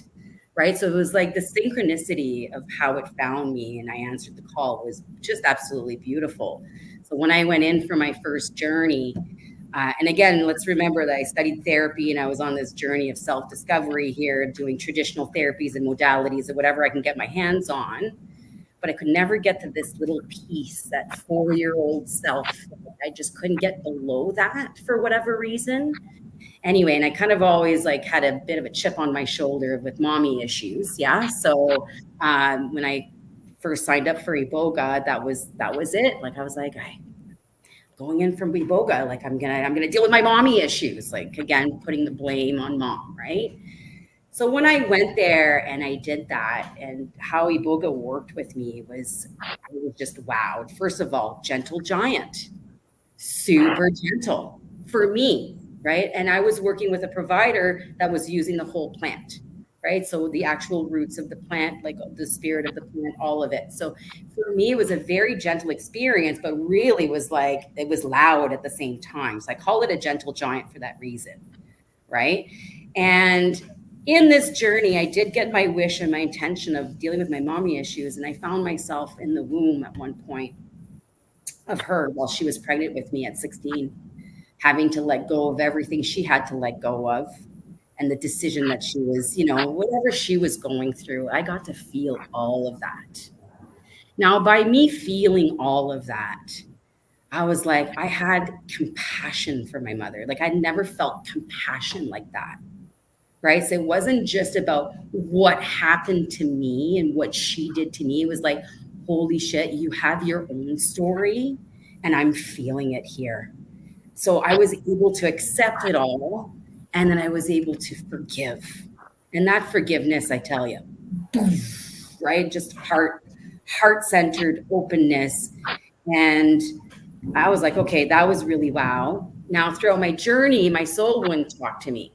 Okay. So, all right, the next day we process, right? We process, and I start dialoguing with my soul, and why are you not talking to me? And then she started showing me a whole bunch of things of before 4 years old, of things that traumatized me that I didn't know how to handle, but yet was imprinted, right? So she's showing me all this stick, and I'm just like feeling it, right? I'm just feeling it.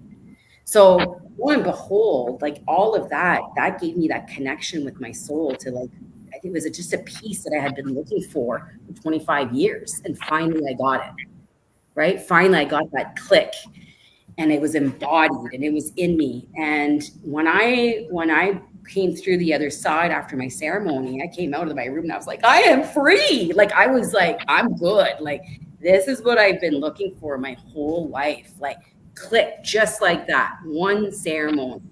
Now, having said that, there was a lot of buildup foundationally with the past, work that had been done to get there. But the fact that it got there like that, I was like, wow.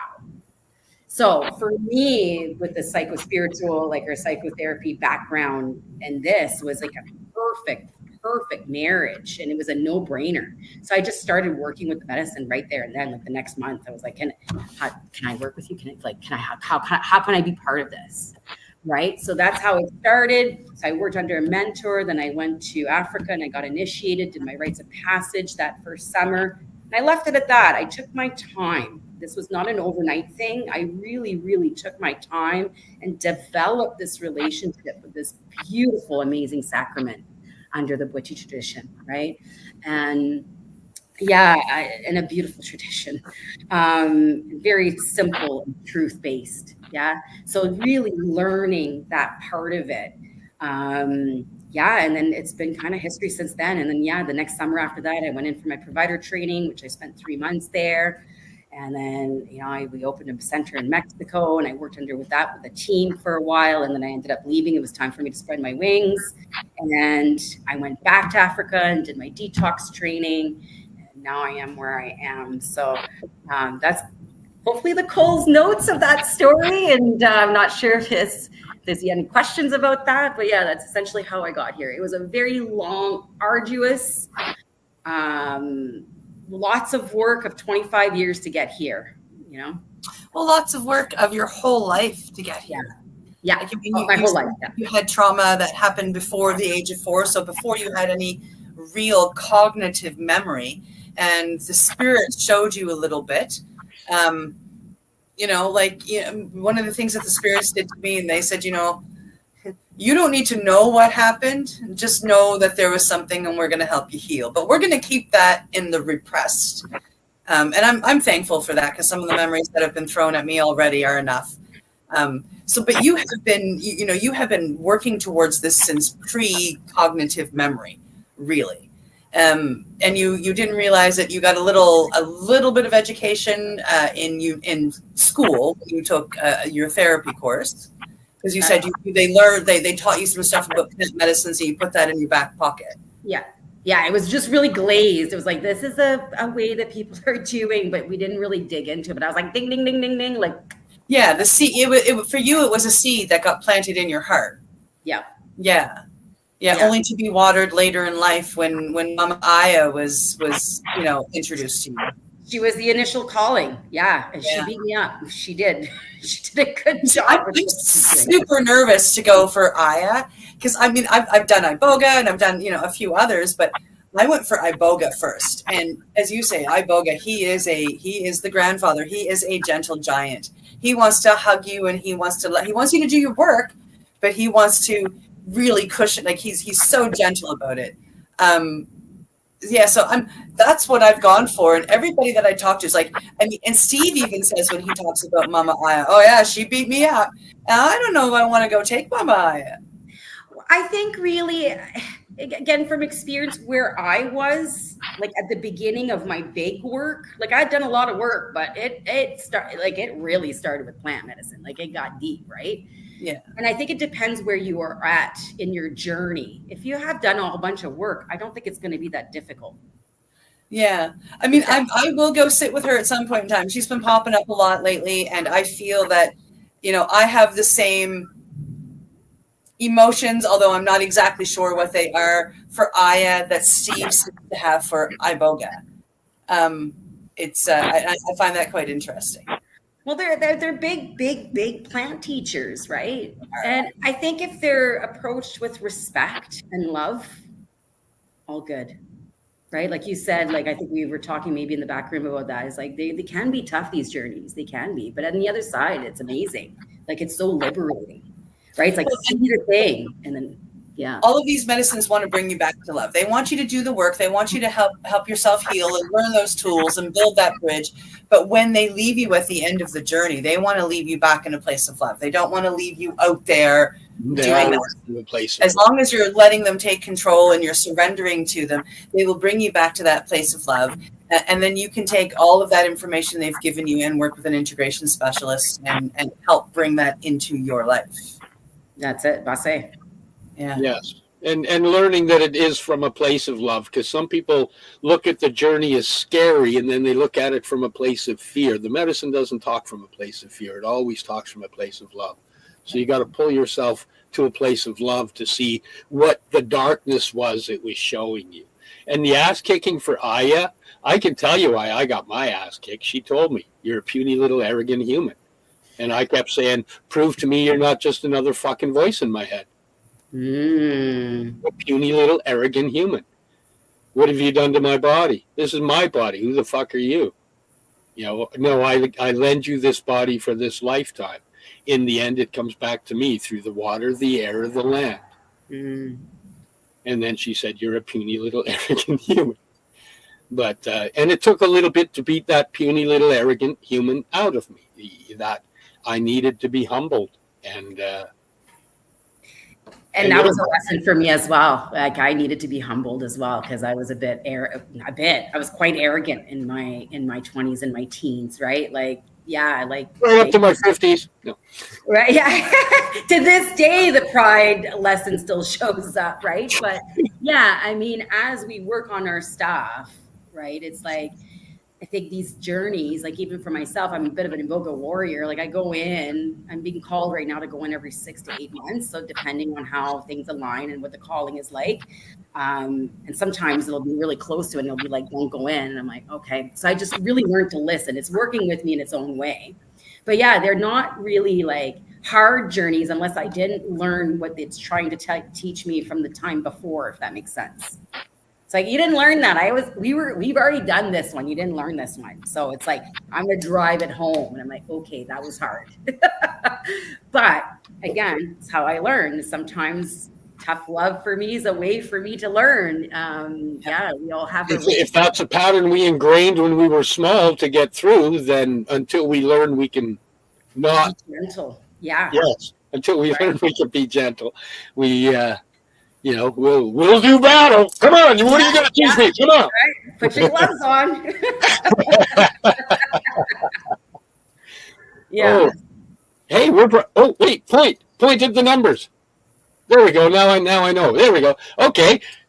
Now it's the perfect time for us to take a break. It's time to check out our sponsors and pay some bills. You're here with us live on the Mushy Moment on paceradio.net, and we'll be right back.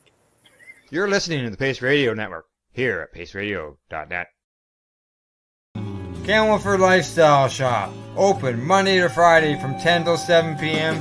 or by chance. Check out our flags, our t-shirts, plus our hats, and look of that supply of rolling papers, plus much more.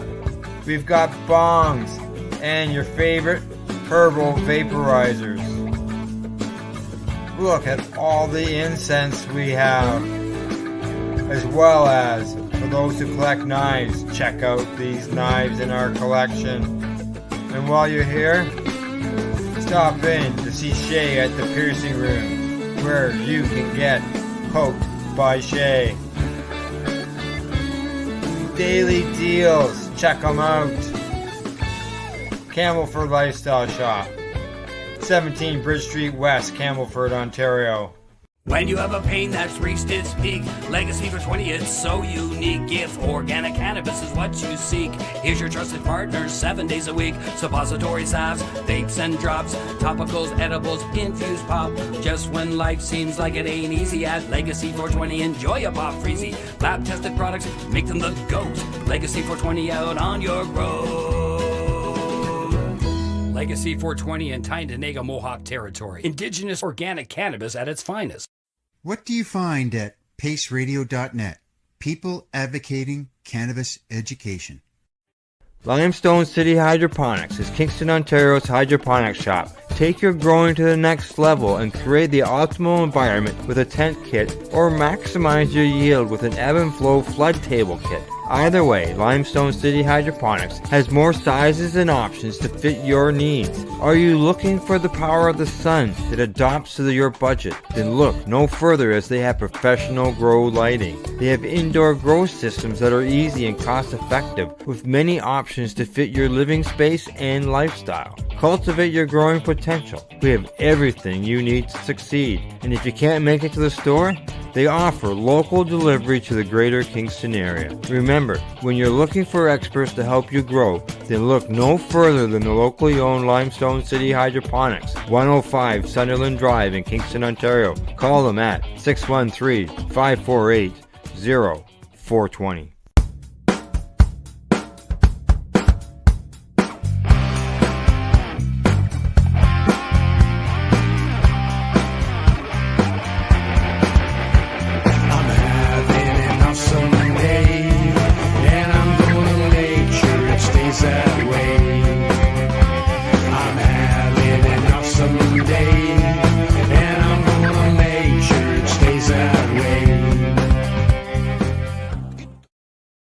You're listening to the Pace Radio Network here at paceradio.net. Welcome back to the Mushy Moment, streaming live to you here at paceradio.net. We're back with Sherry Healing from Aboga Waken.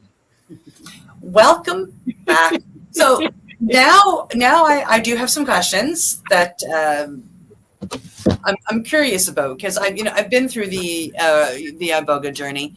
I've gone through with both whole plant iboga, so I've got all the alkalines, and I've also done the ibogaine, which is just the one alkaline pulled out.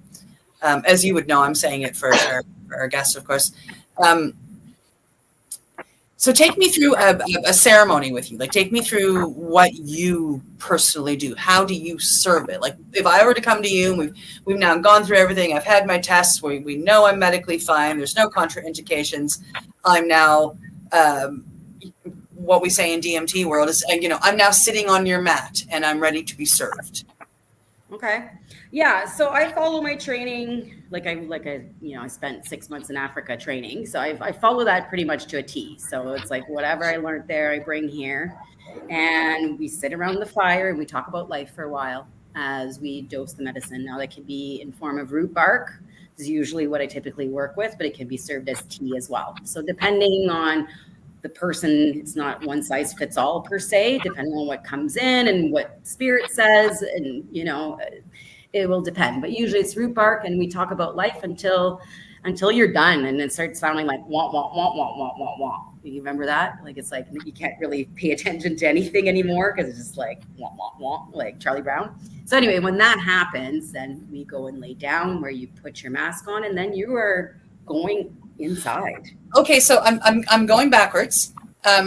How do you serve it? So like when you say like you serve, when I went in, I got served like I say both, but he had it done up in capsules. So I didn't have to taste it. Yeah, I have tasted it via belches. It's not pretty. But he also served me in doses. So like he had, he figured out my full dose, but then it took him hours for him to serve me my full dose, because he would serve me a little bit at a time and keeping an eye on my vitals. Right. Is that what you do? Sort of.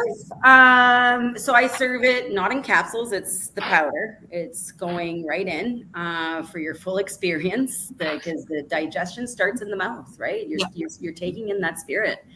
And then, you're being dosed throughout the night. And usually it's a combination of my training and spirit will let me know how much more you need. Yes. Right. So, or Bwitzi, whatever you want to call it, right? Spirit. I'll just call it spirit for a generalization here. But spirit will let me know how much more you need.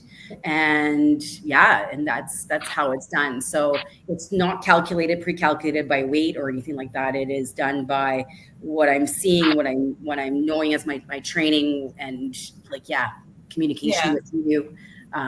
Because it's about the right dosage. You don't want to do too much. You want to get that right dosage. Yes. You don't want to do too much, you don't want to do too little. The 2 of the 5 times I've gone through it, we have, because he does work out dosages, right? And he does cap it up, and I take it. But he does the same thing as you. Like he serves it, throws it, and he keeps an eye on me. And he may say, like, well, we'll just pick like 10 pills. He's made up 10 caps that are X amount of grams each or whatever. And, he serves it to me. And, he may have 10, but he may get to 7 and he may feel, no, that's exactly where she needs to be. And he stops. Yeah. So it's the same as you. Like he's being told to pull back. Yeah. Yeah. You serve it off a spoon as powder, and your participant has to taste it. Yeah. Yep. And if anybody's paying attention, the Bwiti that she talks about is the tribe in Africa that is mostly well known for this beautiful medicine. I know other practitioners that have gone over there for training. And you said a beautiful word earlier, basse, which means truth. That's so right. if somebody's speaking something that you think is beautiful truth, then you basse. And, Yeah. yeah, it's beautiful. Yeah, it is, and it's something that they, that word means so much in that tradition, right? It's like basse, and they repeat it each other. It's like a call and response almost, right? Everyone's on board with it, so it does have a beautiful energy to it. That's for sure. It sure does. Yeah, basse. I want to go earlier to the serving though. If I was to just contact you, if I was to find your website and contact you, what would be the process of getting to that point? Well, this is what I've learned over the years is that this is a really big medicine and not everyone's ready for it. So again, I really trust Spirit and Bwiti to guide me in the right direction here. And with my therapeutic background, I use that as well. So it's like a phone interview and trusting my intuition. And, there's been some good teachers that have come into my life to teach me about all of this. So it is from experience. And then sometimes I'll refer them to do on the Heal You side. It's like, let's do a little bit of work first, right? If you're coming in brand new and you have no idea and you're in despair and you just want to use this plant medicine because you think it's going to magic pill you. And it's like, okay, no. Like we need to work up to that. Yeah. Okay, so I'm going to just hang on because you mentioned the Heal You. So I'm going to bring that across the bottom and talk about that for a second. Okay, so this is my learning for the last 25 years that I've been in and out of school. So that's my talk therapy, and I use a wide variety of modalities, and again, tailor-made to whomever shows up with what they're showing up. But essentially, is pulling out those traumas, right? Because the traumas leave an imprint. So they sometimes have an emotion attached to them, a belief system, whatever the case may be. So it's to pull those out, right, and instill something new and positive for you. So essentially, that's the work I do. And if someone's coming in not really knowing anything, well, it's baby steps. This is a big medicine. You don't rush. You don't rush in Bwiti. You don't rush Iboga. You just don't rush it. Right. So it's taking your time, making sure that someone has, and again, feeling safe, building that rapport, because this is really intimate work, right? You are spending a week in a home with someone, right? Small space. So there has to be some sort of safety net and a rapport being built. So I'm really big on that for someone to be able to really let go and really surrender to this experience without them clawing and. You know what I mean? Does that make sense? Yeah. Yeah. So sometimes I will refer them to Heal You. We do a little bit of work and then they come to retreat. And that seems to be working really great. So I'm glad to have all of those tools in my back pocket to prepare and help prepare someone. Again, plant medicines are a beautiful tool. They are a tool. They're not a magic pill. And you don't need them to do the work. However, man, they are a speed pass into it. Right? Traditional therapies do work. It just takes more time. Now, for myself, I wasn't able to get to that. I needed something a little stronger to get to that below 4-year-old. So for me, it was a necessity. And maybe if I kept working on it, I don't know, right? Because I'm just talking of experience. So maybe I could have gotten there. Maybe one day, who knows? But again, you can do the work without plant medicines. But the plant medicines, they're really they get real deep. And Iboga is a root.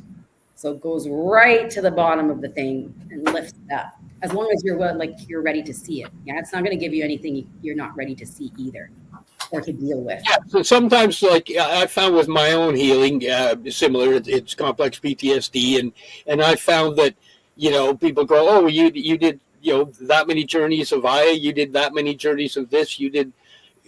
Each one is just removing a layer, or as I call it, every time I suffered a trauma, I'd grab a shield. And I've got a shield and another shield, and I think I'm keeping myself safe, but all I'm doing is I'm barricading myself in with my own shields. And a lot of times the medicine will just allow you to drop a shield or two. And you've got to integrate that dropping and being okay with the dropping of those two shields. You've had them up your whole life. And then once you're okay, you can go in and you can do, another medicine or another journey, and I find they all speak different languages. And it's been a march of healing through the medicines, taking off those shields that I put around me my whole life. That's why, like in the beginning, I said it's about becoming who I am.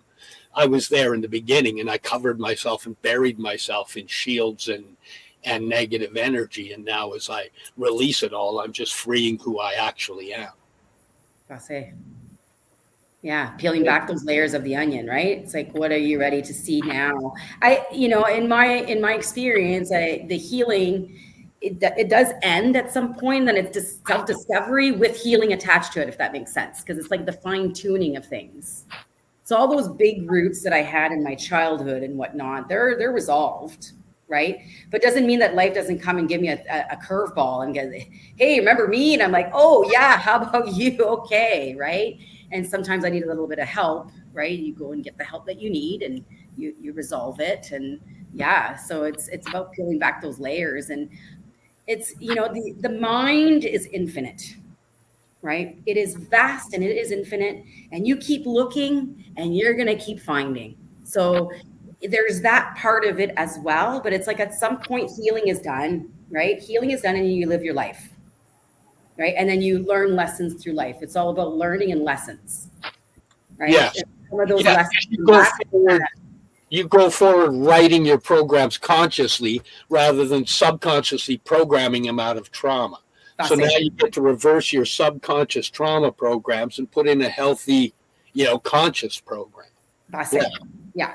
And then it's like sometimes you'll get hit and it's like, okay, you got to work through all of that, right? Sometimes your heart is going to get broken for whatever reason. And you got to work through all of that, pick yourself back up, put yourself back together. That's what healing means, right? It's bringing back to wholesome, bringing back whole. So it's like you're picking yourself back up, you're dusting yourself off, and like a little baby, you keep walking, right? Like we're all students of life here, walking this earth walk for a limited time. Right. So it's like, how do you deal with the thing that comes up and just keep moving, not getting stuck or attached in the thing. And that's the other thing too with therapy. It's like, you don't want to be therapizing in the sense where you're just reliving the trauma. That's not the point of it. It's the point of like, look at it. What's the charge there? What's the belief system? Knock those out. And that's it. It's done. Yeah. Right? What are the patterns, the dysfunctional patterns that you've carried forward from the trauma? Get rid of those dysfunctional pieces that are affecting the way you are now. Yeah. And put something healthy in for that. And that's it. And that's the work, right? Because it's like relearning, like unlearning something and then relearning something. And, as we're adults, that's a little bit of a fun game, isn't it? Right. It's like, all right. So it's just relearning. You have the awareness, but it doesn't have that emotional charge picking at you anymore. That makes sense. Yes. It doesn't trigger off the dysfunctional emotional responses that came along with them. That's kind of the shields that I talk about.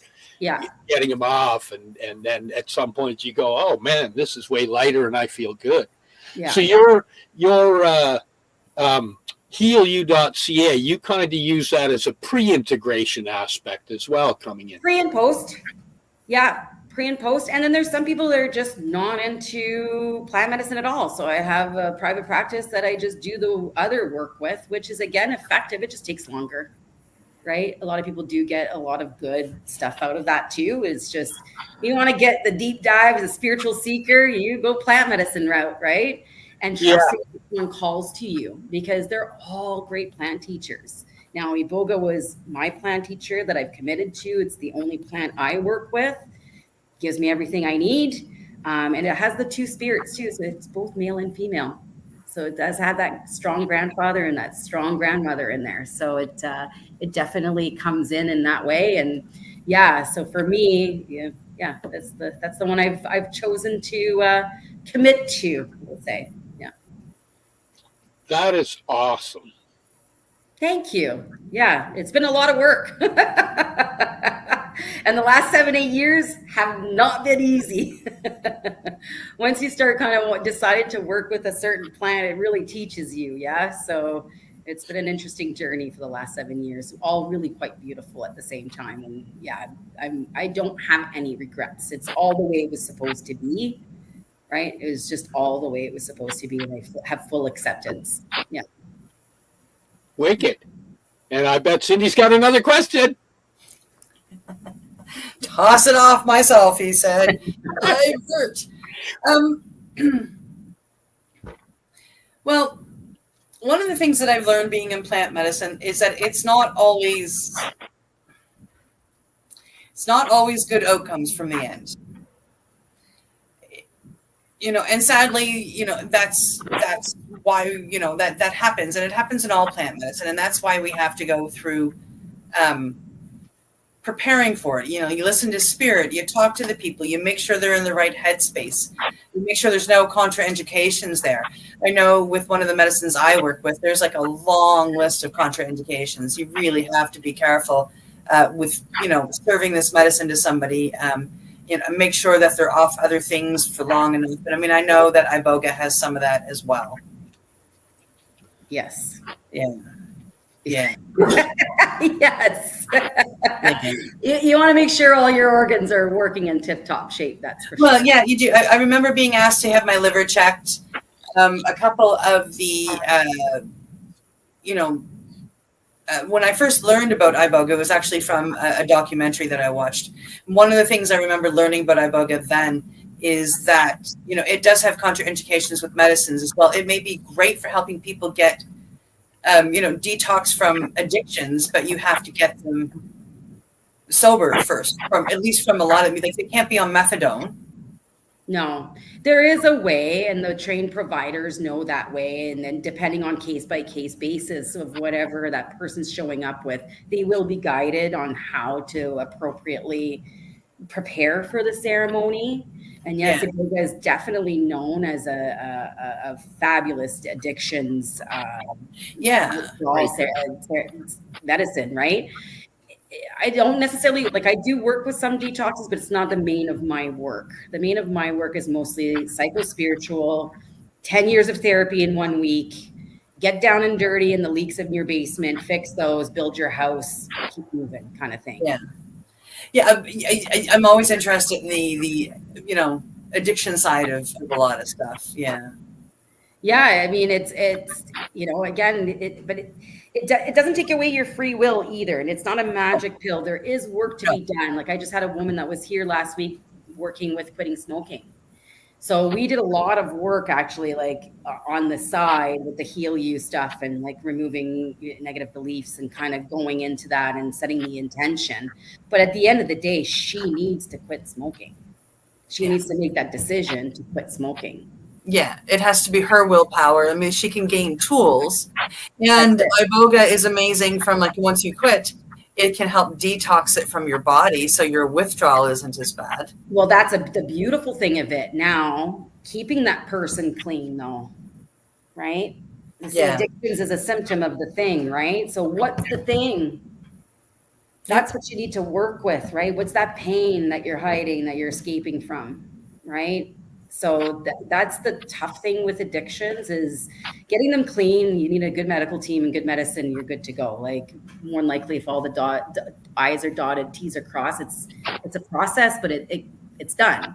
Keeping them clean is the other. Is the other thing. Yeah. Yeah. Right. So that's where I like to play, and that takes time. Right? That takes time. If you've had an addiction for X amount of years, you need to unlearn and relearn all of that. That takes time. one ceremony or 1 week retreat, I'm not sure if it would, I'm not saying that it can't, but I don't want to set the expectation that this is a cure-all in just 1 week and it's done. You know, it takes time. It takes really the integration. I cannot. Oh, for sure. Like Yeah, that's the medicine is one thing, and I can serve them 5. We can serve them cacao. You can serve them iboga. A shaman can serve them ayahuasca. But it's what you do afterwards with the information that has been gifted to you. That's it. Spiritual knowledge is only fruitful if you apply it. Right. Yeah. So you can go into ceremony, get all this knowledge, but if you're going right back into old patterns, and what's going to change? Right. So the integration is such a big piece, It's all of it, really. You know, this is what I love too, is when people do the proper integration, they call me back 6 months later and they're like, wow, my life's really changed. And it was hard transition, but this is how it's changed for the better. And I'm just like, yeah, you know, like that's it, you know, like living your life with purpose and joy.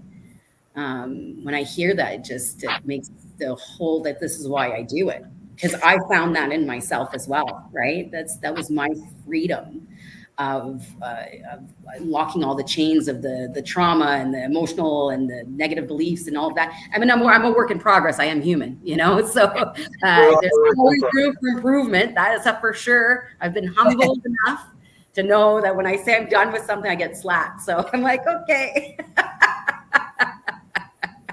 Yep, never say never, because it'll be right there in your face. Yeah. Really, never? Yeah. Yeah. Yeah, my lesson. I tell you. It's a good one. Yeah. Wow. The biggest message you would have for anybody from the healing journey you've walked so far? What would it be? Okay.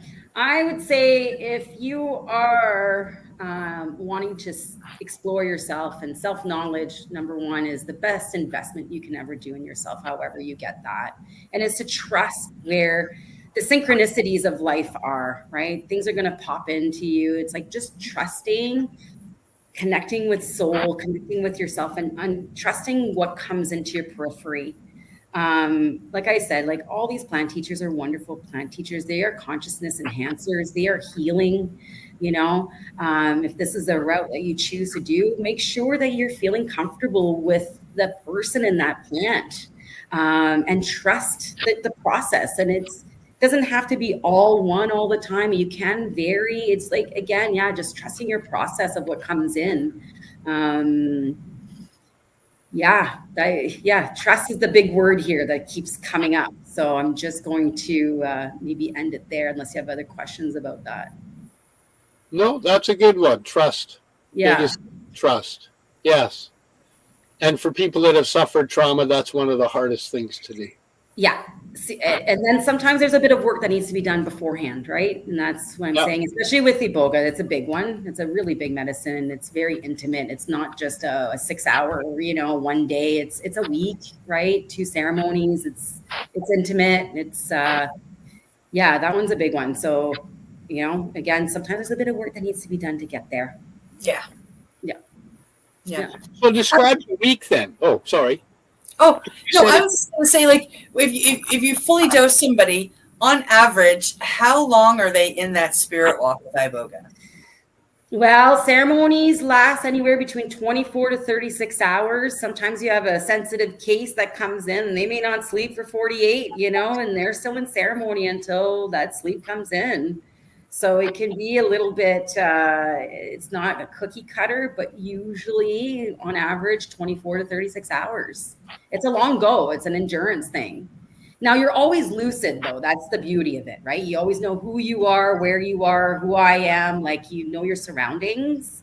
In my experience, that is.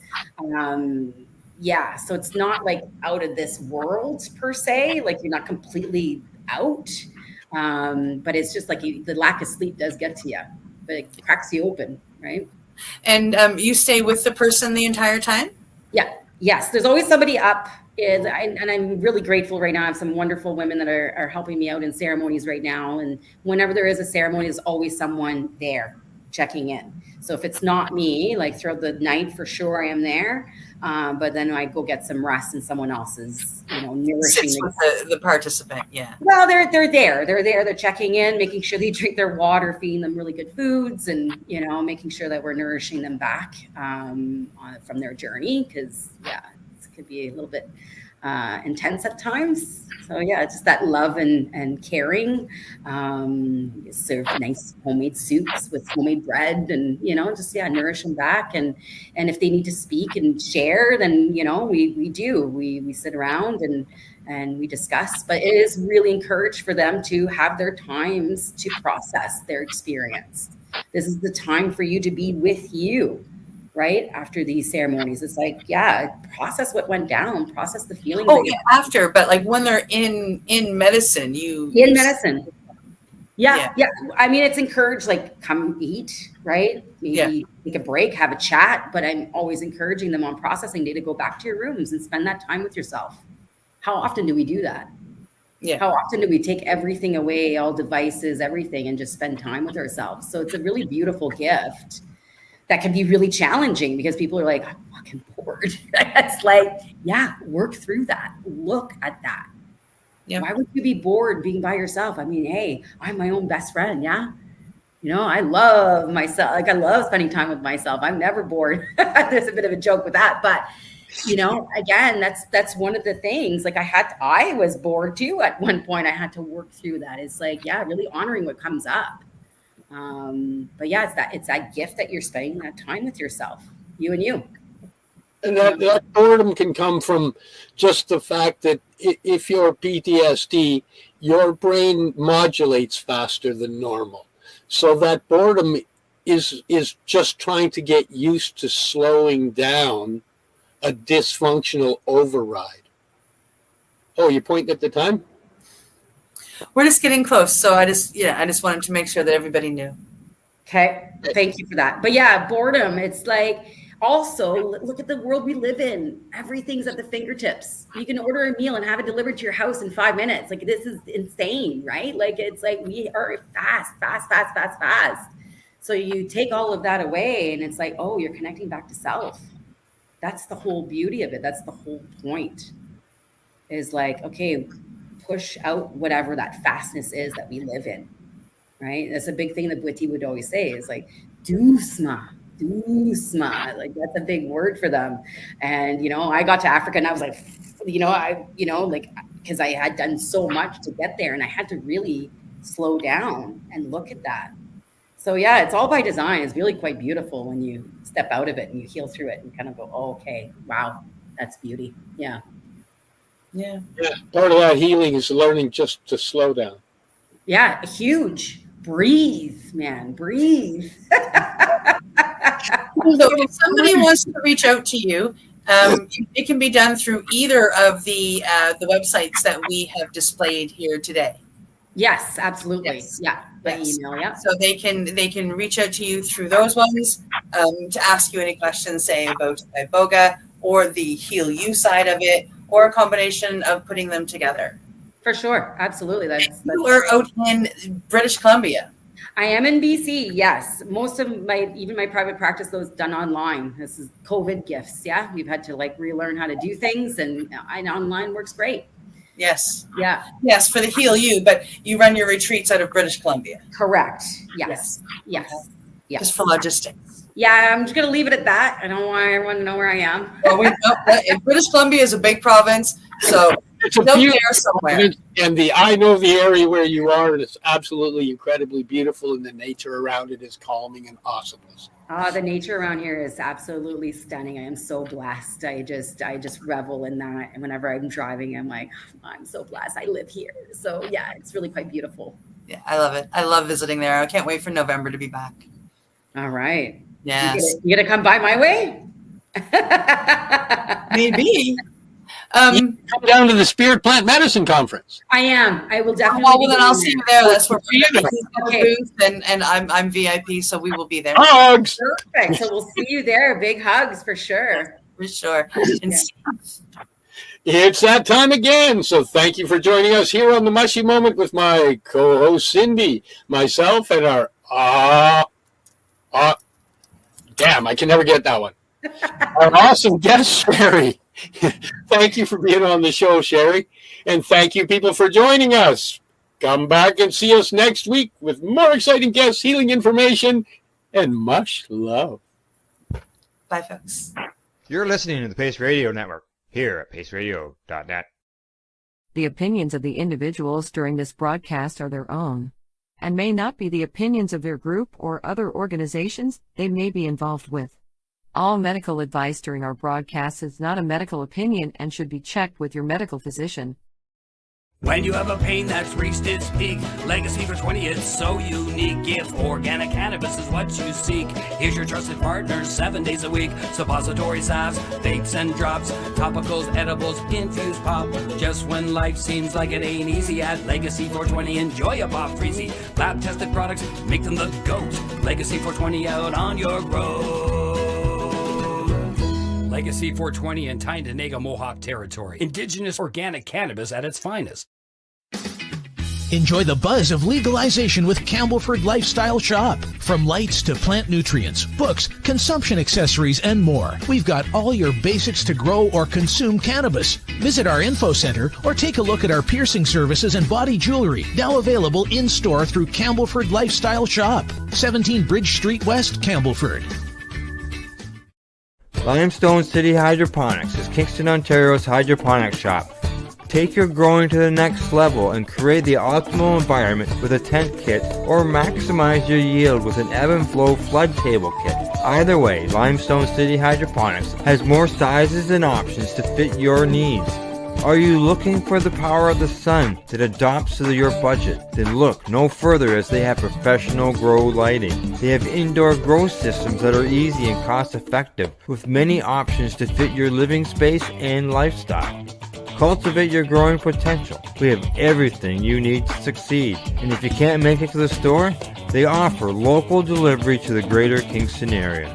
Remember, when you're looking for experts to help you grow, then look no further than the locally owned Limestone City Hydroponics, 105 Sunderland Drive in Kingston, Ontario. Call them at 613-548-0420. We are people advocating cannabis education here at paceradio.net.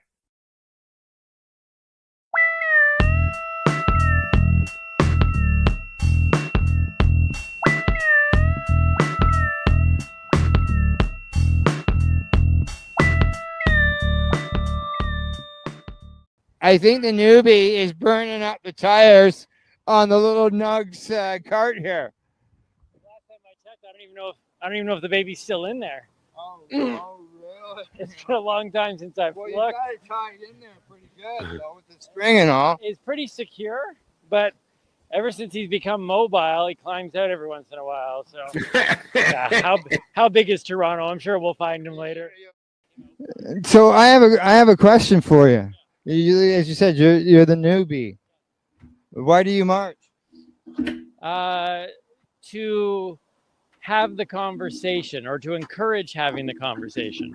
I think my biggest thing is I do not like the fact that any conversation is cut down because people are uncomfortable or they only want one side to be told.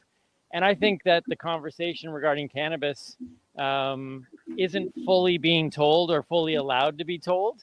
And I think that's both the positives and the negatives. I'm not even advocate that it's, the miracle. I don't think anything is the one and all thing, but people have to at least be willing to do the studies on it, have the conversations. What is it actually doing? Where does it help? Who can it help? And allow people to find that personalization that I've really come to understand. Like I used to think that weed equals weed.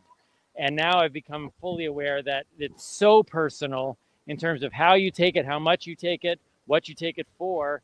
And if the conversation isn't allowed to be had, then people will constantly be quite possibly utilizing it in the wrong way, because they have nobody to really go to find out how they can improve, I guess, their experience.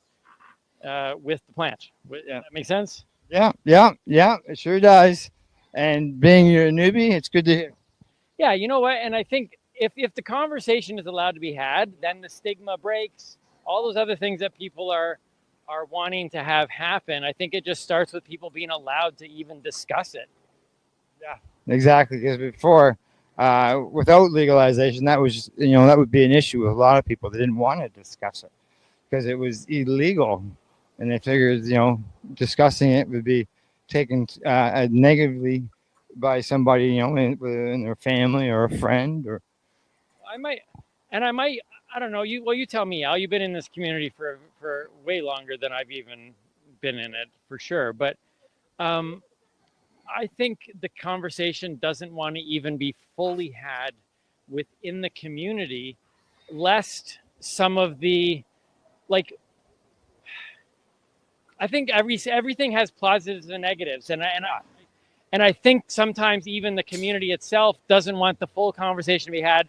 It just in case, even MJ and I talk sometimes, and she's worried sometimes that she might find out that maybe she isn't a fully medical user, and that bothers her. Maybe she is more of a recreational user, and not that there should be a stigma attached to that either, but she's preached so long in her own mind that this is why I consume, that she's almost afraid to find out that maybe there are other reasons she consumes, and then that changes the narrative that's been built up in her own head.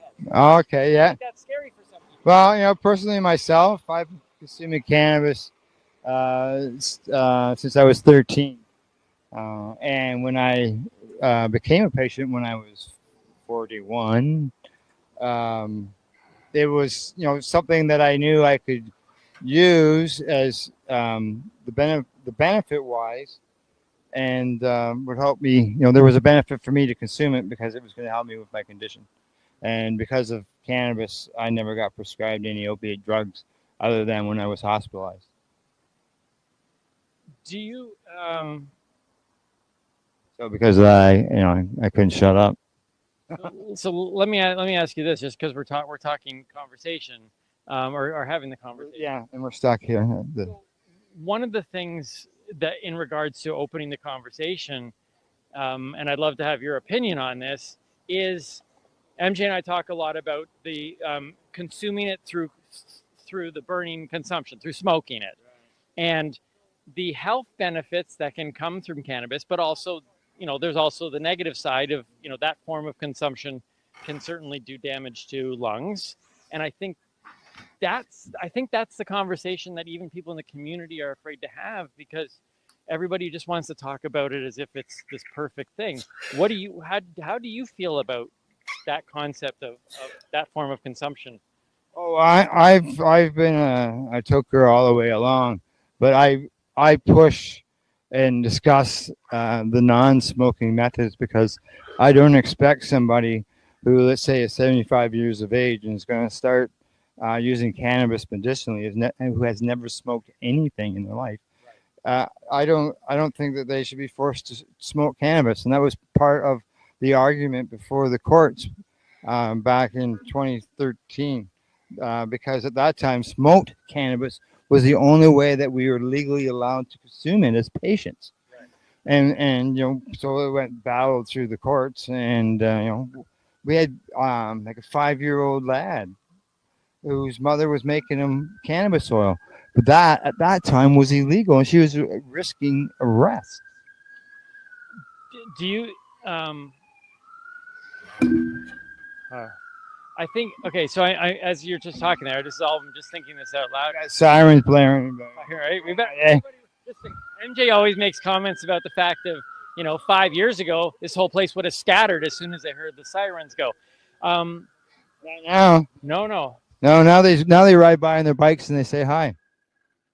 I think one of the things also about why I advocate for having the conversation is because of things like you just described, where somebody now comes into the world of going, okay, there is a more natural way for me to maybe, fight against some drug that maybe the pharmaceuticals have been working with them with. And now they're like, oh, well, maybe cannabis can actually do it for me.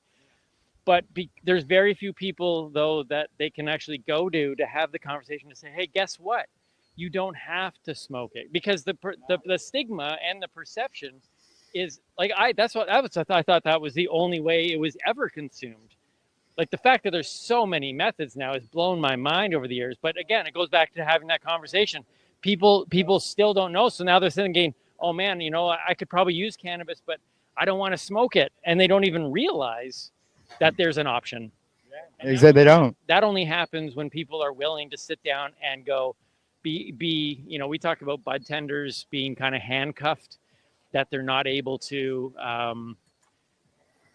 they often are the doorkeeper, and someone comes in and they're interested in trying something, but the bud keeper, the bud tenders aren't equipped and empowered and trained enough to really share any information with them.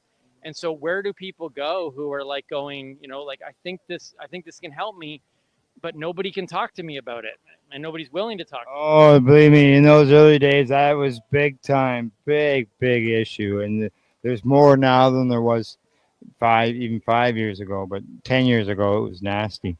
Well, I can tell you this, and I'll end with this, because there's lots of other people. Right, we gotta go. Yeah. But this conversation that I'm just having with you, if you had told me 10 years ago that I would be at a global marijuana march on a video feed having a conversation about cannabis, I would have been like I would have thought you are nuts and you're high. You got to be high, clearly. So just that's why I'm here, is the fact of, even as a non-consumer, I still believe that these conversations need to be had, and that's what I'm advocating for. Yeah, exactly. All right. Thanks, Timmy. Where can people find you? Oh, well, you can find us at the Newbie and the Doobie, and we do have a show here. What is it, Wednesday nights, I think? 10 o'clock. Wednesday nights is 10 o'clock, the Newbie and Doobie podcast, and we're actually working on a bunch of new stuff right now that we'll be looking to release in the next little while. Then, of course, Mary Jane Baker's got her own stuff through Instagram, and I'm at The Real Timmy Boyle. But Newbie and the Doobie, check us out, and we want to break the stigma, have the conversation, bring the fun, and raise the bar. There you go. Thank you very much.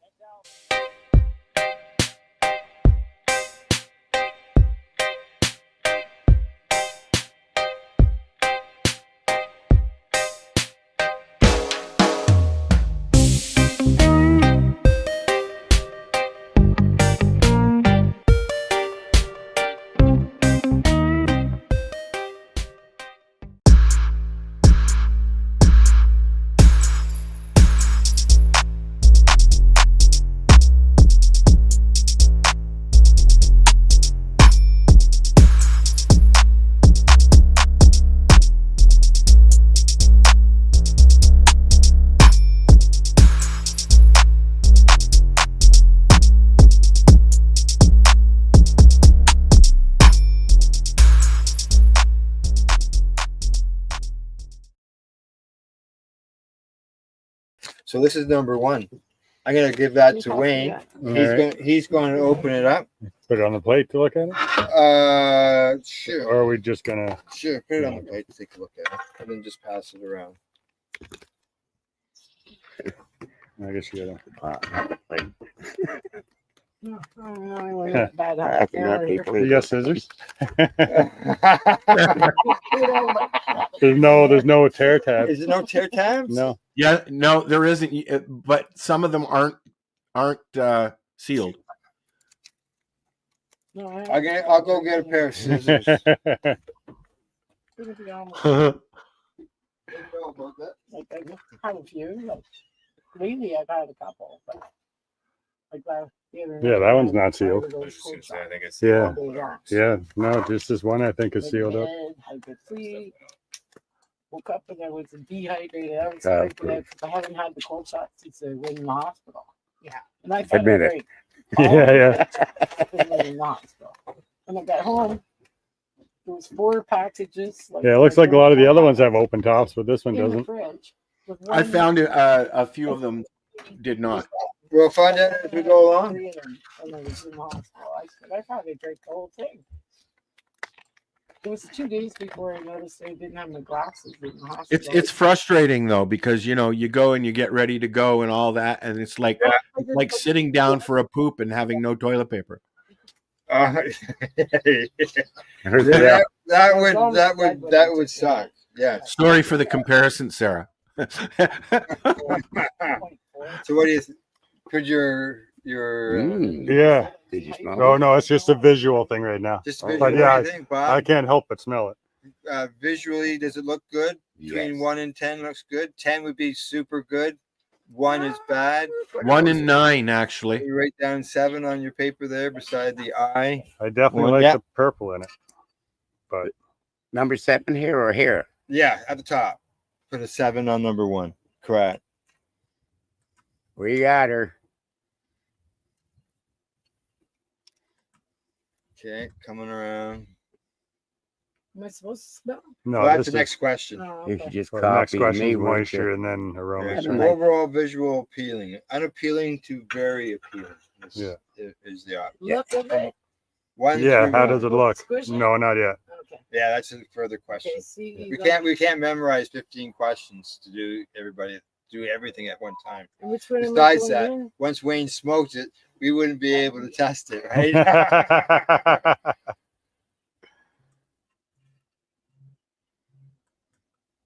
It did smell good, even though we're not to that point yet. It's got a bit of purple in it. I like Yeah, that. it does. Yeah. Yeah, and you can see the triphones on it too, right? Yeah, yeah. All right, so I will enter my answer. I got that one already. So now moisture is next. So that'll be a feel, I guess. Feel, that would be feel. Is it too wet, too dry? Come on, feel it, Wayne. Feel it. Dense and dry. Squeeze it like it's your Charmin. Too dry or too wet? Give it a low number, I would Yeah, say. if it was too dry, it'd be crumbling apart. I Yeah, think as soon as you yeah. squeeze it, it's not. Just the outside Now, dry. just so you know, don't maul it because we gotta probably maybe see how sticky it is later. Oh, I didn't think you'd seen that.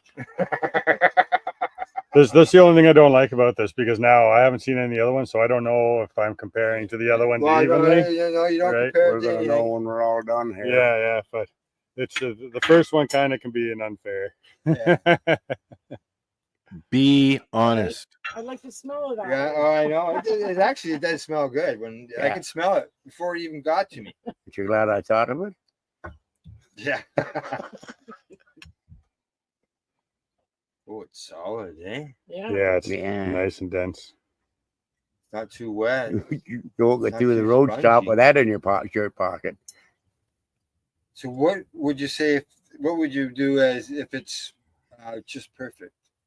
Would you? Well, Yeah. I was gonna go 9, but then I decided Yeah. 8 because I don't know what to compare Right, it to. right. This is the baser. Moisture. Yeah. No, that was good. Actually, I'm gonna Just go on number 2. change mine. Yeah. Okay. Well, no, you'll go. Number It's 2. still, How do you think it was? it's still number 1 though. It's just. Well, it's question 2. Oh, okay. Oh, hang on. Yeah. Yes, you're gonna have to do 7 rows down. Sorry, buddy. Not a problem. Okay. I think. So question 2. Yeah, you'll have. I got one on the back here. Oh, Yeah, indica. that's the other. Okay, what do you want me to do here? Here? Okay, on number 2, rate it between 1 and 9. 1 that it was too moist and dry, and then higher numbers is that I would say is good, is excellent type thing. 1 to 9. Yeah, 1 to 9. I'll go 8 on that one. Okay, now can you put a 1, 2, 3, 4, 5, 6, 7 across the top? 1, 2. Yeah. What do you do here again? No, I just need you. Now, here, do you want me to do it? Wayne, can Yeah, you I'll do it it for you. please? Yeah. All righty. Done that one. My phone closes too often. Okay. Aroma strength. And by the sounds of it, Al, there's been a lot of good smells comments, right? Yeah. Oh, it definitely has a good smell. But they're all in their noses are working good. Yeah, exactly. Now you can you do that on the other side? Yeah. So this is going to be all this one, and then the 2 will be bag 2. Yeah. And then 3 will be. These Oh, are the questions, and these are the bags. See why I'm having everybody enter their own number, so I don't have to do this afterwards, all on a piece of paper. Could you just imagine? Just me. I'm already imagining me doing. physical contaminants you can't see. Oh, yeah. It doesn't say anything about ground, does it? Eh? We get our own bags. There you go, Bob. Yeah, yeah. Thank you. No problem. Yeah. All right, so we're on aroma strength here. Aroma strength. Yeah. Okay. We'll all take another smell of that happily. Take another smell. Yeah, I don't think anybody's complaining about that smell. Okay, well, there's a strength, and the next question is pleasantness. So the strength is a very strong, and think of pleasantness while you're at it. What's the number on that one? 1 to 9. 1 to 9 again. Yeah, they're all 1 to 9. We haven't stopped anything else yet. Question 3 is the aroma strength, and question 4 is aroma pleasantness. Oh yeah. Yeah. 9. Yeah, I'm gonna have to give it top points on both that. Yeah.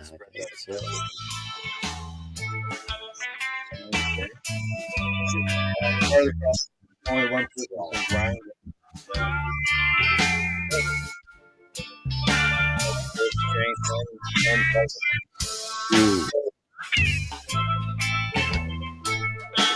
Touch. Okay. What are we doing now? That's not at all. What are we doing? Stickiness to touch. Oh, stickiness. Yeah, I didn't find it sticky. If there's hash brown there, we'll know. That number 5? That is question 5, yes.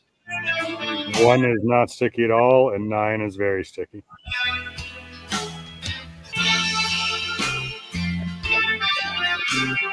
How about you, Al? When we're doing this, your sample number 1, how did you find with your overall peel, stickiness, and stuff like that? Questions 1 through 4. I don't hear them. I try that. Was I supposed to follow along? No, he's plugged in. He was just there. Are you muted, buddy? No? Hang on. I don't hear you. He was there. I'm here. Yeah. I can't hear you. I over there. Number 5. Oh, there he is. Yeah. There he is. I go. What'd you do? Mute? I don't know. Oh, okay. I don't know. So what on your sativa end of things? I just did number 5. I didn't realize we were supposed to all do the same. Well, yeah, that's part of the problem. Is that there's we need separate kits to be able to do all the same. Yeah. Okay, so where are we here? So I just finished doing number 5 and I voted and stuff. Did you? Okay. Yeah. So what are some of your results? Well, I mean, this one made me panicky. You told. No. We lost him again. Like I feel a little like yeah, which sometimes sativas do to me. Can you just unplug that? No, right there, the small wire. Yeah, just unplug that. Uh-oh. Did your battery die? No, it was still on. I checked that. I checked that when I got up. I don't know what's up. Anyways, this one particularly, it made me feel a little bit of panicky. That's probably why I chose this one to start with, to get that out of the way. Yeah. Okay. I tried some of this before. Yeah. And it made me really moody. But right now, I'm just kind of, I'm good. Okay. Do you see any physical contaminants? Do you see anything such as hairs? In this one, I found nothing like that. Break it up at all. a bit there, Wayne. See if you see any seeds. See any white hair on it. I think the judges need some microphone or magnifying glasses. Oh, I didn't bring one. I could have brought loops for us all. Yeah, no. Do you want a drink? I've got some. Yes, please. Okay, well, I got a cooler over there. It's got water. It's a pretty looking bud. I don't have much to complain about with that. Yes, I found the quality from the ones that I've tried already better than last year's. Yeah. Yeah. Just everything was firm, nice tasting. There were no bad ash things, you know. See anything, Bob? So I'm comparing as I try to. No physical contaminants is Yeah. mold, insects, seeds, hairs, none. There's no 1 through 9 on this question. So what do we do there? Oh, So- okay. Just write the word in. So if I didn't see any mold, I didn't see any insects, No. I didn't see any seeds, No. and I didn't see any. So Now hairs, I'm assuming unwanted hairs, like correct. yeah. Yeah. So yeah, I would just not write none. cannabis hairs. Cannabis hairs are good. Yeah. There's not specific though. So Bob, you just write none. I find Just contaminant, yeah. That's I good. kind of don't No. feel like I'm getting the full experience unless I don't know there's what a you dog or cat hair in my butt. Yeah, I'm used to that Okay. too. I don't see any contaminants. Yeah. Okay, now it's time to grind it up because the next question is does aroma translate to taste? They've got smoking experience, ash, and structures, effects, right? So it's time to grind it. Yeah. Do you want to grind it? Let us know. You want me to grind it? Yeah. Let us know if it's. You're the man for the job. You got a grinder? Okay. Let us know if it is really moist. Moist. It's definitely not, but I might change my sticky up a little bit. I know, Yeah. but weeds can't grind it, right? Yeah, it's not. I think I did a 1 on sticky. I think I'm going to bump that up to about a 3. Once you break it up. Anybody else want to feel the sticky while Want to feel the sticky while it's apart? Feel the sticky. No? There is a little more there, eh? Yeah. Okay. Once you fluff it up. Yeah. All right. He's grinding her up. Oh, I guess we can see that on the screen too. Right at your name, I think. Yeah, right out. I was grinding it. Deb's looking into the cooler. I know what she's hunting for. She wants some of that cherry. I know it's Black cherry. Black cherry soda. I know it's not a question, but as for how it fluffs out when you grind it, it's certainly sometimes you grind weed and it's like it seems like there's nothing when it's ground Right. up. Yeah, So this yeah, ground yeah. up and fluffed out very nice. So Okay, all I right. know it's not a question, but I thought that was important to say. Yeah. Well, yeah, it is. actually, it is a question in there. And it would have been presented as where are we here? Where physical? No. No. No, there really isn't. There isn't. Overall enjoyment Right. is the closest really to that question. Okay, so it's ground up. Yeah. Okay. I don't know. Can the camera see that? Yep, camera can see it. Here is some papers. Oh yeah. Some papers supplied to us by Camelford Lifestyle Shop. Shameless plugging. You don't get any. I do get what? Agassiz. Just so you know, the soda beverages, they are from Legacy 420. They had a super sale going on. And they're good. Deb just took a drink of the Should I first shove one. that all in one paper, make a big huge fatty, or what should I do? Sure. Yeah. You know, I gotta Yeah, say, roll all in two. one joint Yeah, anyway. roll two. Roll two? I hope in the future that we're able to experience something like this in the mushroom variety of an event. Yeah, that would be neat, eh? To do a mushroom testing. Yeah. That would be a much longer It show. would be a much longer podcast. Wouldn't it? It sure would. I miss the concentrates. I thought that from our conversations with Sarah last year, she was hoping to do some concentrates this year, but I guess it just didn't happen. Well, I think that there's a way. In my mind, I believe there is a way to do it. There's so many regulations. I'm surprised she got this far with it. I mean, I'm glad she did, but there's so many regulations around not being able to promote it and advertise it and this and that and the other thing that It'll be a nightmare to navigate that. Well, she felt that as far as advertising and stuff like that, we're well within our legal rights to be doing this. And I'll tell because you, we aren't really advertising companies. We're just that's right. And Jack Lloyd has also said that, you know, that there is a little bit of an issue thing there that somebody could say something about, but what's the point? What's the point? We're not All right, really in the business. you got We're two the other divvies. end of the business. Pass one to the right and one to the left. One to the cross paths. Have you guys even lit one yet? I don't know. He said pass one right, pass one left, so I did. Okay, you light that up, does then aroma we'll push it down translate this way. to taste? Yeah. No, me, that me. There's a number of questions throughout this, so yeah. Yeah. So Okay. Is this your first one, This Al? is 7 of 15. Does aroma translate to taste? Is this the first one that you're doing? Yeah, we're still on the first one. This could take a while, Al. Jesus, I've already gone through my one. I'm ready to hit my vaporizer. Look at the color of it. That's nice. We're going to be here a while, folks. Enjoy. Well, that's what I said. It's going to be here a while. Yeah, I would getting a nice taste out of that. Not quite as strong as the aroma, but it is nice. It is. Yeah, it is. But again, I don't want to score too high because it's our first I one. didn't wake you up when I went in there, did I? Okay, now while you're doing this, take a look at the ash because you need to know about the ash color and the ash structure. Yeah. Question 8 is right. Smoking experience. And experience. So did anybody take pictures?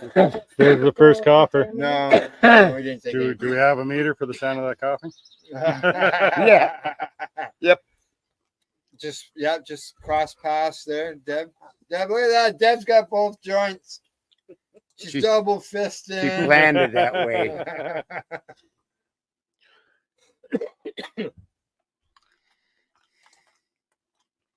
It's all the same stuff, but it allows you to keep, maybe reevaluate. Yeah. Right? Well, can you go back through last year's test? I was here with my friend Kent, who is coming today. Okay.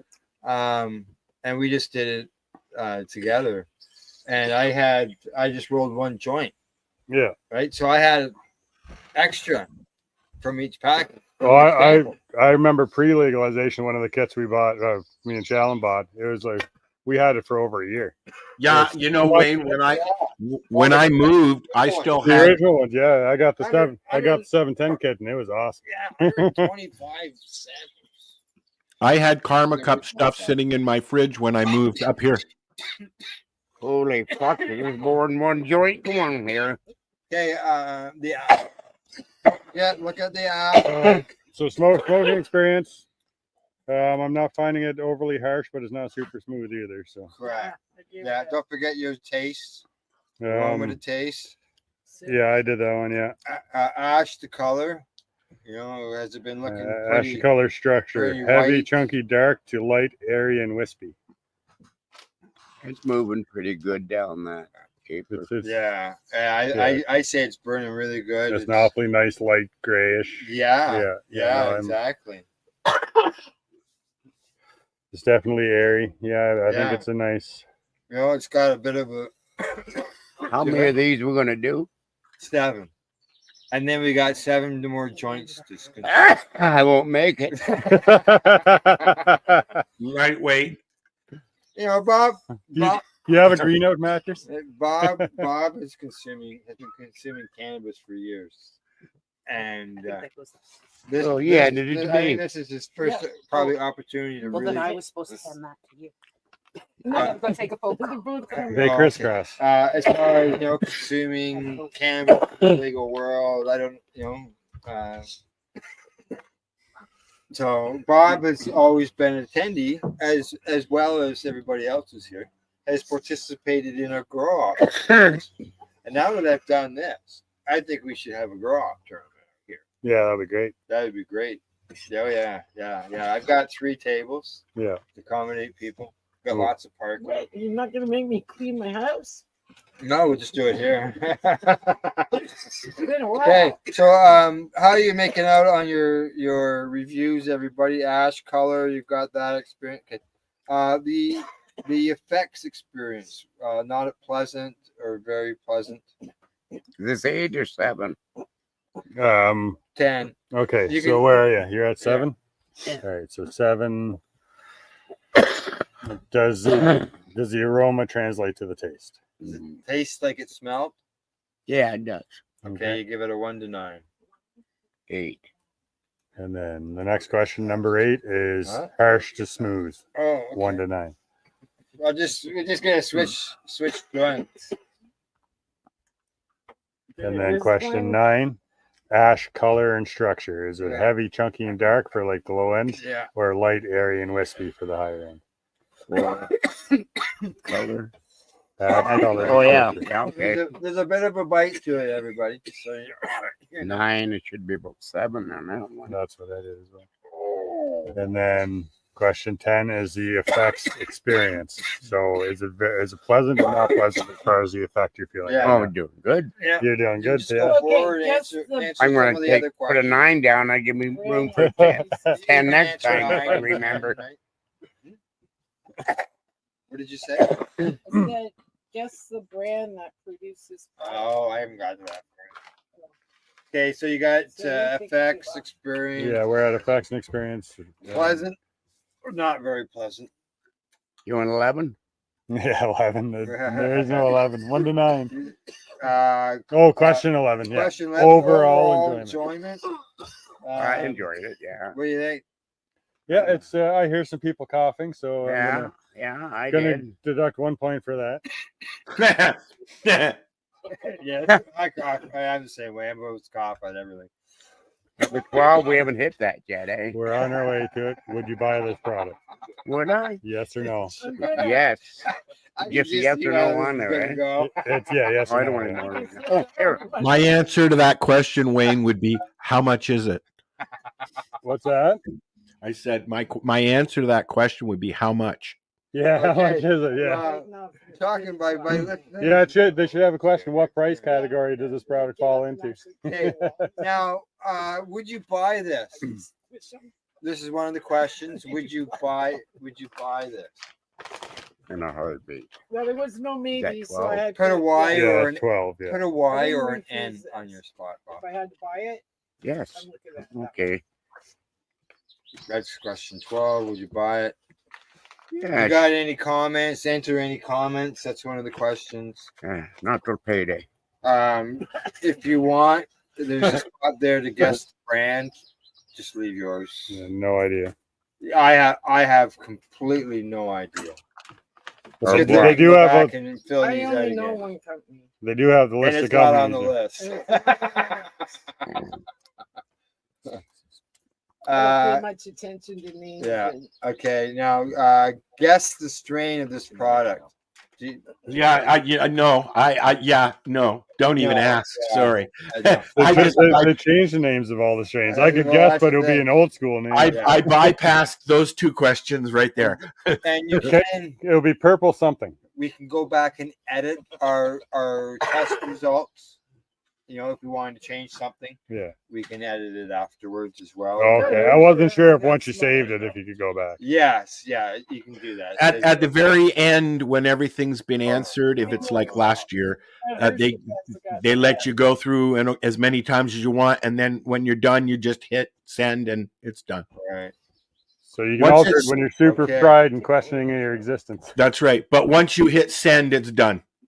I Okay. believe. I don't know. Yeah. Oh yeah, I save and just finish hit later. Save and finish later, or continue assessment. We didn't do 13, Hit did the we? continue assessment. Okay, because Stage, that's you what we're were- doing. Yeah. Oops. So I have a question now. Oh, hang on. All right. It's not taking me. If I How do we get back to the? Okay, there we go. I got back to dominant.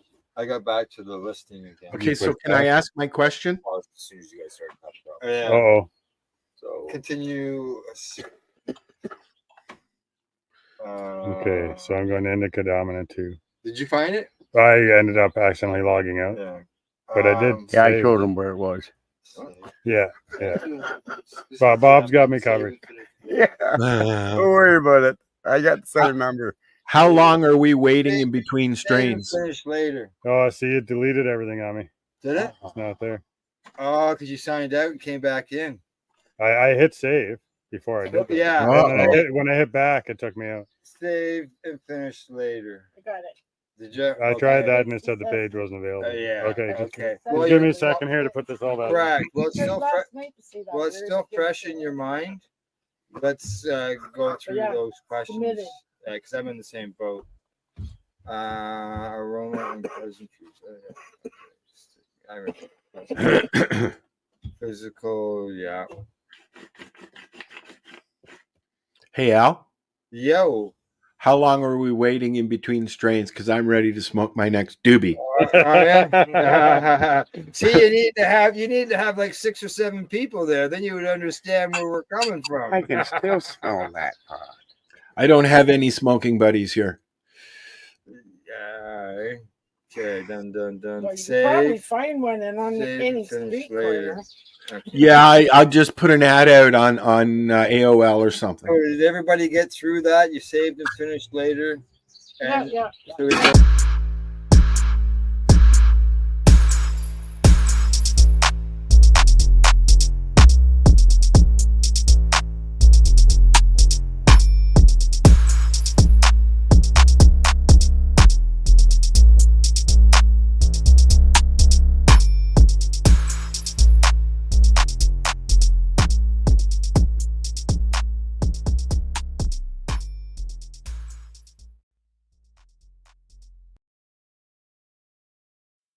You're listening to the Pace Radio Network here at paceradio.net.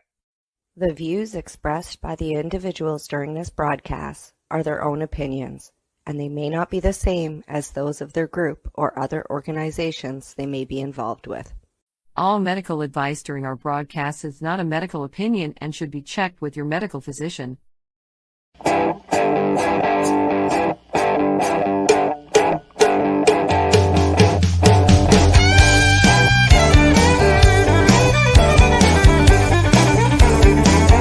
I woke up this morning with a crack in my head. 12 gram of loggers later. Good evening, everyone, and welcome to the Pace Radio Show. We're live here at paceradio.net and our social media locations. Good evening, Tamara. How are you doing? Good. How are you doing? I'm not doing too bad. you Actually, today was my injection day for my treatments. Yeah. No, I was more worried about because you were not feeling good from before too, right? Correct. Do you feel Yes. better now from that as well then?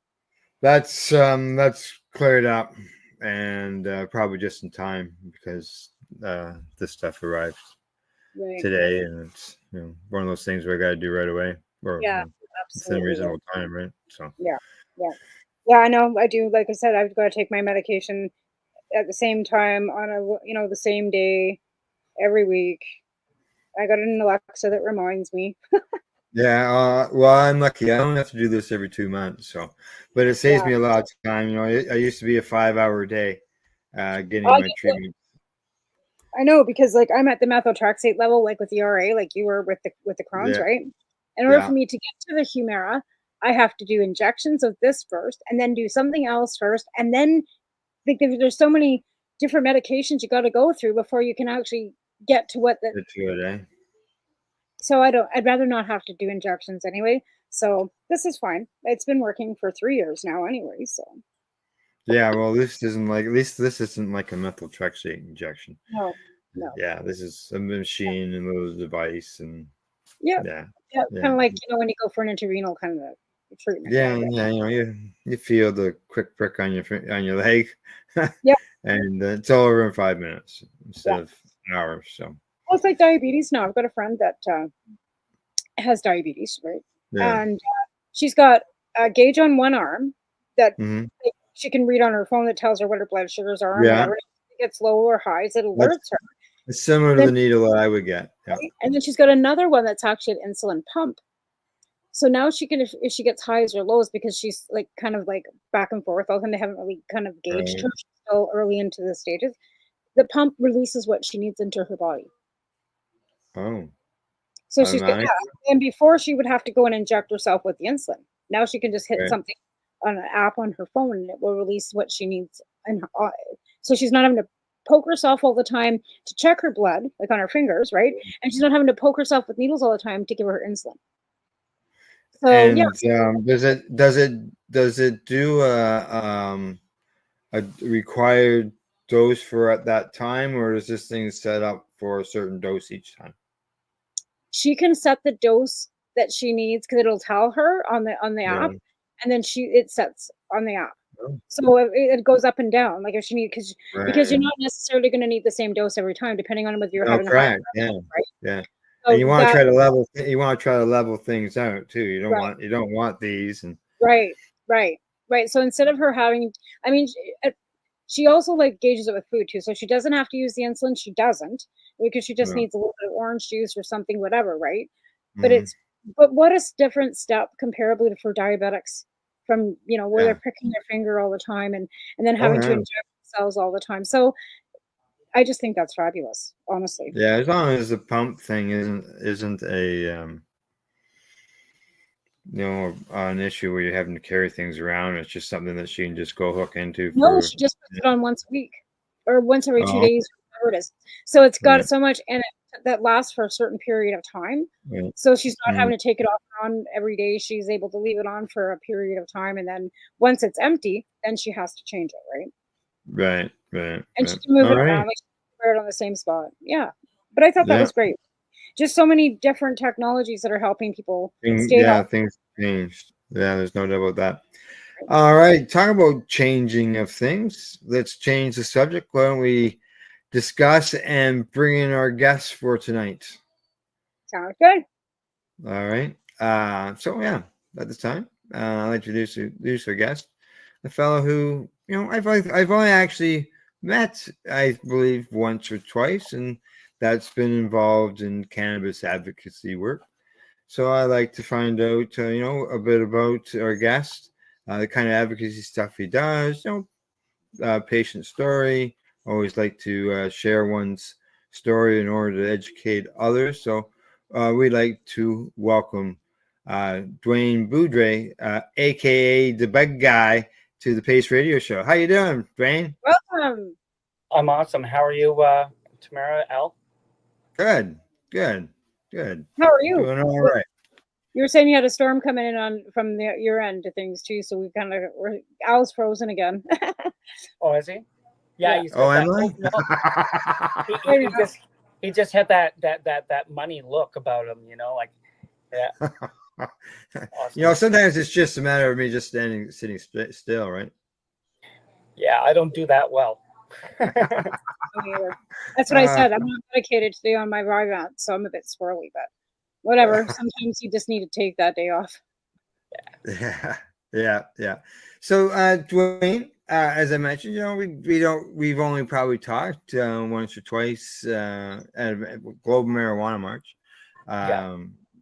We met there, and we talk often about it. And just so you know, I got the interview you and I did during the Is this march. the interview that you had that he had never been to a Global Marijuana March before? Yeah. So, don't get me wrong. Now, like, as far as like an organized global marijuana march, yeah, that was my first. Now, before legalization, I did go to Queen's Park at one point. Oh yeah. During one of the rallies and whatnot. But that aside, that was my official first global marijuana march, and it was neat. And actually going into it, it was kind of neat to think because, like, I think most of us in Ontario, or I'm in Ontario, so pardon me, let me paraphrase that, or let me say that again. In Canada, like, depending on your access, I think you feel that we're pretty lucky. I think the average person does, like the non-advocate or the non-industry person, probably just it's all as long as they got somewhere they can go, everything's good for them, right? But they don't remember prior to legalization because a lot of people didn't consume either prior to legalization, right? yeah, like we weren't supposed to anyways, right? Yeah, or So they stayed in the closet. Yeah, it nobody was, right? But yeah, yeah, continue.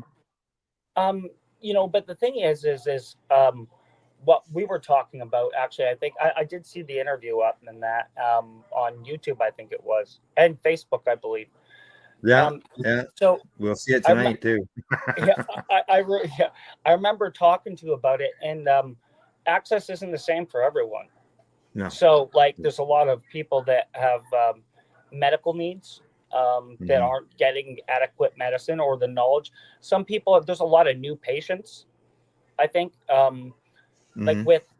with recreation, I think it's opened that box for a lot of people's great aunts and grandmas and stuff that are now new dispensary customers because they heard about the wonders of CBD and it kind of went up or down from there, right? So Yeah, and they feel more comfortable probably going into a business. But in reality, Yeah, if with it he's being medical legal versus not on the knowing who. recreational market, right? Yeah.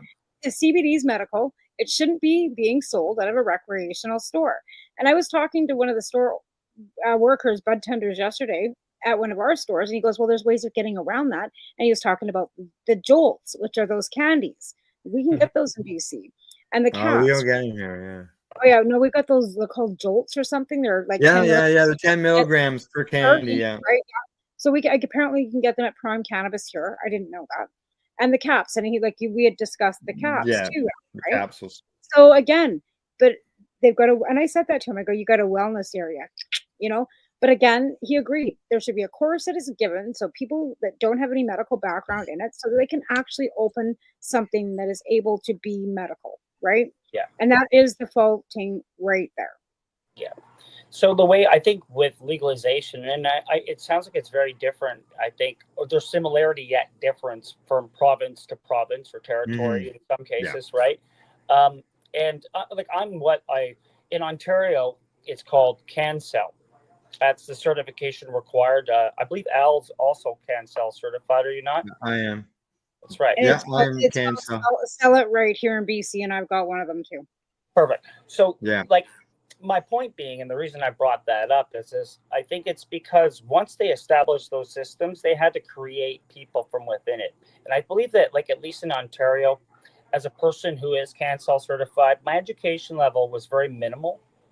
Like it's voluntary. Like you pay. It's not much different than becoming a bartender or a lot of other responsible type of things, Yeah. right? So Yeah. I think that it's the absence of assistance to work off of to start, and the need to have a system. And you know how the government is. Like they set up a system. If you ask them, it's perfect, right? Oh yeah, So, No, they do know that there is gaps. That's why they keep doing consultations and we'll have another consultation probably within 3 years now. But they have to keep consulting because the fact that it is evolving and is changing. And Al and I just did a show not too long ago about the consultations that were just had. But the most disheartening thing about this consultation is that nobody actually does it. There's only 600 people that actually filled out that survey that gives the government any information that they need to have. So how do we keep blaming the government for their shortfalls when Canadians don't take the responsibility on their own to let them know? Nobody votes, nobody does the surveys, nobody does anything anymore. They just sit back and expect the government to fix it. Well, if they don't know, how can we fix it? Agreed. And don't get my sentiment wrong. I think that part of I guess to add to respond to that, I should probably state that that's part of. I felt the same way. I decided that the only real way I could actually at least understand the needs and what is available is to be part of it, and that's why I did take the time to get certified.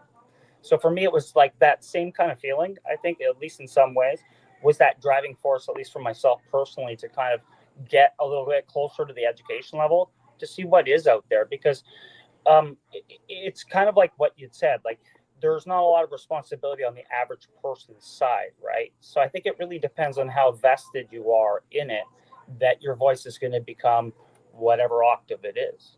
Well, Al and I are vested. We've been doing it for 20 years, so that's how vested we've been in it, right? Yeah, exactly. These banners behind me, they used to stand up at trade shows in Toronto and educating people And I before went to legalization. went to legalization roundtables with the Liberals after legalization, and was at the Liberal convention in 2014 writing the policy with the Young Liberals to bring cannabis actually to legalization. So you've been around for a while. Yeah. Okay, now that we've got your cancel, we know that you got your cancel and stuff. But let's find out about you yourself. Okay, sure. Sometimes I like coming out with the first question being asking people, "Do you remember your first experience in consuming cannabis?" And sometimes people have funny stories. Some people have medical related stories and so on and so forth. And like I said in the intro, sharing one story helps educate others. So. Absolutely. As far as the first time that I ever smoked cannabis that I could recall, I was a teenager. I don't remember the date exactly, but I could tell you it was in October, and it was in 1991 or 92. And the reason I know this is because the same night the Blue Jays won the World Series the very first time. So I was in high school. I was an Army person. So even as a younger person, I was in the mindset that I was already an Army cadet, and I was looking towards getting the military. And back then, cannabis wasn't something that was really accepted in any real capacity, at least in my circles. And the military definitely, they kind of had this "you'll never get in" type of mentality. Like you would think that, oh, you're going to fail the drug test. It's an illegal substance, so they're not going to support it. So, crap. Even after legalization, it took a lot, and it's still use it. It was a prohibition for me at the time. I mean, it was not to keep me away from it, right? But my buddies and I were parting away, and so the two funny things about this is this. I'm going to tell everybody right now, this is probably the big highlight. You wouldn't think with a guy with the name D the Bug Guy would have done this, but I blew into the bong the very first time I ever tried it. I don't know what came over my head, but I'm gonna tell everybody right now is this water pipe. Everybody got so pissed at me because it took so long to dry out before it was.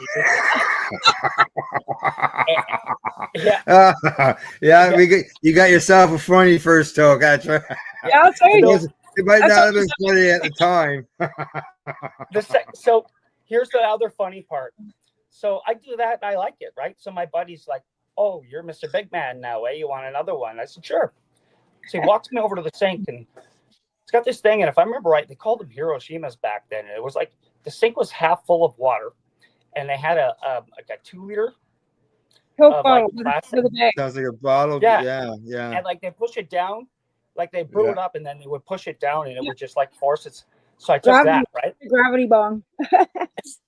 5 minutes later, I'm puking out front. Oh. And my friends had I totally greened out. My friends literally grabbed me and they're like, "Okay, stop puking. We're going to the city," right? And because that was we were going to the Jays were doing pretty well. It was a close game and they could win that night. And our plan was always to go. So it was like, "Come on, let's go. We're going to the city. We're gonna go watch the Jays win." Oh, you tried. Yeah. Oh yeah. Did you get there? Pardon me? Did you get there? Oh yeah, game. That was a great night. And I don't believe cannabis played any part of my life for some time after that. I didn't actually. I guess the follow up and a much easier way of saying my experiences, I got into cannabis on a more routine basis when I did get out of the military. Because and here's my parallel, and I think I took the thought that some people may. I felt like I was very close to being or if not, maybe an alcoholic. I felt like in the military, drinking was very part of the regiment.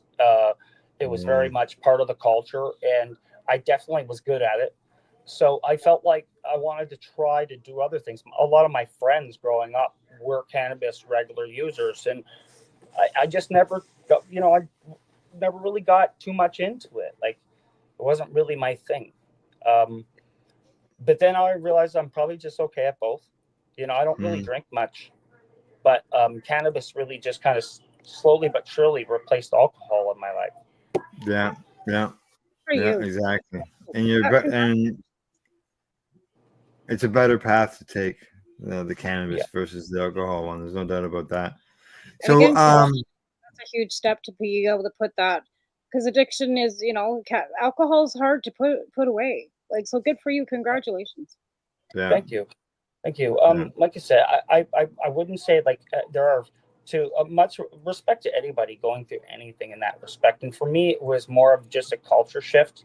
I do like, I never, like, I do drink a little bit, but it's not something that I do really often. So I just wanted to separate that because I wouldn't want to be, any hypocrite. I totally understand. Yeah. But, It's fine to have. Yeah. But it's clearly like honestly, I just look at, there's definitely a different person. Like, and I was never a mean drunk or anything like that. It was just, I knew it wasn't good for me. I just knew it wasn't for me. Like, I wanted to make a change. And for me, that was, I think we all needed advice. And, would you say cannabis was your gateway out of possibly alcoholism? I think it prevented me. Yeah, I think it definitely did, because as much as I'll be the first to admit, for a time I was getting really good at both. I think that what it did is it got me through the darker times better in a more healthy sense. Like life is apexes and valleys, right? Like, so like, I think it's really just when you look at yourself, and if you really are committed to being a good person and you want to have a good life, and you have kids and you have these things, I knew how easy. I've seen so many other people take the other path. So for me, it was like cannabis kept me in line. Like, it kept me, like, ask anybody who does both. I think like cannabis is good. Like, if you're going to do both, a lot of people say, oh, I can't do both because I get the spins. And if that's, I remember those if that's days. the case, I'm telling you right now, just smoke first. Yeah. Just smoke first, because you'll barely want to drink anything. This is water, but like, you'll barely want to drink anything because you'll be so high that just alcohol is not like, cheers. Right? Cheers, right? I got water too. Yeah, water, right? So I've got Sunny D. I love That's orange water. Yeah. I heard you talking earlier about. Go ahead. I'm sorry. I heard you mention earlier, Tamara, about CBD and gummies and things like that. And I don't know if it's something that comes to your market, but like, for me, gummies have come a long way since your buddy made them. Like, I used to make my own stuff. I had my own bakery before legalization. I would make 1,000 milligram candies. So I'm very familiar with the dosing and the application and how to do it. My beef is that 10 milligrams in a package is not 10 milligrams per candy. It's in the package. So that candy itself, or that gummy itself, isn't even a milligram. So you have to eat like so many packages, right? You're gonna get diabetes before you're gonna get high. And the ones too, like, you know what I mean? Like, or even just get medicated, right? If you're eating CBD whatever. ones. Right? And me and Al were actually like looking through too, like, there's not too many brownies or cookies, and I checked at my store when I was there yesterday, Al. They do not have brownies or cookies. It's chocolates, caramels, or candy, gummies. That's it. And they don't even have hard candy. They have gummies, chocolates, and caramels mainly. Right. And that's where the legacy market comes in. I don't know if those are legacy market gummies that you've got there, Dwayne. So yes. Yeah. And what I wanted to say about these and why I do like them is, yes, they are low dosage, but what these are for me is like a supplement. It's like a vitamin to me. Yeah. Because this is the CBD as well as CBG and THC. So nice. For me, nice. So what I was going to say is I'm no scientist, but what I thought I heard was if you were to introduce these types like CBG and CBD in your body before THC, you will have much more better overall experience. So for me, I don't know if it's just a psychosomatic thing or just feeling comfortable about I can imagine how that would work though, because CBD CBD actually counteracts adrenal. So if you get too high, you want to take CBD. Pardon me, I meant to say, yeah. Blah, blah, blah. Thank you. So, No, it's just like, yeah, because I know, like, if you get greened out, you get somebody CBD and they're, whatever. They're But it can counteract the it counters THC. it. No, absolutely. I actually Yeah. helped a guy at a 420 party with that. I gave him CBD gummies, and it helped them. Yeah. So Oh, yeah. good. Yeah. Good. Yeah, absolutely. Because that's something that they say, like, or orange juice, honestly, if or sniffing pepper, you can I actually. always found the cold floor was good. I'm Yeah. surprised about orange juice though. Orange juice is the acidity or something, because just like a THCA, it's got a high acidity, right? Okay. So THCA has also got high acidity. It's something to do with the acidity in the orange juice. Okay.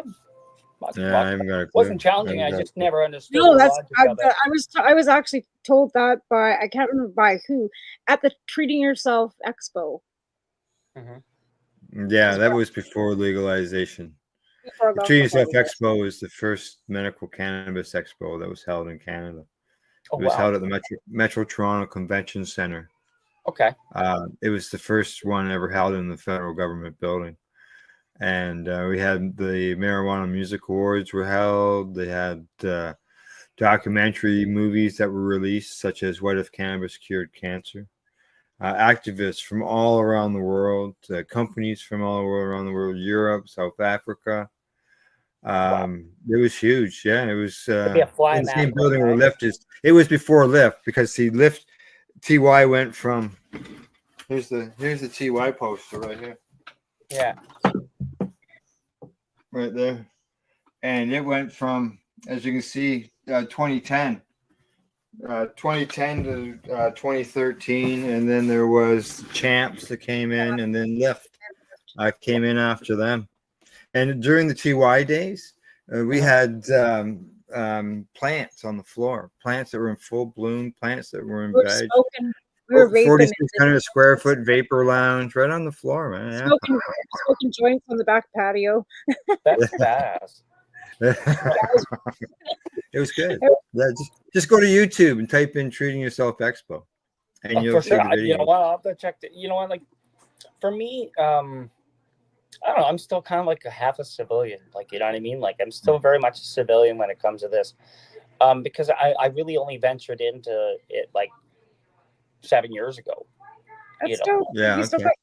that's still a fair good time. And thank you for your service. You said you were in the Army, so thank you Yes, for your service as Yes, well. yes. And that is that kind of how you got reintroduced? Was it through one of the veterans groups or anything like that? Or because we've got several veterans groups that are also cannabis users too, right? That were Absolutely. And I actually, I'm on a grow team, and one of our grow team members is he's an Afghanistan veteran, and shout out to him and to all veterans and to anybody who served on any capacity. Respect.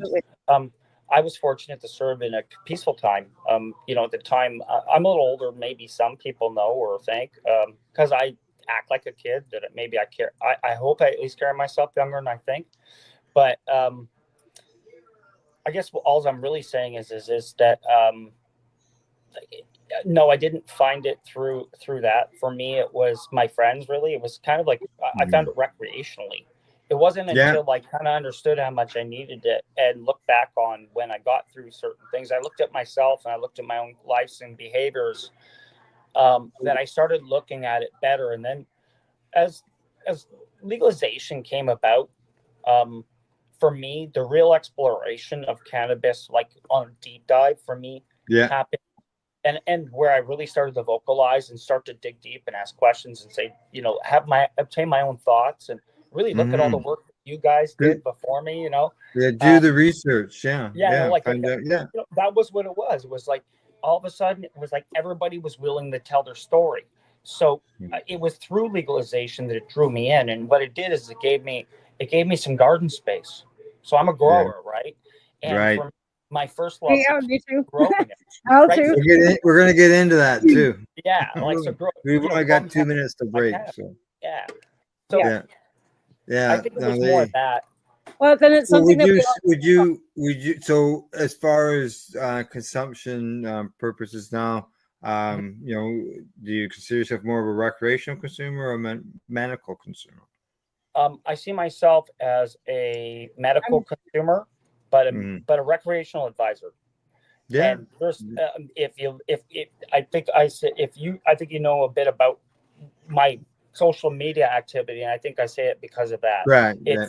I do a I've lot got of, them here.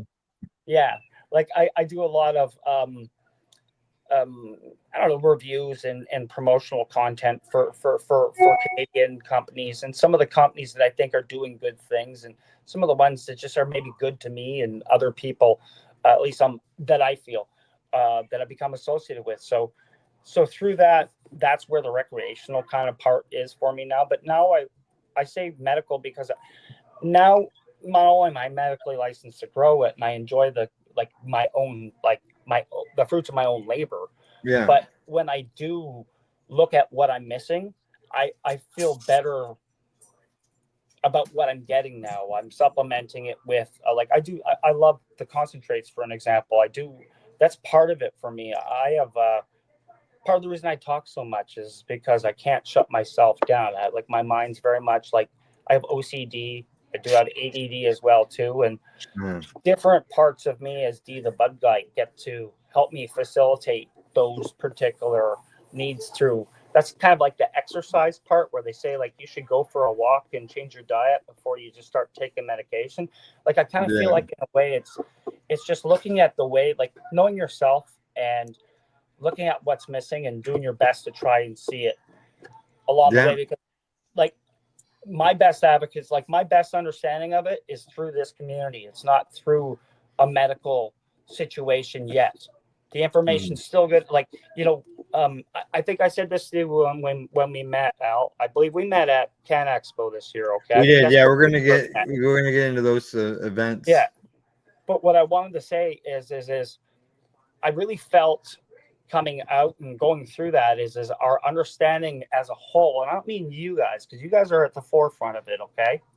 But I think that generally the information is on the same level as the world's now round, and it was flat. And that's where I think we are about, because of the prohibition on cannabis as a plant. Yeah. So nobody's really been able to establish that for sure and say this, because otherwise there's a lot of grow science out there, and there's a lot of things, misinformation, and there's a lot of people like me, and I do my best, and I don't know, I hope that I get my stuff right, but you just never know. So as a whole, cannabis has really never been actually infiltrated so that it has been the only misinformation I would say is that it's a devil's lettuce and that it's harmful for you and that you can overdose on it. We all know that's right, and we know that prior to what we've got right now, Harper made it sound like it was, the worst thing ever, and he was taking it away from patients. We had to fight him in court to get it, and that was all on the government level, how we got to license production, right? So there, like I said, it's not depending on your political realm. It's got nothing to do with that. It's what you've been fed. Prohibition started in 1920. Or what maybe what you were taught as a youth through as a kid, school or your parents. The program and Reagan and the years with your this is your brain on drugs. Yeah. And different parents, right? Like you said, you were in the military. My mom was in the RCMP. Like I grew up in so you know what I mean? And then there's other people that have grown up with their parents smoking it with them. So again, like you have different realms of what your background is. Oh, absolutely. My background, like me personally, and my background are very different. Like I did grow up around it, but that's more of like somebody else's story. You know what I mean? Yeah. All right, time for us to take a break. After that, we'll continue our discussion with our guest, Dwayne Boudre, aka the Bud Guy. You're watching the Pace Radio Show. We're live here at paceradio.net. You're listening to the Pace Radio Network here at paceradio.net. Camelford Lifestyle Shop, open Monday to Friday from 10 till 7 p.m. or by chance. Check out our flags, our t-shirts, plus our hats, and look of that supply of rolling papers, plus much more. We've got bongs and your favorite herbal vaporizers. Look at all the incense we have, as well as for those who collect knives, check out these knives in our collection.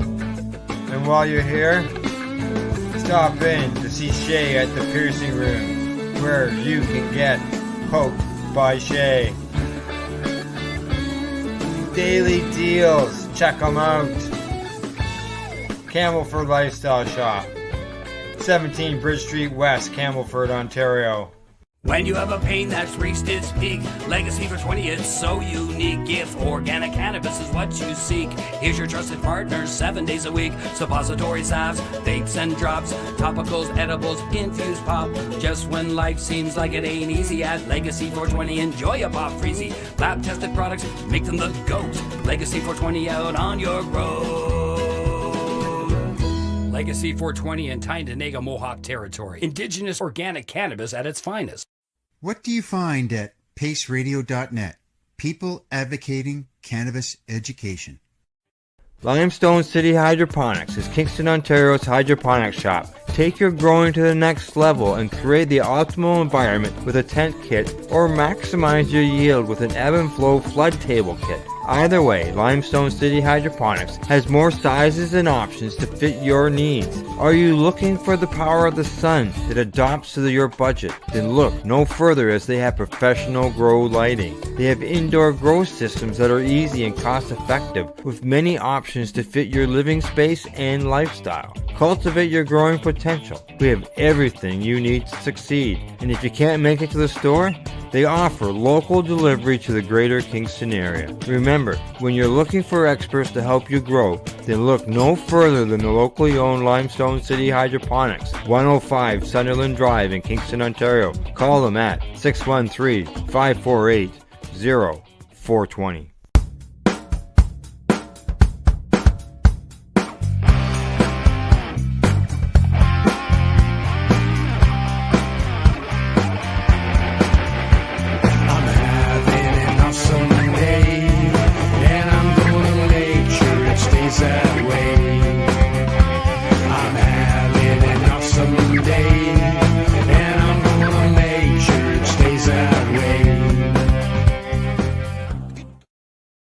You're listening to the Pace Radio Network here at paceradio.net. And you're back with the Pace Radio Show. And for those who just joined us tonight, Tamara and I are joined by our guest, Dwayne Beaudry, aka the Bug Guy. All right. Before the break, we've talked about a bunch of different things, including social media, and we started talking a little bit about events. And I just wanted to get back to that just briefly, and the social media thing as well. You mentioned the Can Expo, where we had met at the Can Expo. We actually were on the same stage, but at different times. That was for the awards presentation. So congratulations on the award you won. But unfortunately, I can't remember what it was. It was an Advocate Award. It was the Advocate of the Year. Yes, thank you. Yes. Yeah. Yes.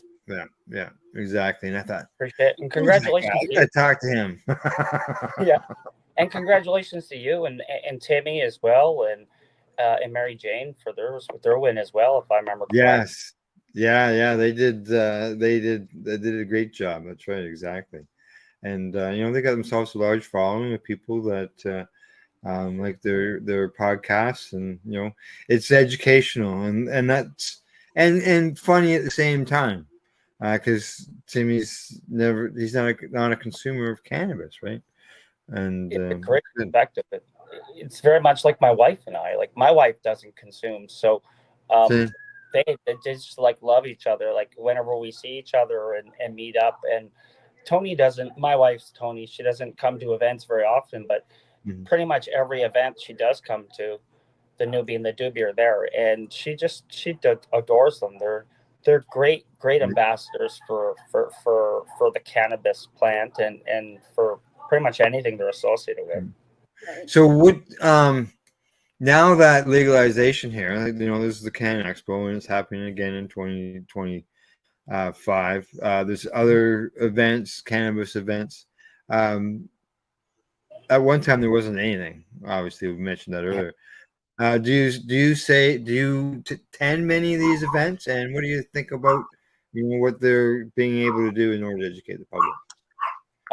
Yes, I do attend the events. I've been attending events now for at least 4 years that I can recall, maybe a little bit longer. I'm not sure, but I love the interaction. part of why Yeah. I got into social media, which was really how I really found the cannabis community that I know today. Was because of I was looking for that kind of connection, and Mhm. I found about the events. And as soon as I went to the events, I really understood the people in the cannabis end of things so much better, because it's very different online and in person, and that's a Sure. whole sub conversation Yeah, too. yeah, and the events give you the opportunity to meet some of those people who you would never have met unless you met them on social media. So like for me, it was honestly, like it was an expo, I believe, and like one of the people that I admire the most that were the educators, like on the grow side, they were the first to get me. Okay. And Yeah. so going to these events, I got to meet so many of them. And for me, that was like meeting your hockey hero or something. Like it really was. It was man crush galore. Shout out Northern Scrogger. Like, like Yeah. it's just you see these guys and gals, like very much so as well too, like all these amazing people in the community, and then you get to see them in person, and so many of them are the same. And I always said that D the Bud guy is just Dwayne. So like I vowed Right. on being the same person in this interview as you would meet at the event as you would be I'd be in the next interview. Like sincerity was important to me, and I didn't know how to sell anything. I wasn't trying to sell some side gimmick. I didn't see that as a cool way of Yeah. doing things. Like it complicated it. So for me, going to the events it was a great interaction, as well as a great chance to meet education. Like, and not like really going back to Canada Expo, Yeah. coming out of that, like you touched on it earlier too, Tamara, the innovation available. You were talking about your friend's diabetes device and the innovations and things that we're Oh, and able the to do. things that I have learned, changed since like our first TY Expo to now. Like, like yeah, vaporizers, for example. Like we were talking about the Magic Flight boxes and the boxes and the tubes that they started out with, and even the dabs. Like we thought the swing vape was, the coolest thing ever. Well, now Oh, there's yeah, yeah, and it was the dabbers, and like, so that is exactly it. It's evolved, and it's brought more people into this little industry and the community with the glass blowers and all the different, joint rollers and all the different artsy people that have come in, the bakers and all the people showing their talent. And the talent is cannabis. And cannabis has brought all this talent together with all these events. And like Al was saying, before legalization, we had lots of more events than there is now.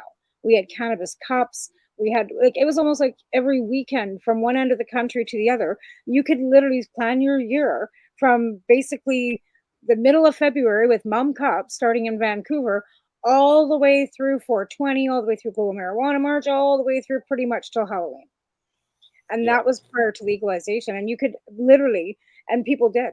They'd fly around the country, down to the States for Hemp Fest, down to Nimbin for Australia's, party in August too. Like worldwide, people So this has been, the new people that are coming up have actually honestly missed out on the actual real community that we had. It's kind of dwindled away a bit, to be fair. Yeah, it's new.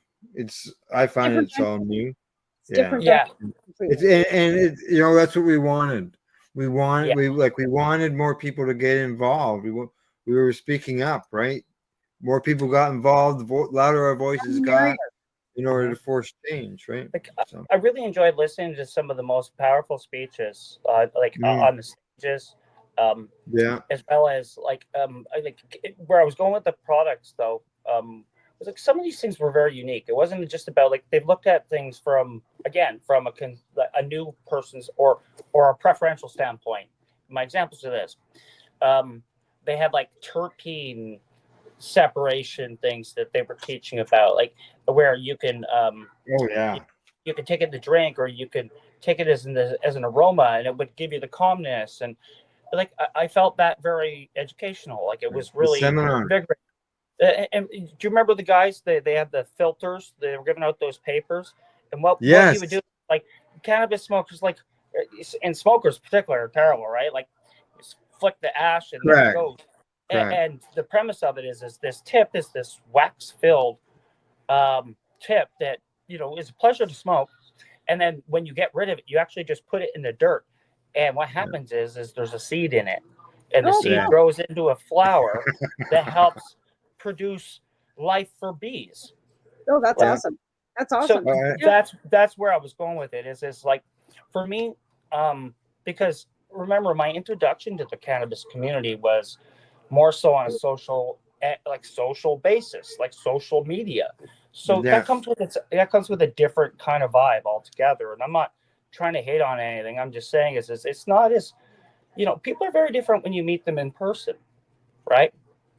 Yeah, they are. Yeah. Versus Well, the- it's kinda how behind the we all kind of computer. connected too when Facebook kind of got going. We didn't have the video though. Like that was even harder because people text and write a lot different than they are in person. Now at least you have the ability to, you know, Zoom, and it was what we used before. It was Skype, I guess, when we first got going. But Yeah. Skype, even yeah. Al and I, you know, when we first started doing our podcast, we didn't do video. We were just doing it Yeah. audio. No The video. MSN Messenger chats. Right? Yeah. Well, Yeah, mine's yeah. IRC. right. Like, yeah, we're talking like, you know, Internet dial-up, relay. right? Merc. So, but so I understand that because even texting, like I find texting, it can be really abrasive, and then when you meet that person, you get a Wait. totally different vibe from them, right? That's why Yeah. it was so important for us to actually have the events and go to protests and stuff like, and gather our little our each community. Like I did the first global marijuana march in Lethbridge, Alberta in 2008, right? So you build that community in your own little cannabis community within your own community, and that community gets to meet Calgary. So then Calgary 420 would come to Lethbridge, and Lethbridge would go to Calgary, and then, like, you know what I mean, and then Edmonton. So then we had Calgary 420, Edmonton 420, and Southern Alberta Cannabis Club, all going back and forth across Alberta, right? So we really, and in Ontario it was the same. There was little pockets of people all across Yeah, Ontario. originally there was only one. There was Yes. only one 420 march originally. Ontario is a lot of pin dots, like when it comes to activity stuff. And But respect originally to there was just the everywhere in hash Canada. mob, right? Was it the hash mob, Al? They were around it, yeah, at one It time, was, yeah. it was Goodwins, or I don't know what they Yeah. called themselves. Yeah. Yeah. Yeah, I think it was the hash Chris and mob. Aaron. Chris I and was Aaron. actually, I Well, was it wasn't messaging. Aaron, it was Chris and Steph. Because remember, Chris was married before Aaron. I'm not Chris getting and into Steph. timelines. Yeah, that was early. Earlier. Yeah. When it comes to social media, I happen to have your Instagram account right there, up there. I see you've got all kinds of videos on here, including the one here you've got from the Apple. Yes, So the Apple, as well as the new drop by Erectric Dave. Oh, okay, I got the Apple. I'm a big fan. You know, I got my Apple right here.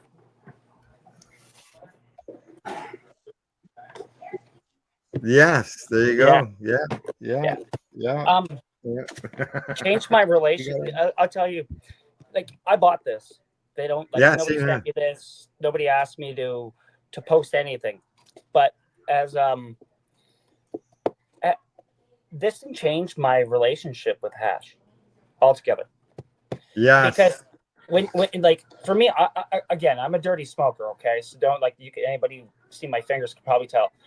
But the reason I say that is I like my cigarettes differently. I like them away from my cannabis. I like my cannabis without it. You'll never find me, like, I was never the guy in high school who added batch or any shit to make the point bigger. Like, none of it. You know? So for me, this really just allows you to get every bit of flavor and just the best of it. It's also a good test. So if your buddy goes, here, this is good stuff, this will tell you. Because it won't burn. It'll fall apart, you know? Yeah. It'll tell a lot about it. And then the newer version that you're showing there is called the Drop. And so he just developed this. He sent me and about 10 other people them to try them out and just kind of put the word out. And what's nice about this is it's a double system, and now it takes water. So having the water tightens it up. So, you know, with the Apple, you will get a little bit more maybe air sometimes than you like, depending on how the stem's sitting. So that eliminates it. It's so tight, and the nice thing about it is it's just like a regular apple. If your hash is any good, when you put it back down, it's going to light itself back up. Can you buy those Yeah. online? Yeah. So Yeah. the apples that Al and I are referring to, you can buy from Nugs Canada. They have them in a lot of dispensaries as well, or you can. I can gladly send you the link. It's a fellow that we know his name is ERR. Dave. So he goes like a rectic. I hope I'm saying that correct. And he's a very talented glassmaker from the Ottawa area, and we've become friends, through this. And his new thing's called the Drop, and I think it's going to retail for $99 on his site. It's worth it. A apple's about $50 on the sites. That's decent. Yeah, Different than hard knives, Yeah, and here's the thing: is he blowing them hand blowing himself? Yeah, blows every single one of them. They're worth, Yeah. then they're then they're worth double that. To be fair, because Yeah, he's putting Yeah. his own talent into that. That's amazing. Yeah. Yeah, I Uh, have, he- Canadian Ontario boy. Yeah, yeah, exactly. I was speaking to him in Campbellford. He was at Spirit Leaf in Campbellford. He was there, and that's why I bought it when he was there. I don't know. I was there for probably like 2 hours talking to him. Yeah. He's a. Oh yeah, yeah. We had I we had missed a a good chance to gab, meet him and face to normally face. I would see him in Toronto at events. For example, at the Karma Cup, he'd have a setup doing his glass blowing, right? So I'd walk by and show people what he was doing and get a word or two out of him, not too many. Very good, And then very supportive we will. guy, good community. Yeah, Yeah. he's wicked. I love that. I'm glad you asked. You spoke. You know how to make a guy smile. Let's talk about his apple. Yeah, well, I tell you, I was so used to. I don't even think I saw these or like some people talk about. Well, there's sort of like a newer version of something in the past. Whether you want to say like bottle tokes, right? Yeah. It reminded But me. I wasn't doing hash as bottle tokes back then, You used to and smoke I it. thought That's what when I saw that on your Facebook page, Al, when you were smoking the hash from that apple, it reminded me when we were teenagers smoking out of an apple when we used to. Yeah. Yeah. So and I immediately thought that was super cool because that's that drop with the water it would be nice is nice. The only thing I wonder about is that I guess because it's got a smaller chamber. Yep. It would fill up faster. But then you don't have to inhale. Yeah. Yeah. Get it. So where does the hash hang? Like, does the hash just hang in there? Like, how do you put the hash in there? Yeah, so the top of it's like imagine an apple has like a little stem and at the top piece, right? Yeah. So what he does is it also continues on into the glass. Here, I'll show you. I know I saw the hash hanging there, but I wasn't sure how it hangs there. Like, how do you attach that? So you make it a hash worm. So Yeah, that's part of it. yeah. And then if you look onto the Okay, end, I see. Yeah. it's got a little pop. Sorry, let me Go the other way. Yeah. No, I see what you mean. And then you just stick it in between. Okay. Yeah, it's just Then a you little groove. It's just a little no, groove no, in there. You push. I just didn't see And that then- when you had it. I didn't Just like light I it didn't up. see that when you had it lit, right? Yeah. Because you had a picture, so it was hard to see. And- It's not very big either. Then, hey, like it's not. Huge. No, it's not. But like so Al, the new one's got a flat bottom, a really nice flat bottom. It's because of the water, but also the additional oval shape. It's a lot. It has a good feeler. Like it has a heavier Does feel it? to it. Yeah, and like I think the reason I bring that up is if you have a apple, it's beautiful to hold, but like I don't know how you feel, but I'm scared to death to put it down half the time because it just feels so. It doesn't have a thick gauge to the glass or anything. Like Correct, yeah. It feels fragile, right? But Yeah. I don't want to. I you keep don't it want to in break the it. box. Then I probably would break it. When I take it somewhere, I keep it in the box. And in there it's centered nice and it's in this little cradle and the whole bit. So, but That's a good thing to tell people because if they're gonna buy one, and don't realize that, then they might. Because I'm a klutz, I'd end up breaking it. Now the You only know. thing, and it's not the apple's fault, it's the hash. Sometimes I find that the hash just sort of wants to melt instead of simmer. You know, to burn slowly, it just sort of melts. What the hell's that? And That's not hash then. it doesn't simmer. That would be shatter that's all rolled up or oil mixed in too much. That's not even real then. It's like bubble hash. Yeah, Mm. the bubbles will do that. Yeah, Oh, usually yeah. the bubbles will do They that. can't use salt. Yeah. Yeah. Yeah. For me, I recommend, like, if you want to use your apple, I find the best is like an Afghani traditional or an old school hash type of a thing where it's nice, Yeah. it's gummy, still pliable. You don't want the harder stuff, obviously, because it ain't gonna stick and it just burns No. itself out. It has that shit taste, anyways. But yeah. Yeah, yeah. You know, it's a nice thing to have. And I'm gonna make my own hash. I got almost a mason jar full of I seen Kef. your key.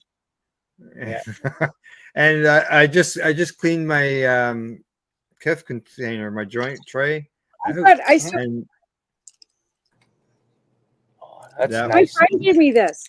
I don't even like it. She just come in and gave it to me. It's got no labels on it. Just It's a nice take block. Yeah. Right? Yeah. Yeah. I put that in my apple. How would you do that? You can't make it into a worm. It's hard. Do you melt it? Like I could make this into a worm. Yeah, no. You couldn't make it into words. Too hard, eh? Yeah, it's more keef, like a pressed keef. Like more like a blonde hash, right? Where they just take a bunch of keef and just push it all together. And Those put are press. bowl toppers for me. Like you know what? That's how That's I what I smoke do. that. Like, yeah, like this is just like basically we add it to a joint or something too, right? Yeah. Or if you have a hookah, those are great for hookahs. Yeah. I don't even have my bongs out anymore. I kind of outgrew all that stuff. You know what I mean? Like I used I to know what have you all mean. that, just kind of outgrown all that stuff. I don't know. You got But I was clean all. I got a 15-year-old in the house, right? Like when I was like before, yeah, it was different. My older kids lived with my parents. I didn't have to worry about it. But I've got a 15-year-old in the house, and he's already vaping with his vape pen. I don't need to bring out the bombs. So my Okay, daughter's It helps him sleep. I don't care. Like I buy it from him, the legal market for him, and I don't care because he needs it to sleep and he needs it to eat, and I don't care. But I know where it's coming from because it's tested and it's safe. And he's not looking for it from some dealer down at wherever the skate park with who knows what else is in it. So yeah. You know what? Like the way I look at that is like I don't know how it was for you, but I'm willing to bet that you had the same thing I did. We all had that one parent or that one mom or whatever that was super cool. It's like, hey, no, you guys aren't going out fucking partying everywhere. you going to sit in my basement? Everybody drinks in my basement. Yeah, that's me. Yeah, I told them that, but none of them want to Yeah, drink. They brother. want to smoke weed. So they go upstairs to my kid's room and they bring their bong and do whatever, and that's where they go. But the their thing is, problems all are their small moms, and micro from there, right? there's 3 of them, but all their moms smoke too, and all their moms know. So it's like they can either come here, go to any of those houses, and I know that when he's out, he's safe. So Yeah, and if my mom gets a call from your mom, you don't get to come over anymore. right? All right, you two. I was going to play this before the last break, but I didn't. I'm going to play it now, though. And this is from the Global Marijuana March, our interview that we had. And then from there, I'll go into break, and we'll come back. And I got 3 things that I want to touch on when we come back, and that includes obviously growing cannabis. Yeah, right. My favorite subject. Yes, subject we all enjoy. All right, so off we'll go to break. We'll continue our talk when we get back. You're watching the Pace Radio Show. We're live here on the Pace Radio Network. But first, you're all going to hear the interview that Dwayne and I did out on the road at the Global Marijuana March. Here we go.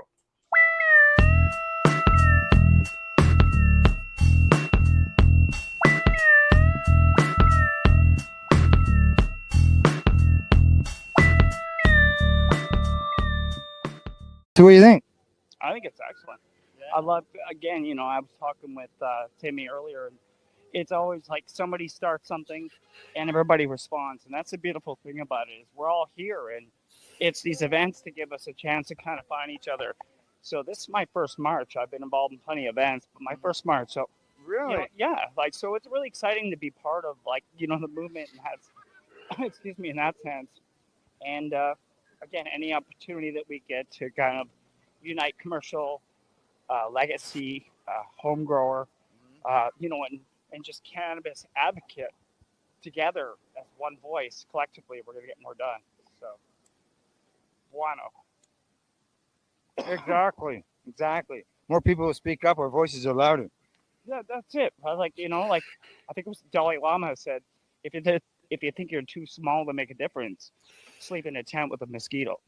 So, kind of lots of times. So if you don't believe, anybody who's done that can definitely agree how a small thing can make a big difference.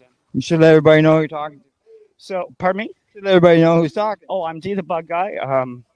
I'm just I'm a Canadian grower, I'm medically licensed. I'm also CanSal certified. So I love exploring the different aspects of the industry, as well as being part of the moving change. We have a good system in the sense that it's better than not having one, but there's still work to be done. That's right. It sure is. Yeah. So basically you march for? Access, and I march for everybody. I march for those that can't be here today. I march for those that have been incarcerated for this plant, that still feel silenced, that don't have the access. But like I said, otherwise, we're here to support the plant. And the people that are here are trying to make a difference. A lot of familiar faces and a lot of new faces. So, yeah. So, like I said, me being one of them with the march. But, there's events surrounding it. We come together. It's a round table. Next time is better. Yeah. So it's all about execution. And like I said before, you build it and they come. Yeah, that's right. Exactly. All right. Well, thank you for the words. Anytime, man. I'll see you throughout the day, bro. Yeah, that's right. That's right. We will.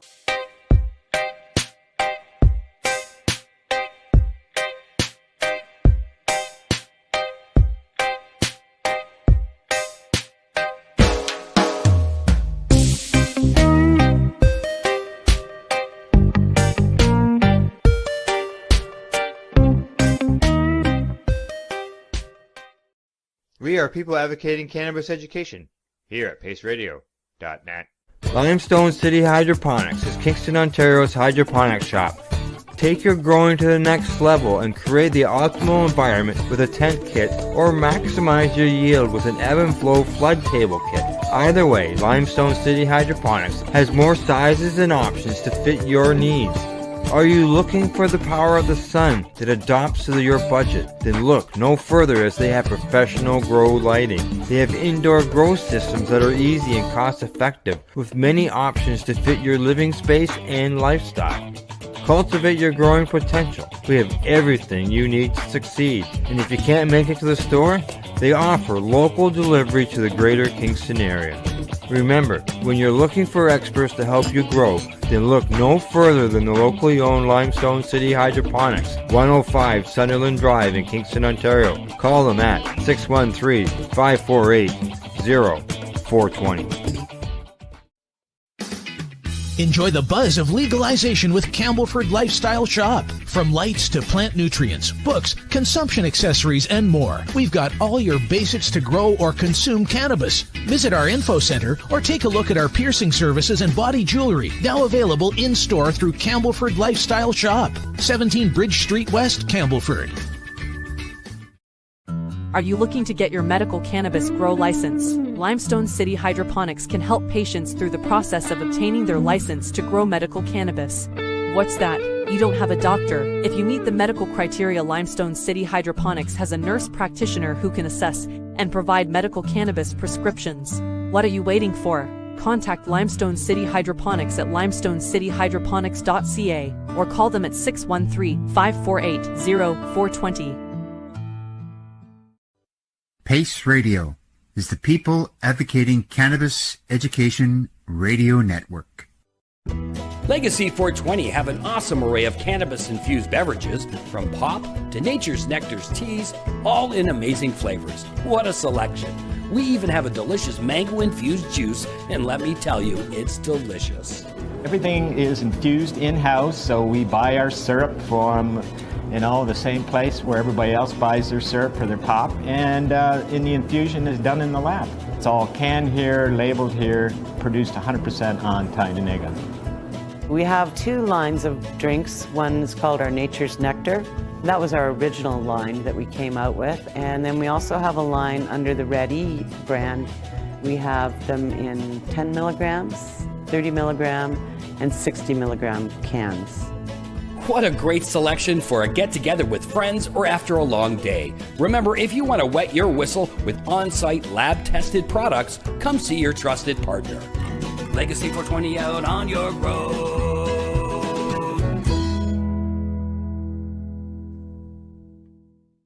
You're listening to the Pace Radio Network here at paceradio.net. Pace Radio Show, and we are live with our guest, Dwayne Boudreaux, the bug guy. Camera. I went to go see if I could dig up this bag of seeds that I still haven't done anything. Those seeds have a story, eh? I don't, you know, I was in the garden center last year. Some guy just came in and gave them to me because I was hired as their cannabis expert.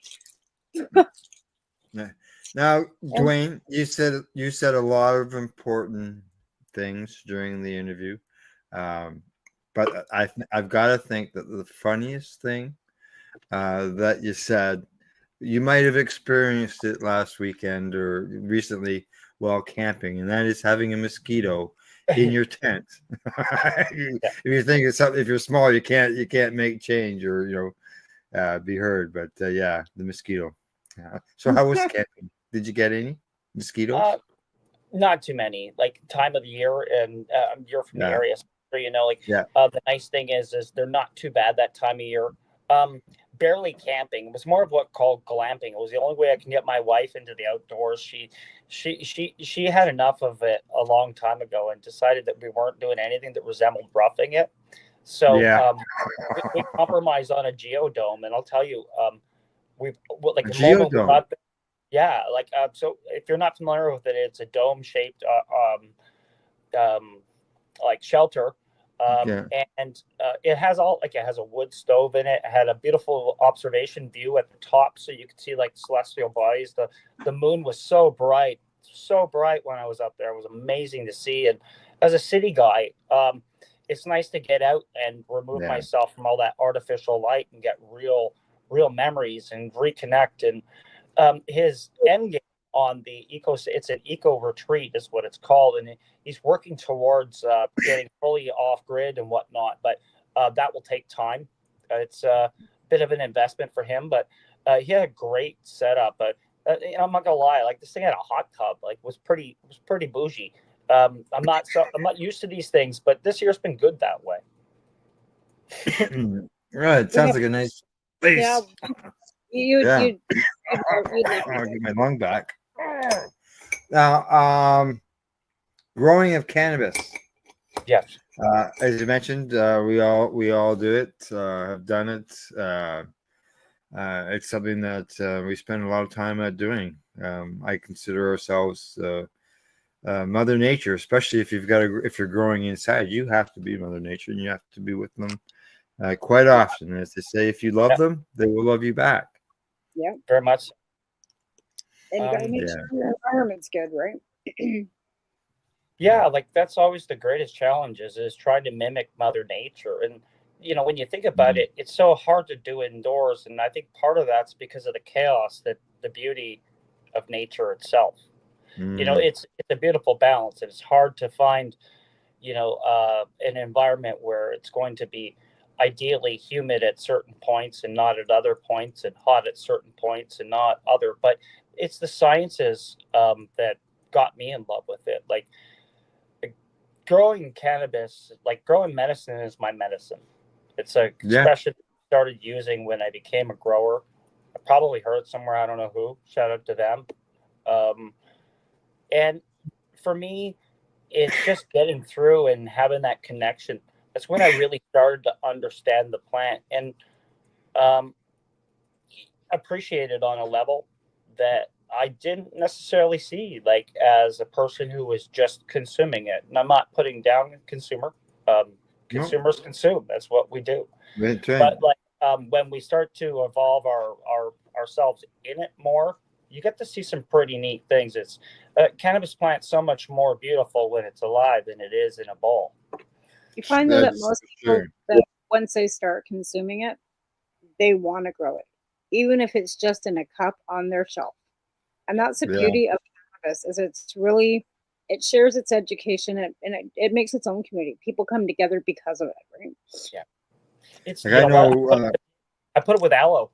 Like aloe is a healing plant. Everybody has it around because it's medicine. You know that on an emergency, you've got something Yeah. that's going to feel better and help you heal. In a lot of ways, a plant is a plant. Like I look at plants as gardens, so that like, they're almost the same thing. But like on an emotion, like pardon me, on a connection level, it is like an aloe or a mint, like that's going to give you a soothing or protect you from a bug on your deck or whatever. Like they're Yeah, I have sorry. one of those. Yeah. Yes. A lot of patients would tell you, especially when they were It's an trying to L take our plant. cannabis away from us, right? A lot of patients would, that was the one thing that they mentioned, that that's part of it. Getting up every day out of bed so they can tend to their garden was a whole Yeah. part of why they were alive. And that was one thing we really emphasized when we were fighting for our gardens back, is that what part of that was part of the whole therapy of the plant. Therapeutic. Yeah, they're growing it for sure. Now, I don't know. Like, do you have a special method that you like to grow? Like some people prefer nutrients in a bottle. Some people prefer living organics. And So I'm organic no matter what way I grow. So I don't grow with the synthetic in any occasion, but I have slightly different styles indoors and outdoors because of yeah, what it is. Outdoors, sure. it is fully living soil, like it's amendment based. I will give it the optional, or pardon me, like the occasional supplemental feeding later in the season and stuff. But for the most, I feed the soil and let the soil do the work and allow. I do what I can to promote a healthy microbiology system for the plant. I haven't done a good job this year, but I usually keep them pretty good from being pest free and whatnot. And I like to plan. Like I like to grow big plants. So because I've grown them in the past, I look at my environment and I knew that, you know, I know that this area here is likely going to give me powdery mildew if I let these plants grow too close to this fence. And, you know, I know how windy it gets at certain seasons, at certain parts of the year. So I build a multiple trellis system when I grow a larger plant outdoors. And I do these things for a little bit of show, but a little bit for the protection of the plant as well. And it kind of serves both purposes. It looks really cool. That's where the show part comes in is, you know, nothing like seeing a 13.5 foot trellised plant like in your backyard that's Yeah, 11 yeah, high, exactly. you know, like 8 feet front to back, like it's a single plant. So it's pretty daunting when you come up on it if you've never seen something like that. But but the benefit of it is it keeps the plant separated. It allows for better bud penetration or probably light penetration. It gave me a better yield on my lower canopies, and it kept the bugs and the PM at bay. So as Yeah, cool as it looked, it had a reason, you know. yeah, yeah. So for me, it's like that's definitely the fun part is figuring out the science of it indoors. I grow in tents. I have a large growing area. I'm lucky. I'm licensed for 99 plants, so Oh, sky's the limit. I don't grow that many. I grow closer to four no, most. yeah, yeah, yeah. I know what you mean. I've always grown under my numbers. Yeah. Yeah, but there are times where you need those numbers because in order to We grew maintain indoors, but we were still things, growing you need to deal with clones and stuff Yeah. like that. Yeah, So, we you still know, had 90. We were licensed for 200. We would still grow 90. We'd have 90 clone, like our 30 clone, 30 in veg, and 30 coming off. So yeah, it was 90. especially from your point, especially like because again you were you know you were medical and a grower and everything much sooner than I. So the reason I maybe cited you in this is I haven't done large pheno hunts as a grower yet. Like I've done smaller ones, but you need to be able to if you have specific needs. Like now we know, and maybe you knew back then. What strains are going to help you with certain things. You could grow very specific, but you don't just know that.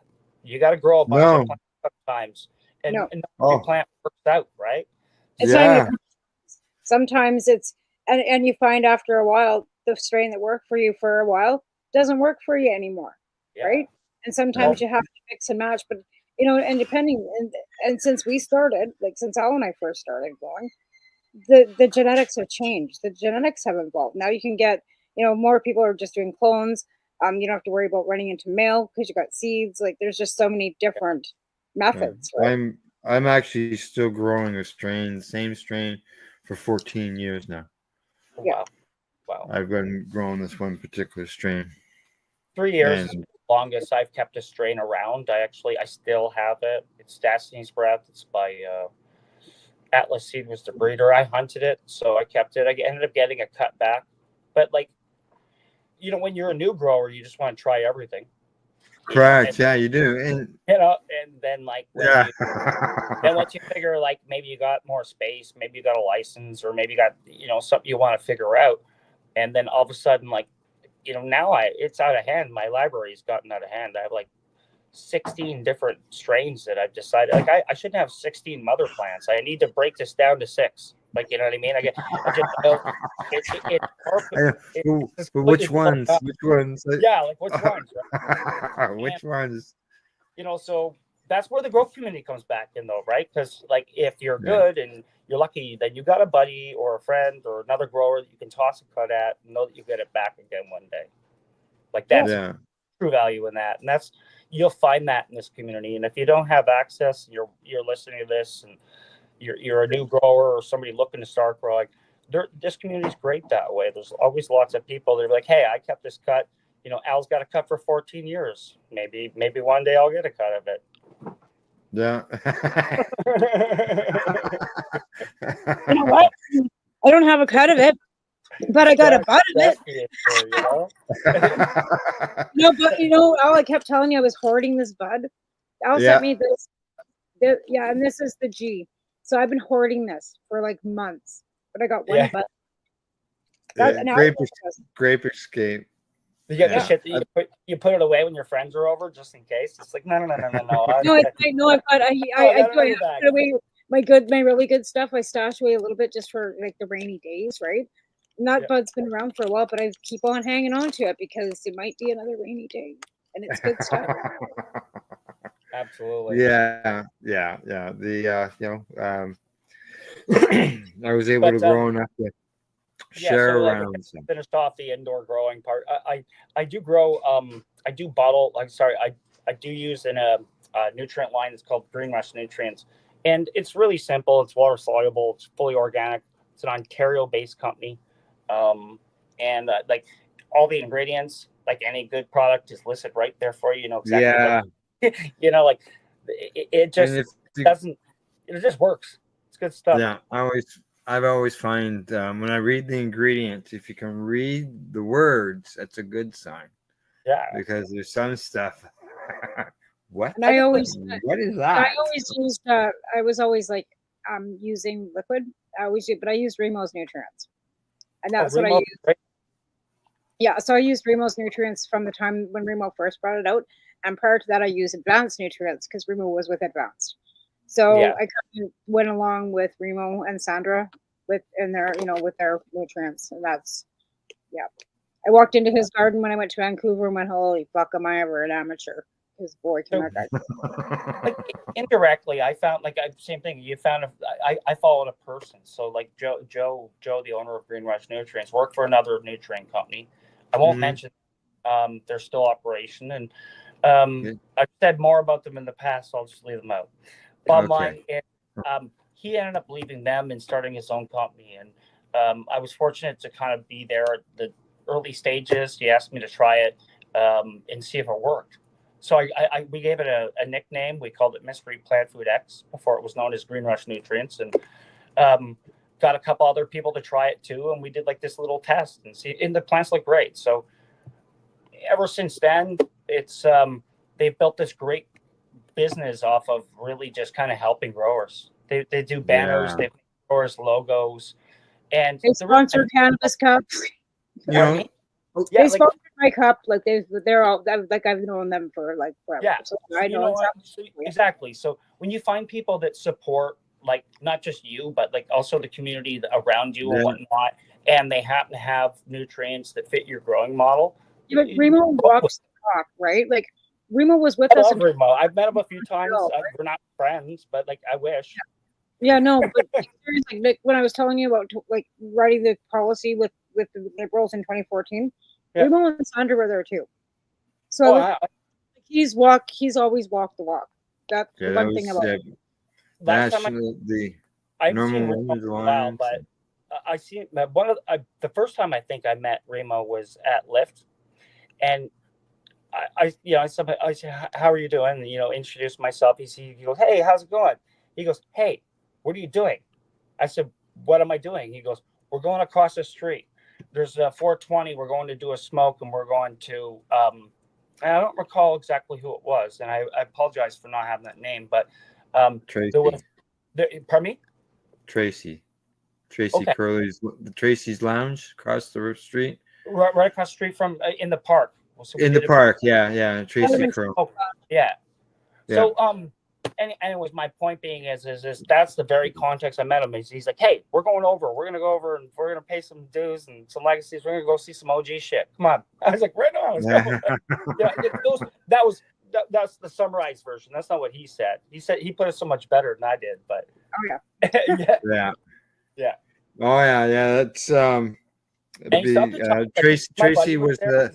Tracy was a long time very popular, very well known cannabis advocate. He stopped to talk to my buddy, which I know meant a lot to my buddy too, who's a breeder. And they talked. They'd met before, and he was given very nice critique on his bud and stuff like that. He found it very helpful. He's like, the nose that guy has is amazing, eh? Mm-hmm. Like he could be like, this is like, and like pre-1985. It's like what the fuck? It's like a toucan of weed. It's truly amazing. And he walks around with a suitcase. Yeah. Or a shoulder. Yeah. Okay, now to sort of switch gears. Yep. Before we close up. I know that the date has come and gone, but I still think that it's something that's a worthy cause to be brought up and to let people know. I see that you've been involved in a fundraiser for a family member with cancer. Yes. So, unfortunately, I think cancer is one of the things that affects everybody.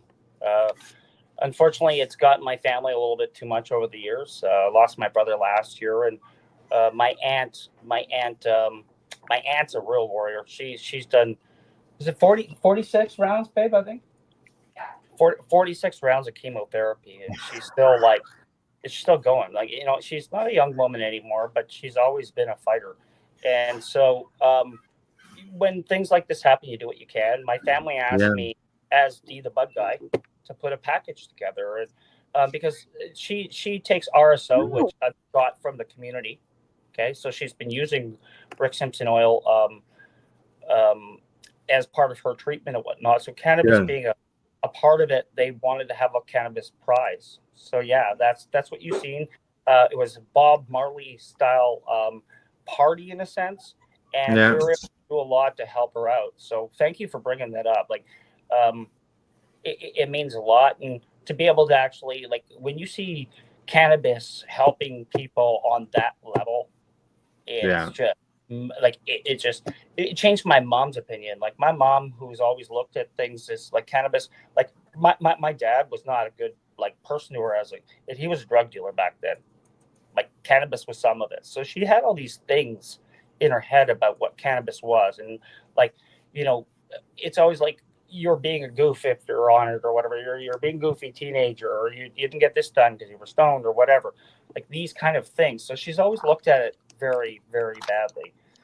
And then it saves her favorites, like her sister. And she'll tell anybody in the world now that cannabis saved my sister. Like, it's amazing to see that. When you see that in your family, when they believe too, that makes you feel like, wow. It feels so Seeing is believing. Seeing is believing. It can switch someone like that on a dime. Yeah. That's right. Like I said, my mother worked with the RCMP for 30 years, was president of Crime Stoppers. Yeah. She's telling all her old lady friends to come get a hold of me about topicals. So yes, I've seen it. But now, obviously, um, care is still required, still going on. My understanding from your post, this is the treatment that she's taking is not covered by OHIP, Yeah. and this is costs out of the pocket, and this was part of the fundraiser. So, like, I know the date has gone by, Yep. but is there still some type of fundraising? Yeah, I mean, where there's an people could- active GoFundMe. So it's on my Facebook page. I gladly repost it. I gladly send it to anybody if they'd like to help. So yeah, unfortunately, not everything's always covered. And as good as it is to have the coverages we have, this is one of those cases. So she has a monthly disbursement of $2,700 per month that she has to pay. So I mean, like, she's long past her years now. So Yeah. that's a lot of money to anybody, especially in the predicament. But like we've been able to do quite well for her to get her some breathing room in this case. But it's unfortunate that it's always going to be the case until things change. I don't understand how that's happening. How are they making her pay for that? Like, yeah. You heard me talk at the beginning that I just did my treatment before the show tonight. It's not cheap. Like you said, she's got this $2,700 fee. I do my treatments every 8 weeks, and it averages out to about $2,700 a month, $5,500 every 2 months. The cost for this particular drug. And the thing is, I know when I started, it wasn't covered through the plan that I was on, and it needed approvals. And yeah, her husband had like a great coverage through his union, and like for the longest time it seemed like everything was okay. But like as it progressed and it spreads, your needs change. Yeah.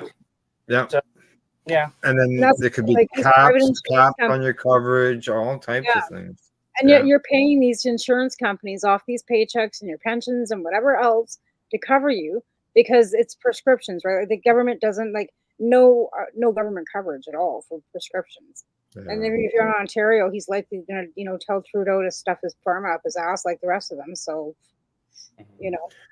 All righty. What else I got on here? Okay, now send me the link for any that GoFundMe thing, and then I will post it. Yeah. Okay. Yeah. Oh, yeah. And the HAPA link? Yes, absolutely. Oh, you need to have a link. Okay. Yeah. I must have one of those because I know that I know nobody in British Columbia has one, unless he's So I'd like to be the first. Yeah, I took it. We went away. I took it with me.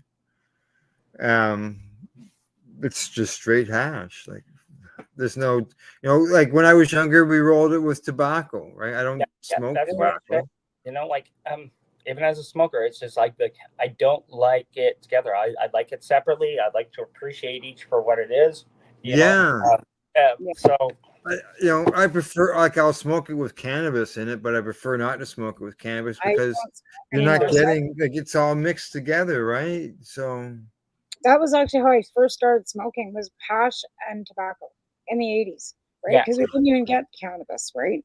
So it's like you'd have to roll it with tobacco and a paper. Don't get me wrong. I know that some people look at that glass and go, "Oh, I don't need that." Hey, I have knives too, okay? But, I have a hookah. I have a lot of things, but I'll tell you, I haven't used my hookah since I got the Apple. There you go. Yeah. Well, it's easy to carry around. Yeah, it's exactly. It's a little quicker. Like the thing is what I enjoy about it, and part of the thing is like it's not going to brew in seconds. Like it takes a little bit of time, and I find like some of the better times that I have when I'm enjoying cannabis, whether it be medically or recreationally, is when there's a process involved. I think that's why I really like the dab is because you really got to slow right down. There's a process. You got to be patient. You got to get to a certain degree. You want it to cool down a little bit. Like there's a process involved in doing that dab. Yeah. So, like when you're smoking a big blunt with that hash worm in it, same thing. You're slowing down. You're taking time for yourself, and it's part of your regimen. That is worth as much as what you're consuming in a lot of ways, depending on how you feel. Mhm. Yeah. Very true. Yeah. Right? Very true. Very true. All righty. I see we got a couple minutes left, so it's shout out time. Person, place, a thing, website, so on and so forth. If you've got more than one, by all means, go ahead and mention it, so on and so forth. All right. So I'm D the Bud Guy. I'm very easy to follow online on Instagram. D the Bud Guy, no spaces. It's just like the caption that you're reading as you're watching now. So I'm at D the Bud Guy. Same thing on YouTube. I do have a YouTube channel. You'll find more of my grow contents there. More of my goofing around, having things, product reviews, and fun is generally my Instagram account. I'm Dwayne Boudreau. It's going to be posted. If you're seeing this on Facebook, I imagine there's likely my name will be in there somewhere. If not, I'll definitely comment in the video. You can find me that way. I appreciate everybody. I'll do my best to follow you back. Shout out wise, I'd like to take the time to thank you for having me on. First of all, I'd like to thank like the cannabis community for having these discussions and for being so cool about it. Like these are the real important things in my world. I would like to appreciate anybody who ever took the time to invite me out, to educate me. Anybody who ever came to my place and blazed with me. Anybody who ever tossed me a bean or just said that my grow looked like shit and was right. You know what I mean? So I respect each and every one of you. I thank you so much for that. Thanks. Word up to Green Rush Nutrients. They're my people. They're my day ones. TMB Naturals, another great Canadian organic plant company. Burmabec, they're out of Quebec. So I really do love this community, and as much as I talk about myself in these things, I really love just talking about everybody else. So thanks for all those people who gave me a chance to do it. Yeah, good one. That's a good one. The I've found because I don't work. I'm on disability due to my Crohn's, but it's given me something to do in my life. Yes. Okay. Purpose is so important. And Correct. one last shout out, if I can. I'd like to shout out to the Canna Helpers. Canna Helpers right now, I both independently, but I'm part of the Canna Helpers as well too. What we're doing is we're doing what we can to raise awareness for the street community's needs. So at events, we are both using our own resources as well as pulling together with other people in the cannabis community to make sure that we can leave a good impression on the cities and places that we go by trying to help their local situations. It's pontooned into bigger things. Like the last event, we're in Hamilton. We handed out several hundred personal hygiene packs that had anything between ibuprofen to water. We had pizza parties with some of them and stuff like that. And these were out of our own pockets. And I'm not saying this for clout. I'm saying this because it's important to let other people know that you do these things. It's not about woe is me. It's about, when you can, you do it. And sometimes it's just enough where somebody goes, I can do this. And it goes back to what you said and what we said in the video. If you think you're too small to make a difference, then you sleep in that tent with that mosquito. Yeah, exactly. Yes. Alrighty. Great shout out. And the Canna Helpers, I have seen them posted online. The Church of Peterborough is involved in that. Yep. Yeah. Canada Exactly. Lake. All right, Tamara. No, thanks for coming on. It was great to meet you, and I hope that you keep on spreading the word and educating people, because it sounds like you are a great advocate. Thank you so much. It's fun to do this. Thank you again for having me. Yeah. It's always it's great. We get to meet new people and all that. Talk to them about different things. So, and we try to make it just a conversation between three people. Yeah. Right? So, and if someone's listening and watching. All right. Other than that, Tamara and I will be back next week. You can find the Pace Radio Show. We're on Facebook. Unfortunately, we can no longer broadcast live to Twitter because Twitter now wants some money to do that. All right. You can find us. And you can find us online, paceradio.net. Thank you. Just go to our sponsors, legacy420.com, the Camelford Lifestyle Shop, Limestone City Hydroponics, and at ease.ca. Huge thank you to Dwayne, aka the Bud Guy, for coming on to the program and telling us a story and getting to know each other. And we will see each other at events this year. I know that. Here's the next one. Definitely. That's right. All right. Too, gal. Thanks, Tamara, and thanks for everybody for tuning in to our watchers and as well as to our listeners. Thank you and good night. Night.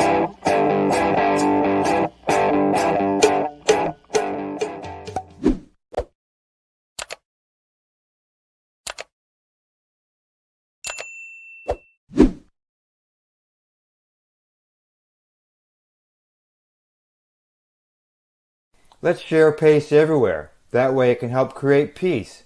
People everywhere advocating cannabis education. You're listening to the Pace Radio Network here at paceradio.net.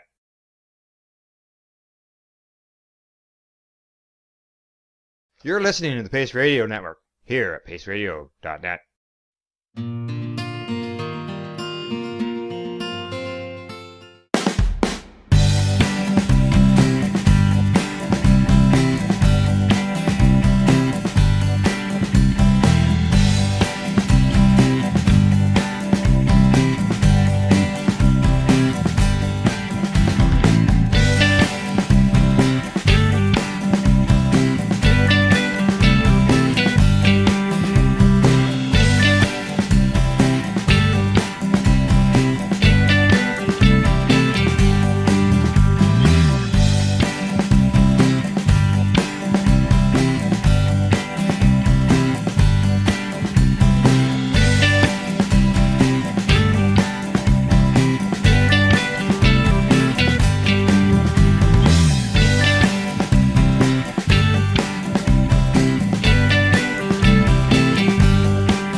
We are people advocating cannabis education here at paceradio.net.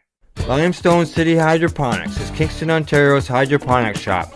Take your growing to the next level and create the optimal environment with a tent kit, or maximize your yield with an ebb and flow flood table kit. Either way, Limestone City Hydroponics has more sizes and options to fit your needs.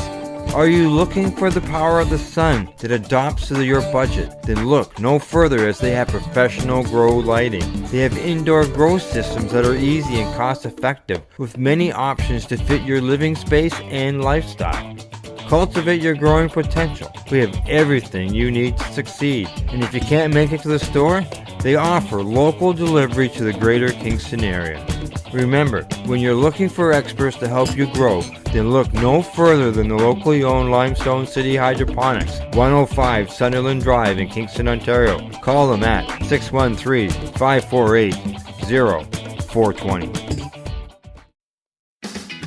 Enjoy the buzz of legalization with Campbellford Lifestyle Shop. From lights to plant nutrients, books, consumption accessories, and more, we've got all your basics to grow or consume cannabis. Visit our info center or take a look at our piercing services and body jewelry, now available in-store through Campbellford Lifestyle Shop, 17 Bridge Street West, Campbellford.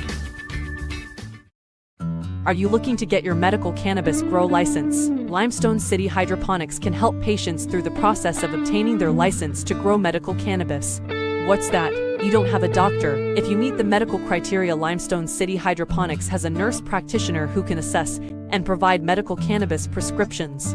What are you waiting for? Contact Limestone City Hydroponics at limestonecityhydroponics.ca or call them at 613-548-0420.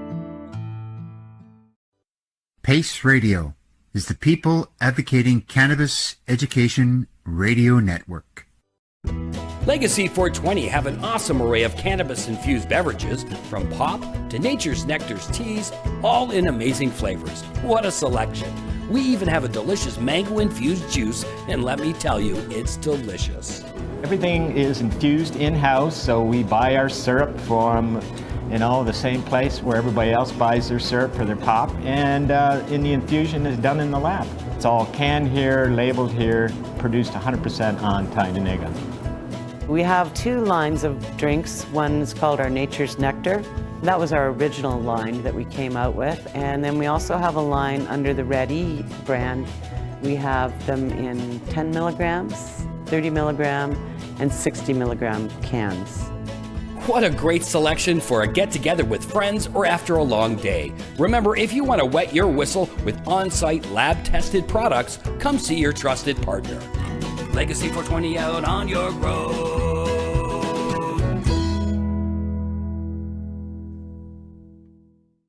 You're listening to the Pace Radio Network here at paceradio.net.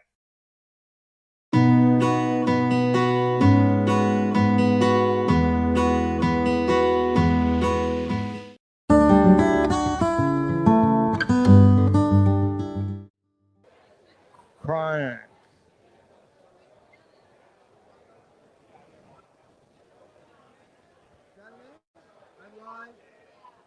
All right. Okay. My name is Al Graham. I'm with the 420 Pace, which is 420 Radio and Pace Radio, joining together to bring the grow up to our viewers. So I'm going to hand you the microphone. So I'll sit on your company and your products, and I'm going to scan what you got here on the table. Hello, everyone. This is my second time doing this. I was also at the Elevate conference, and so was Al. Shout out to Al. This is LaShonda from Chronic Relief. We're a licensed LP in Toronto. We're actually the only Black-owned LP in Ontario. We have a bunch of different products. We have a 3-gram blunt that's 2.5 gram flower, 0.5 grams of diamonds. We also have what you're seeing here, our new brand called After Hours, where we have premium milled indica and premium milled sativa. You can find our products all over Ontario, as well as in Saskatchewan and Manitoba. If I haven't listed your province, please talk to your local dispensary and tell them that you need Chronic. Thank you. Super. Now I see this product here in your bag is already milled. Yes. Which comes in really handy for people, especially people who are arthritic, and seeing you Exactly. Nice. Now, where can people find your website? Chronicrelief.com with a K. Chronicrelief.com. Chronic with a K.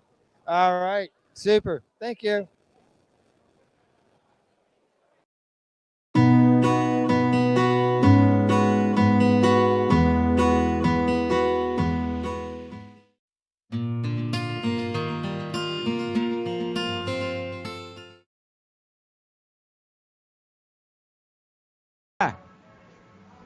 One sec.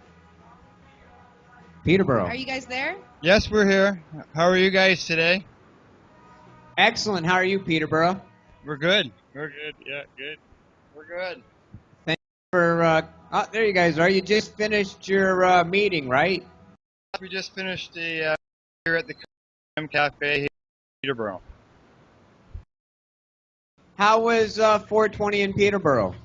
I'm gonna let goes here. I'm gonna let him talk to you all about that and how.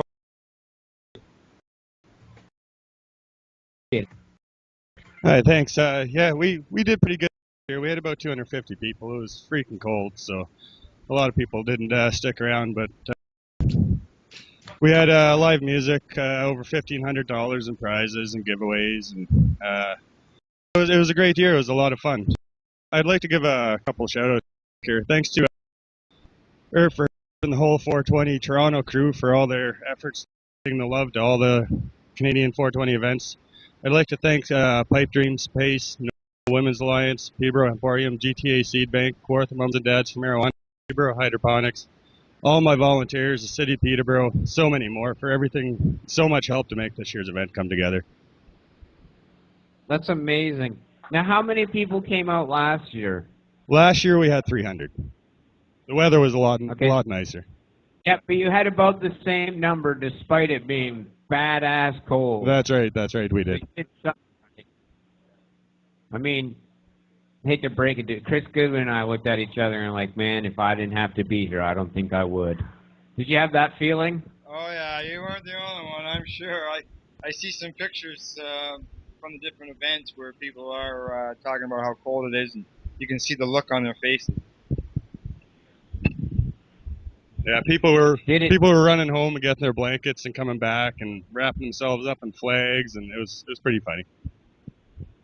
That's amazing that people would be prepared to spend hours out in the cold like that. Yeah, to protest prohibition, don't you think? Very different for people, but it also shows their commitment to it as well, right? We had snow up here. We had snow up. Yeah, it was snowing. Yes. Quick question then. You were going to have a well-known conservative member come out to your rally. Did he appear? No, there was no sign of him or any. Oh. It was just. So, what are we going to do about Dean Del Mastro? We'll just invite him out to Cannabis Day. Excellent. I got invited to Cannabis Day July 1st. What happens on Cannabis Day? It's pretty much the same thing, but this year we're trying to get into the Cannabis Day parade, so we got our fingers crossed, and we're really hoping to get into that. You're hoping to get into the City of Peterborough's Canada Day parade? Yeah, we're trying. Yeah, correct. Right downtown. With a float? No, we're thinking just 4 people with flags and a couple other people handing out brochures and CDs with good links to valuable sites like that. Exactly. I'd go out to that. How about a float? We did discuss a float, but we don't have enough volunteers to take away from the event to be able to do a float. I'll come down in a Mini Cooper. If we're allowed in the parade, we'll invite you. Okay, then. I will come down in a Mini Cooper. Right, Goodwin? He just shook his head. Yeah, we'll bring a Mini Cooper. We're very good at, I just got emailed a 420 Peterborough video, too. My fiancée, Mary Jane Gonjagirl, worked very hard to get that up and out for today. So, did you learn anything new after doing it a couple years? Have you learned anything? It's a constant. This year, we had a group unknown people go around, and when we showed up at the park in the morning, there was posters, the whole park, all the benches, the water fountain, the trees, all with posters saying I was wrong, don't, and they were posted everywhere. We spent about 45 minutes cleaning up before we could even set up. You had anti-protester people protest ahead of time? That's correct, but they didn't have the balls to come out and debate it with us. Damn. Up in person. Wow. That's harsh. They just had the posters around the park, and you commented earlier that they actually went around to the Herb for Herb posters. Yeah, they spray painted big circles, the no circle around the pot leaves, and then they posted the I was wrong, don't legalize it posters underneath all the Herb for Herb posters around Peterborough the night before the event. I think Dean Del Mastro was at your event. Rumor, and it's only, but rumor has it was the Sir Sanford Fleming Police Foundation students, but we haven't confirmed that yet. It's a small town. We can get down to the boss taxes on this. There's lots of people trying to figure it out. So we're going to, when we put up the Cannabis Day posters next weekend, a couple people are going to sit out all night and watch for them. Put it on the camera. And then what are you going to do? I mean, shame them? Pepper spray them. How dare you share your opinion too, on top of mine? Listen, they can put up their opinion as long as it's next to or beside ours. Not on top of it. Exactly. It certainly didn't slow anything down for us. So. No. But you are right. They were kind of cowardly not to come out with a megaphone of their own and shame you. Yeah, exactly. It would have made my day for any one of them to come out and meet me face to face. Exactly. It just happened though. Democracy, anyway. Following the. So Peterborough, July 1st, about the same size you said this year. But it snowed. Did the snow accumulate on the ground? No, it didn't. It fell for about a half hour, but no accumulation. What was the best contest or game or activity you had? We do 4 free entry draws, which anybody can enter. It's just a guessing draw. A seed guess, roach guess, rolling paper guess, and a bag guess. And whoever guesses the closest without going over wins a prize that I select before the event. And then we also have a 50-50 draw, which has a ton of additional prizes. And at the end of the event, we just throw out all kinds of rolling papers and rollers and magazines, and we just toss them out into the crowd for people to grab. You'll see. That's you'll awesome. See the some of the free prize that Blaze is talking about at the 420 Valley website. There's some pictures posted there. I didn't catch all of that. Al uploaded some of the pictures of the prizes and stuff being given away and throwing out up onto the 420rally.ca site earlier today. Wonderful. We'll post them in tomorrow morning. I appreciate that, Al. And you had 1,500 in prizes and 300 people. I guess your chances of winning were pretty high then, correct? Yes, almost everybody walks away with something.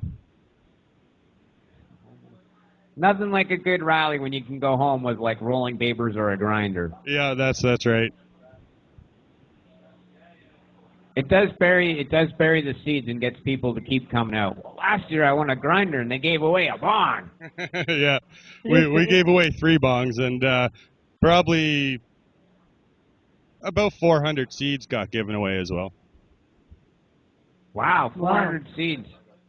3 bongs. Oh. Got to do, yeah, come on up. We're switch to the cam. You got that rolled up now. Yeah. All our sponsors are in line. We have 5 sponsors that sponsor every event, so we're pretty much covered, but we always welcome more sponsorship. Nice. Herb for Herb helping you guys out. Sound was good. People could hear you.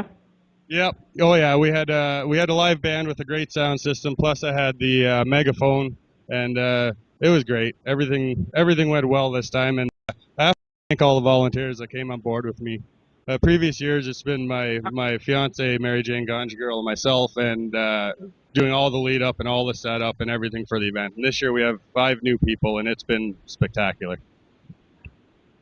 That's wonderful. 5 volunteers, and that's the power of 7 people getting stuff done there, Smash.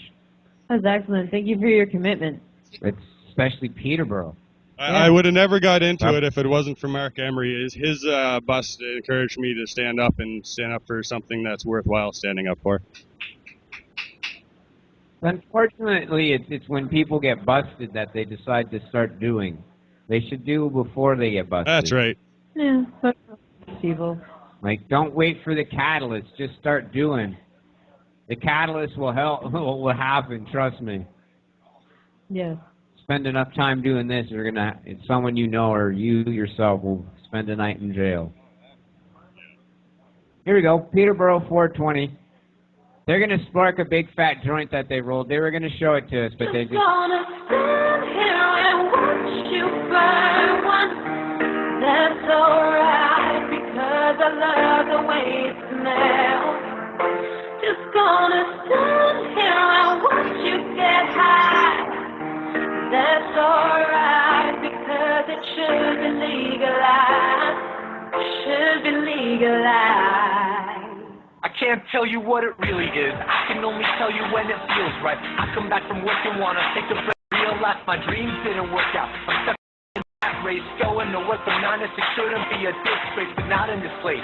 The United States, where we look up to Britney Spears instead of Bill Gates. What a disgrace.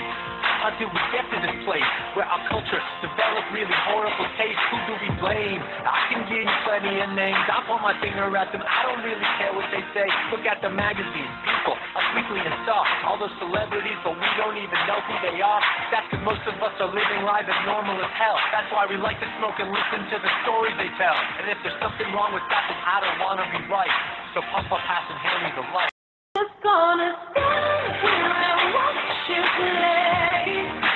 Sour diesel, purple, strawberry haze. Just gonna stand here and watch you get high. That's alright, I think it should be legalized. Should be legalized. Should be legalized.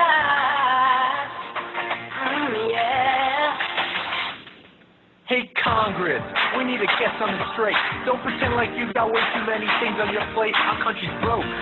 You need to fix it today. The people voted for you. Start representing your state and regulate it, so we can end the debate and end the hate. And no one should be so irate, because the money we make from taxes would really be great. The deficit would deflate. No need to incarcerate. Hey Congress, start using your head. Not everyone who smokes weed is lazy with dread. Sarah Palin, Clinton, even Obama have admitted to smoking it, so enough with the drama. Like prohibition in the 20s, this law is outdated. Weed is safer than booze. It's time to regulate it. And if you don't pay attention to me, I'll tell you what I'll do. I'll start a revolution and then vote out your whole crew. Just gonna stand here and watch you smoke. That's alright, I think I also have a coat. Just gonna stand here and watch you go to the sky. That's alright, I think it should be legalized. It should be legalized. Should be legalized. Yeah. Adam Sandler, one of my biggest. If I'm gonna do a song weed, I'll do it for throttle. Let's name some names, just like the Hanukkah song.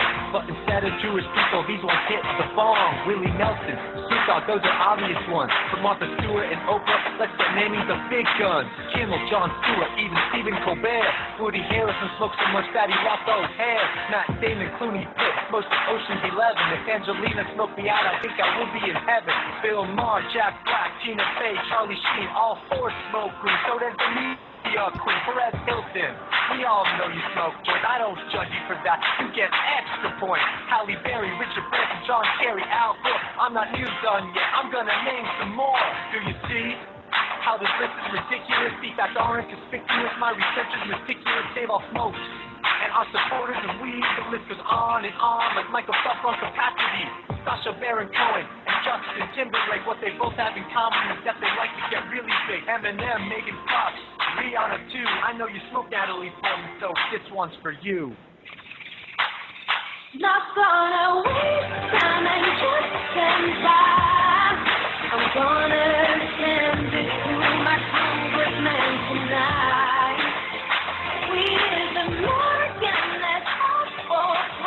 Awesome.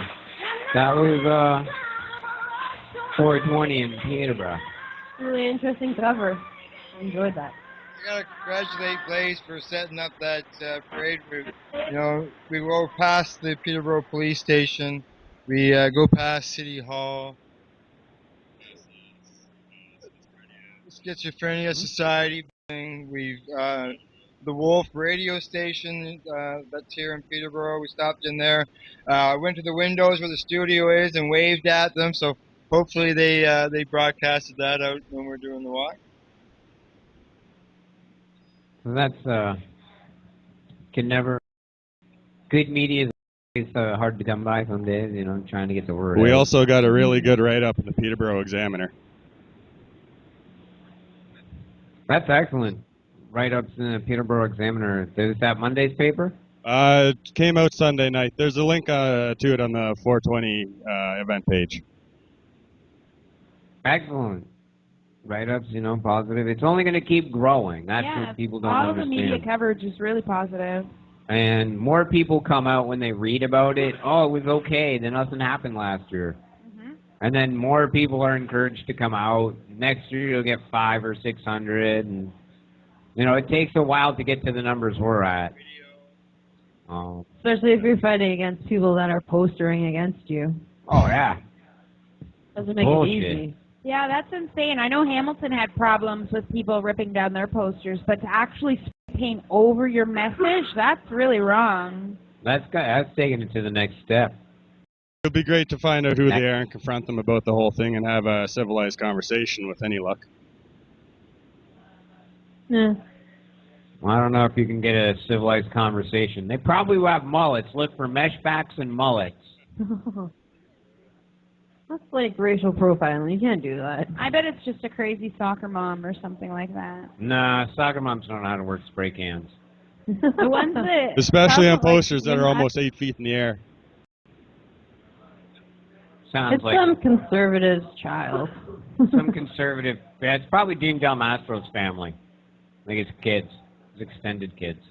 It reminds me of like how Married with Children. There was one woman in like Massachusetts who hated Married with Children and like protested against them, trying to bring the show down. Wow. They made fun of her on an episode. It's like Jay and Silent Bob Strike Back. Got anything else you'd like to add? That you know, place like Peterborough pitched in this year, had great rally, great video by the way, guys. And Yeah, I really want to say that I liked that cover song as well. It was awesome. That's the first video that we've ever done. My fiance, Mary Jane Gondriel, she just learned how to do the video editing last night and today. So, first video ever. Awesome. it's amazing how these things technology is making it so social revolutions are much easier to catch on that way because of, you know, it's easier to make a video and showcase what you're up to. Exactly. I didn't know stuff happened in Peterborough. I think that's really important too, and I'm glad that it's happening. I'm glad it's happening in these communities and they can Skype into us. Yeah, Chris goes through the hours of video footage of all the rallies and protests, and Myrna as well. They're going to compile it all for the website. And it's so fun to watch and see the people from across the country and all the different cities. And Chris and I were saying that video we played at the beginning of the show, how each person that is willing to grab the mic and is so like carefree as they talk has something different to contribute to the conversation as an individual. And it was so nice to see each of them, what they had to say. Yeah, so it's just can't say enough things about Peterborough. It's good that you guys called in from your monthly event it is it not? Yes, we do the videos here at the Cart DM Cafe on Armour Road once a month, usually the third Tuesday of the month. And we'll have different themes, like today was on history. So we because Jack Herrera had passed away on April the 15th in 2010, for the 3 years that we've been doing these videos on this weekend, at this time, we showed Jack's video all about the history of what he did to bring awareness in the cannabis movement.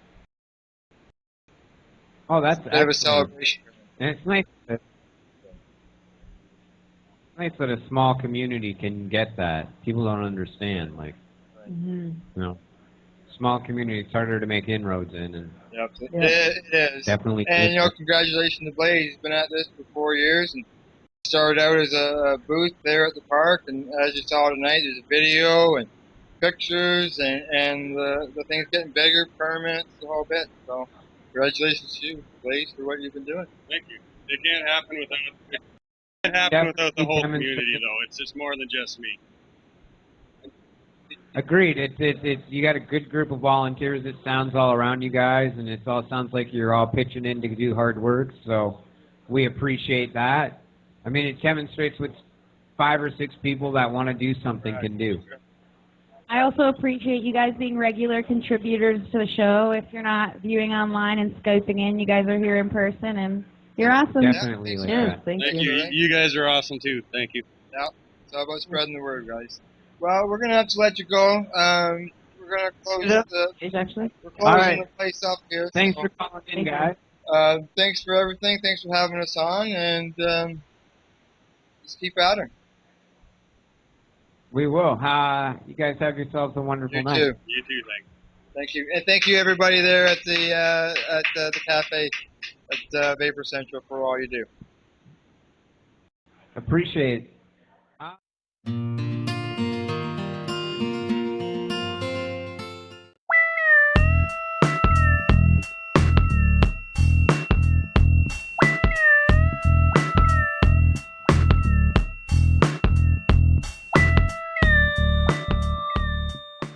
Hey, The Hamilton hey, Police Headquarters. I've got 11 here, and I've got a question for 11. Okay, you go All ahead right, and ask. and I asked this question of everybody I've been talking to during the march. Okay. Why do you march? 7.5 inches. Oh, sorry, what? Why do you march? I thought it was something else. I thought you were going to ask me something else. I mean, one, it's just great to see everyone. Let's be honest. Should we keep walking? Let's not lose the herd. So it's definitely a community thing. It's definitely a beautiful energy, but we got to show up, just like with the podcast, as the different manifestations as we are as like consistent cannabis users and community members, to show how diverse. Like, you got to show up for it to kind of like share the colors inside of the community and kind of just like represent. So I think it's rewarding, definitely, to be part of it. But yeah, like, to show up and to march, I think you gotta give that respect to the plant by like presenting yourself as part of something that is involved with cannabis. So I feel like it was just representing, but also, it's totally selfish. It's 100% selfish because I just get to hang out with a bunch of stoners. Yeah, you do a purpose, fight for cannabis law reform and hang out with friends. Yeah, I feel like we even just shifted the energy to like fun. I mean, it feels protesty because we have a chant, but it's like, me, I prefer to kind of focus on the, on what's working, on what the positive is. So if we can all just constantly live a good example, like by checking ourselves first, and then what people notice of the community is positive. Like, look, everyone's just goofing around, laughing, being creative, colorful bunch. Like, it's about the opportunity to, offer that impact as like what collectively as a group a stoner's supposed to like be. Not that it's period after this group. It's just like, here's a bit. Here's like a Toronto vibe. Yeah. And in this march are some people who've been here since the beginning. And it's good to see that, this year's a bigger march than last year. And, last year was sort of, it wasn't really much promo or anything. And this year there's some promo done and we got more people out.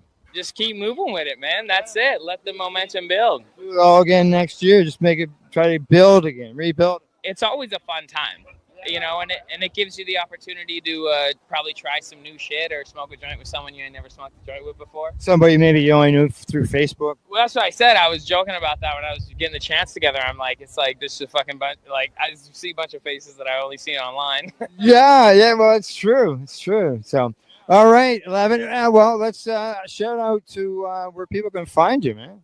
Disciplined Stoners. Me and my wife, Winnie Clark, have a podcast called Disciplined Stoners, and a bunch of people who are here have been on it and will be on it. And we just are lucky enough to be documenting this time period in history and going at it through the lens of mindfulness. So that's like what we talk about. And yeah, we do canna covers, all sorts of stuff like that. So you can check us out. Discipline. Have a show about the march. And after, yeah, I don't know. Song or something? I don't know. Yeah, maybe a song. Yeah. Damn, didn't someone catch the ball? I think Spliff McKenzie, we just made history. I was just freestyling, and then a homie comes up and starts freestyling next. It was awesome. And like we, you know, there's always those moments that happen authentically and when you exist in the cut, you know? Yeah, exactly. All righty. You're documenting it. Oh, yes. Been doing it for years. We used to just do it in audio. Now you got the cameras going. So, yeah, that's right. Cannabis. There we go. All right. Thanks, 11. Yeah, buddy. Good to chat.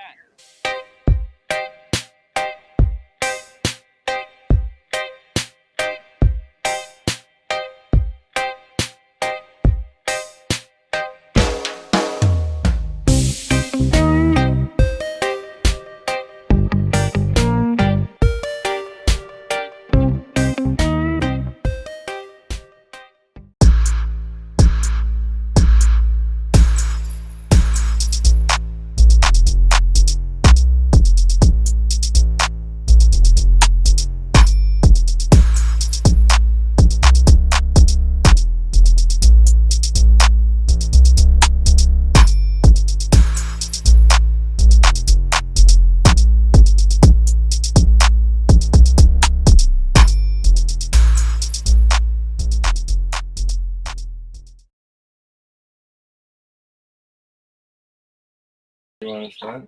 Yes, of course. All right. Number 2. I thought we already started. Huh? What's that? I thought we'd already started. No. Yeah, we smoked one before. We did. Yeah, we did. We smoked one. This is round 2. The same one? Yeah, same category. No, the same joint. No. Yeah, they both got lit. Oh, did they? Is that the joint? Yeah. Oh, there's one of those. It's got the fiber filter on it. Oh, so it looks more like a cigarette. It does. I don't know why they'd want to imitate that. Yeah. Reminds me of Ricky's half cigarettes and Trailer Park Boys. He's always got those half size.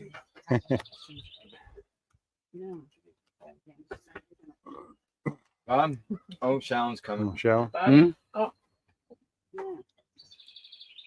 You want what? It's coming. Looking at for visual appeal. Oh, Al's gone. Visual appeal, quality roll, selection of rolling paper, selection of the filter. Those are the main things we need to concentrate on now. Visual appeal, quality of the roll, selection of rolling paper, selection of the filter. Is it all bent up and out of shape? Hey, there's a little there. I wonder what they want to be when they grow up. At least there's a hole all the way through. They do look short, don't they? A lot of pre-roll, The last pre-roll joints in the market are like that. Yeah, they are. And not The so much last with this one's- filter, but that length. Yeah, The last one wasn't like that. They didn't. The No. last one was longer. it surprised me. Yeah. More like a cigarette. Yeah, it is. It is more like a cigarette. Yeah, I'll try to put it on the screen here for everybody. And it's more of a size of a cigarette. It's got a filter on it with a white filter in there. It's got a hole in the center. And you can see through the papers. Okay. I couldn't see through the paper. Oh, the hole in the end. Yeah, hole in the end. All righty. Well, it looks like a road. Yeah, I think you are the next to like. You ready for that, Bob? We're gonna do the dry. Yeah, gonna do the dry. Yeah, do dry inhale before we light We it. already do this. You ready to do the visual on these joints we just looked at? These short, stubby buggers? Is that number 2? Yeah. On number 1, eh? Yeah. Overall visual appeal. Number, yeah. Did you want to try the Quality of roll. Yeah. dry? Quality of roll. 7. Thank you. Selection. Hang on.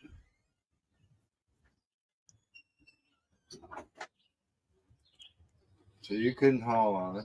Would you? It wasn't You didn't even light it. No, we don't want you to light it. Not yet. Why? Not yet. We just You gotta do the dry. I'm This sorry. is dry inhale, man. Dry inhale. Selection of rolling paper. Yeah, is it? But 3? Yeah. Selection of rolling paper. And it Oops. kind of. I think it really was Yes, that You is, can I see guess, right through the because we're filter. doing it, I guess. I think if it's opened up a little bit on the end of the joint, it's And then selection of filter. a couple pinholes in it. Right, this filter here.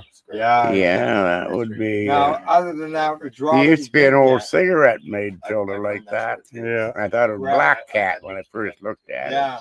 This goes back to the What did what? the bubble. That's the Kush filter one. flavors. What number are you on? 4? 4. That's the filter. But Hey. yeah, it I is. know you you guys want all 8. sucked on it. And then the yeah, inhale go that back you just to- did, the taste with the dry, Yeah, that's unlit gonna- inhale. I think That's if the taste transfers over to the That's it? smoke, For now, till we light it. then Hey, that's you gonna gotta be nice. sorry. What happened Got now? a pen in my hand. Okay. Now is that draw because of the filter? I just opened up the end on this and it's drawing fine. So, and did you open the paper end? Yeah, just a little bit of the paper end, just Oh, enough yeah. that the air would flow. Oh yeah, yeah, it does. Yeah, it does. Debbie will get a better. Yeah, give that to Debbie. That helped as far as knowing that because there is the choice of filter. I was thinking it was the filter that was making it hard to draw. Not if you got a hole through your face. Yeah, it's got a hole through. Exactly. Yeah, okay, I got a little that time. Got a little that time. Okay. It reminds me of something. Yeah. Almost like it reminds me of cleaner. Fine, maybe. That was what Pine Sol? in the last one was cleaner. Pine Sol? Something like that, yeah. It's 35 degrees Celsius in Illinois right now. Might be why. Okay. All right, who's lighting her up? All right, who's got it? You opened it. Oh, I did. Okay, you get to light it up. Oh, okay. And then this is your joint to take home. And you got your container there. There you go. If you're sure you weed, I'm sorry. But if it's really good, you go, all right, I can hardly wait. Yeah.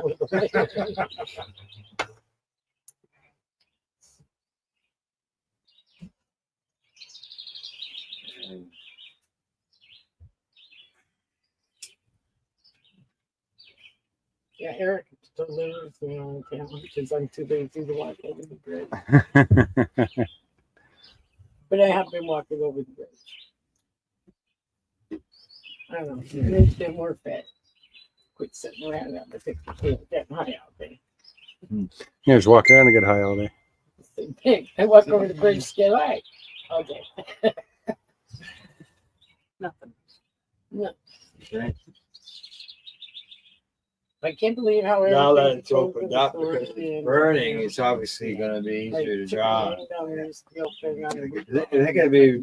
It's gonna be big enough to get around everybody. Yeah, I think so. Little tape up for staying in the day. I was gonna take Yeah. to make I'll get the heater chair It does, red.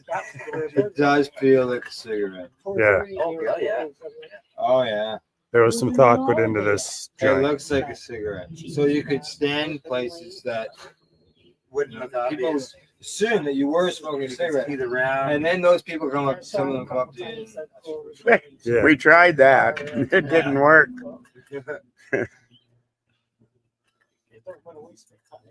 It's easy to smoke at, I think. Yeah, yeah. Airflow. Yeah. I probably It seems to be burning pretty evenly. It is pretty dark though, Yeah, yeah. but that could be the paper. But Yeah, I find I it's a lot can- man. milder than the first one we tried. Oh no, I'll try Yeah, to I can taste it. Yeah, that's dark. I'm really interested in them to put it in my slushies. Go to Max and get a slushie. Oh, Go well. home and drip some strips in it. Oh, what happened again? You got logged out? Maybe just stir. No, LinkedIn. Because I think LinkedIn that's what doesn't happened like when me. they with that. You got hit again? I Yeah. didn't stir Yeah, it, they and I shut think it he down. stuck the whole thing up, and I got like the $20 slushie. Okay. Which was How's that JB going? Good. Many All right, you ready for these questions? Try. What are we at? 6? 6. 6. Aroma translate to taste. What? You taste it. What do you want? No, LinkedIn shut me down. Oh no, I saw that earlier. I didn't say anything. Smoking experience, Yeah. harsh to smooth. Smoking what? Experience, harsh to smooth. I think it's because of the length that we've done now.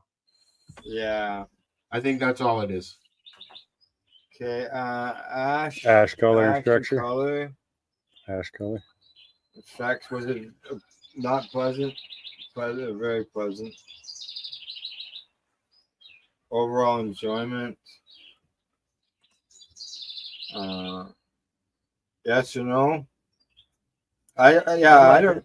You know, there's probably people out Pleasant there that or might be able to not guess pleasant? what these strains are. If they're, Uh, like, is this, is this Okay. product in the stores now, right. or is this? If you've had Overall those enjoyment. products and you're used to those products, of course you're going to be able to identify them. And would you buy Well, it? that's like I'd know what a Molson I think tasted so. like if you handed me a Yeah. beer. You know what I mean? And Yeah, within like 2 I can, minutes, like, you know, I got don't that know crisp what taste. that I like to taste it. Yeah, I think so. Alrighty. Holy fuck, we're not done yet. First one No, I it's gave still going away, around. I said it was Northern We're done that one. Yeah. Well, I mean, we're done the answers for that one. Did I say Northern Lights? I'll be back in a minute. All right.